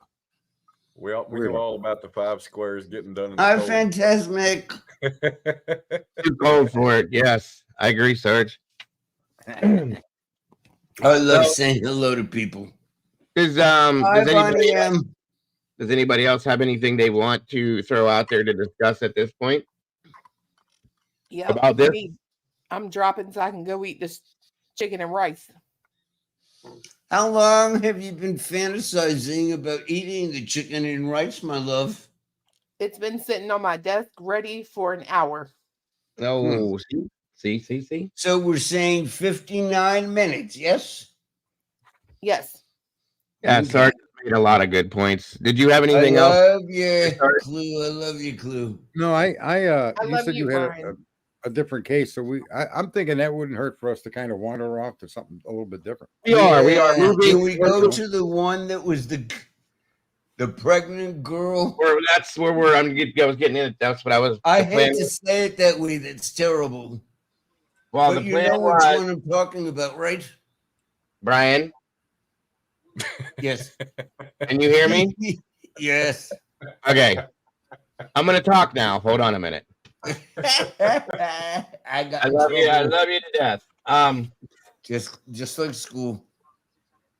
Okay. So this is what the end of towards the end, I was going to bring this up to you guys. We're jumping into this. This is a pretty scary and sad situation. 1 second here. It's a newer case that popped up a while back here.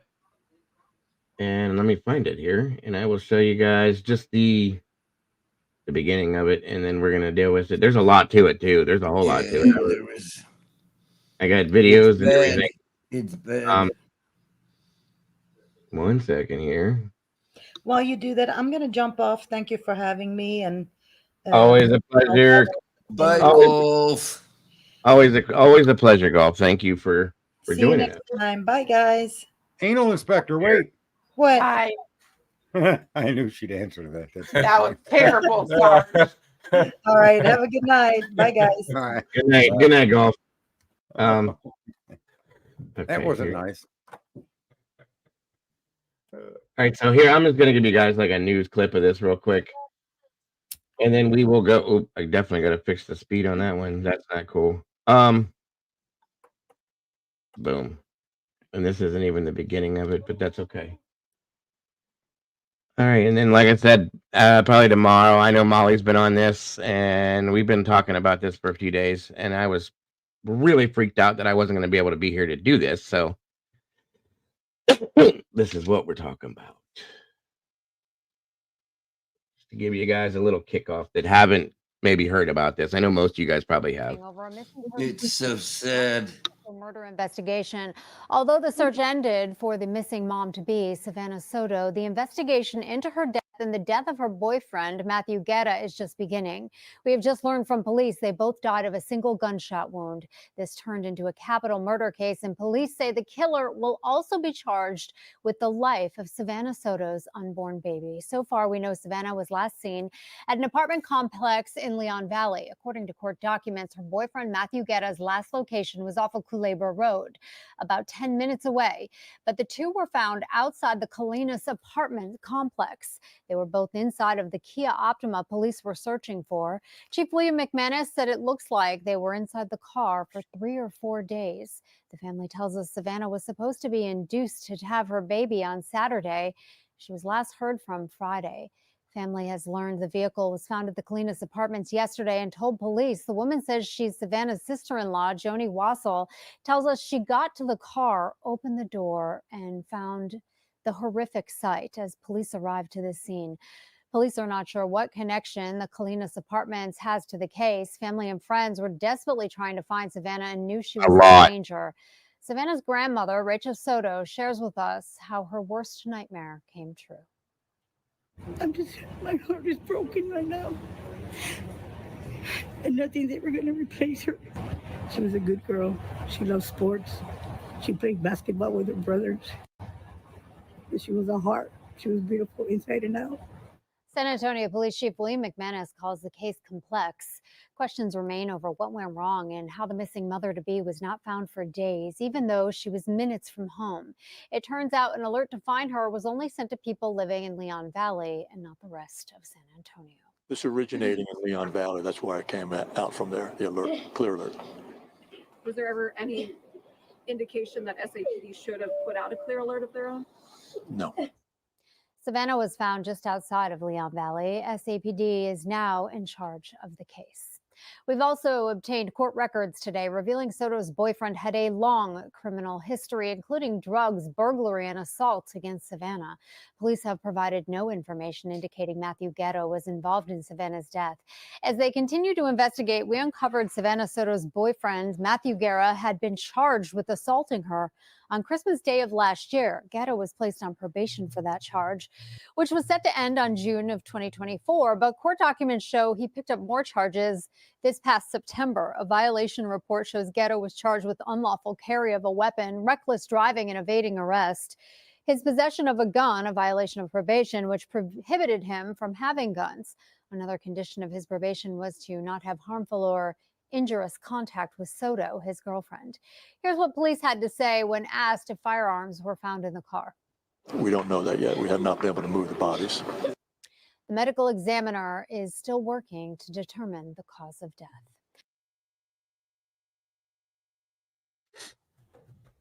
All right, guys, this is horrific. This is one of the it's horrible. This is one of the most horrific ones I've seen in a while, and I have I have videos on this, and I have a lot of stuff that Molly had been gotta- looking at and digging on and throwing at me last night in Discord. So, this is tomorrow. We're going to jump into this tomorrow since, I got a question on that. They're calling it a murder, but they don't know if there was a murder weapon in the car. But they're sure. Have you guys seen the hallway video? At that point, yeah, that's what they said. Have What'd you say? seen the hallway video where it's the 3 guys? Yeah, I have all those. Yes. Yeah. So doesn't that explain it?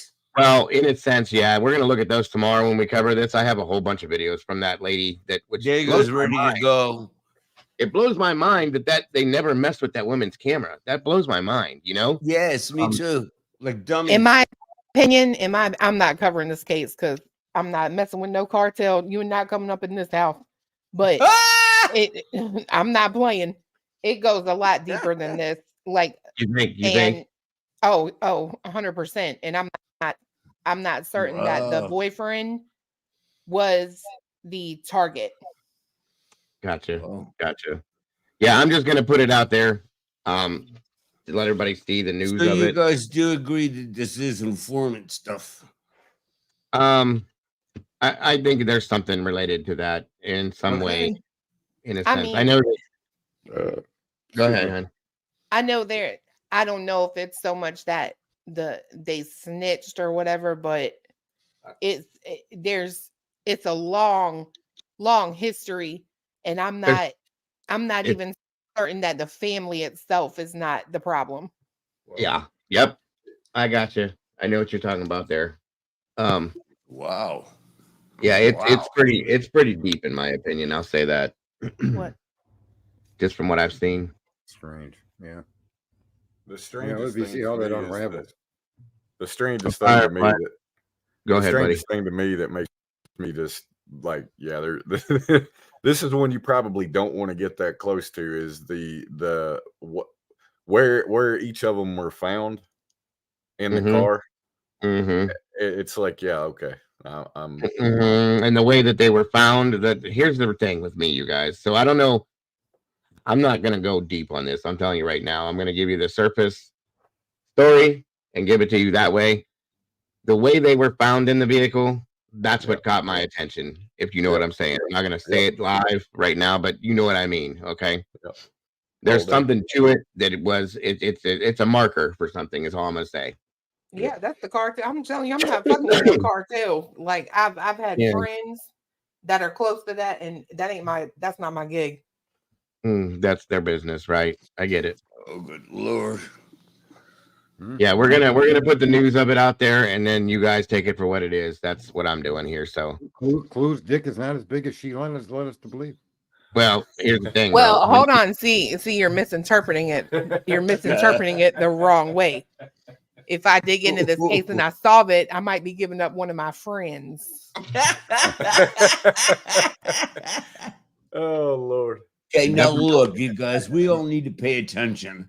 If Clue is telling us to back off, we all need to run. She ain't wrong with that part of it, guy. As soon as I figured out, like Cletus said, how they were found, I was like, okay. Yeah, it's a little definitely a marker for something. So it is what it is. Yeah. It's very sad, and at the very least, it's very sad. It should. See, Dago, that's where I always get in trouble. All my life, that's where I always get in trouble, and that's why I'm not a fan favorite on this platform. Mm-hmm. It's sad in a certain sense, but I can't sit here and say to one mom who's not present in their kid's life that that's a certain way to be. You lay down with dogs, you gonna come up itching. Yeah, I know. You know what I mean? I got it. Yeah. And if you look at the social media, if you step in that puddle, your foot's gonna get wet. Period. That's how that works. You know what I'm saying? Right. And it's like you look at the social media, and it was not what you were doing was not being kept a secret. You're dating this man, and you have a baby on the way with him. So it's kind of like, what did you think was going to happen eventually one day? What did you think your end was going to be? And one of the things is I was reviewing the ring cam videos to this thing. I was like, you ain't trying to hide nothing. There ain't nothing being kept. Nothing's quiet. It's right there. No. What did I say the other day? We get in our own ways in life, and we don't even realize we're getting in our own way. Yeah. Right? Y'all, You swim I with mean, the fish, you die with the fish. That's how it works. Yeah. And there's a lot of cases out there like where people are taken with no apparent obvious reasons to why they were the victim. Right. Yeah. And in this case, Oh, yeah. these victims may in fact be, a product of their own choices. 100%. Right? I agree with that. That's Right. what this is. Like I said, you step in that puddle, your foot's wet, damn it. Period. That's how that works. Well, it's if kind you of want- like the way I look at it, and it's never popular opinion. I'm gonna get a million hate emails tomorrow. Bring them. I'm No, not you're busy. not. Oh, hey, But you can handle the it. way I look at it is the only victim, true, what you would consider to be a victim is that baby. Right. That baby, because that baby didn't ask to be born, first off, and second of all, it didn't ask to be taken and have its life taken either. That's the other thing. It has no choice in what it does. It's not even born yet. Right. So yeah, I agree. Sergeant, it was nice to be on panel with you, and we did okay. Yeah, why Who? wouldn't we? Sarge, oh yeah, you guys are fine. Oh, it was nice. It's good. I told you before, Brian, you can't always, we're going to disagree at times and different things, and then we can always shake hands and walk away at the end. That's the way it is the way it is. You know what I mean? So that's no big deal. There's also another one too. We did it. I'm glad we did it. It makes me feel better because the other week was really trauma for me. So I'm glad, Sergeant. Well, I'm going to be mad at you for 2 days, Brian. Oh God! Now I got somebody else mad at me. Oh my God! I can't stand people mad at me. But Sarge, I'm glad we did okay tonight, dude. I am. Go ahead, Sarge. Go ahead, Sarge. I was going to say, I'm not aware of any issue I had pending with you. As far as I'm concerned, there was never one. And, we have our discussions and talks, and that's the end of it, right? That's all That's the way it works. Like I said, we're not always going to agree 100%, you guys. It would be boring if that was the case. Right. This is another. Yes, ma'am. I have a question about this Savannah Soto case. Mm-hmm. Do you find it's a little interesting, if you will, that Steve Gonzalez, right, on camera, we need the public to help. We need the public's information. We need what they know, right? Complete contrast to Savannah Soto's family telling everyone on social media, stay the F away from the case. Yep. Yeah. I got what you're saying. I know where you're at. 100%. That's why I said, if I do it, it's going to be it's a scratch the surface. Here's the news. Moving on. Because it's not my business. That's their business. That's all I'm saying. I'm just bringing the news, folks. This other case too is another one I wanted to look at. This Kimberly Singular with this woman here. This Both woman. of you are scaring me. It's like, could someone get hurt? Like Clue, Dago, is there a concern you can get hurt by us doing this? Brian, there's always concern anybody can get hurt with any of these cases. I'll be honest with you. This one is just a little bit deeper. That's all I'm saying. I'm not going to talk about why. God almighty, that's all we need. But this one here, this lady Kimberly, I think it's Singler. Yeah. This woman she's whacked. Like she went in and she did some crazy shit. Set up a burglary. Blamed it on some things on her ex, and then she unalived her own children and took off. And she's been caught now. But the point is, like, what is going on with people today? You know what I'm saying? It's just this is another one I was bringing to you guys to give you the news on this. It's very sad as well. Very sad. But it's something different. We got to keep looking at these things that are going on. The Chelsea Grim case, that has become quite a bit sadder than I thought it was going to be. We're still following up with those too.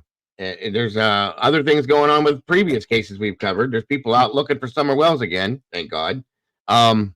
Hopefully something comes from that soon, but there's a lot of stuff, not just Idaho, you guys, is what the point is. And we really need to be delving into a lot more of than what we have. But these things are important in Idaho, don't get me wrong. Just like the things with Delphi are important. That's been kind of quiet lately too, which is a little weird to me, but I don't know. He's been moved to a safe location, apparently, right? Yeah. What's that? He's been moved to a safer location, apparently. Well, That's what they said. But I did a review on the location he was moved to, and I don't know if it's any better or any worse. They did a whole documentary on the place he was moved to, and it was like, shit, is he better there or there? You know what I mean? Yeah. So we'll have to, time will tell in that sense. But there's a lot going on out there, guys, and we have plenty of stuff to keep us. It's definitely a different location, right, Firefly? Plenty of stuff to keep us busy. I'm really surprised it's been kind of quiet with that one too. I really am. Unless I'm missing something. I've been looking, but I haven't been seeing anything. So we got stuff going, and again, as I tell you guys all the time, if you see something you're interested in, throw it my direction, or any of us, any creators, Clue, any of us. Throw it our direction so we can put it out there if it's something that's going on around you that nobody knows about. Because as we've seen with a whole bunch of these cases, you guys, MSM, they don't put the shit out there like they're supposed to. We don't know about it. You know what I mean? The case of the woman that went missing in Florida that I covered.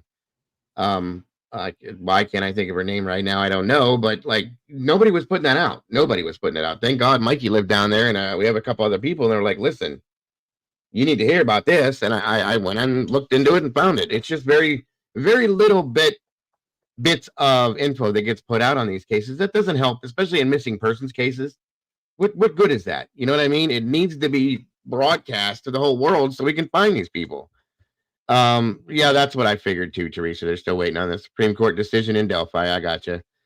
But that's what we do. That's what we do is we put this out in a wide range of areas so that this can help, especially in missing persons cases, especially in missing children's cases. And that's what it's all about, guys. That's why we do what we do as creators, in my opinion, at least. I think we all have the same goal when we do these things, is to try to help to make a difference in some of these cases, and it's important in that sense. So that's why I appreciate you guys all tuning in and then turning around and talking to your loved ones about this and saying, hey, did you know about this? Because we don't ever know. If I'm covering a case, I'm in Ohio. If I'm covering a case that's in Florida or Wisconsin, somebody may have known that. Somebody that's tuning into me may know something about that or something. It helps. And Lord knows the range of people that we get to. I know that I'm all over the place. I have people that tune in from all over the world. I'm sure Clue does too. And the other creators do too, So I think that's why we do what we do and why it's so important that we do cover a multitude of things when we can. Love y'all. Be good. I gotta lie down. Be good, y'all. Love you. And thank you very much. We love you. Good night, y'all. Have a great night. Oh, okay, Leslie, I got you. No problems. We're dropping too, so I can go eat my damn chicken. Enjoy your chicken and rice. Cletus, thank you for joining us. Along with you, Clue, I appreciate you guys. It's wonderful to be back. And more than that. Good Lord, I am. So guys, have a great night. And I don't know, it's 10:28. So yeah. I think it's about time to bring her down. Have a great night, guys. Clue and Cletus, thank you for that. Bryan, again, thank you for joining us. Golf Inspector, thank you for joining me too.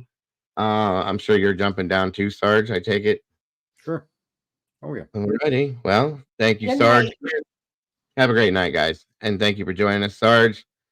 And everybody. Oh, go ahead, Sarge. Go ahead. I do have a question for you in StreamYard once you close down the YouTube aspect of it. Oh, okay. Yeah. Hang out then. Hang out. Yeah. Just for a minute. And everybody else in chat, thank you guys so very much for joining us tonight. I appreciate you guys more than you know. It's been a great show as always. I appreciate you more than you know, moderators. Always a great job. I appreciate you so very much. All the meatballs in the house, thank you for floating around the sauce with us for a few hours. I do appreciate you much. And all the new meatballs, welcome to the family, guys. It's great to have you here. Anybody that may have donated to support the channel in any of those ways, God knows I am so very appreciative of you. It is definitely not something expected, but more than appreciated, guys. Don't forget, guys, to love yourselves and love each other. And please don't change a thing about yourselves because you are the beautiful people. And I will see you all.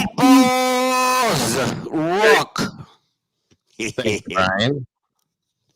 Everybody have a great night. And yeah, hang out, Sarge. Give me a few minutes to shut this down. I'll be right here. Alrighty, all right, guys. Have a great night, folks. I'll see you soon. Hold on a minute here.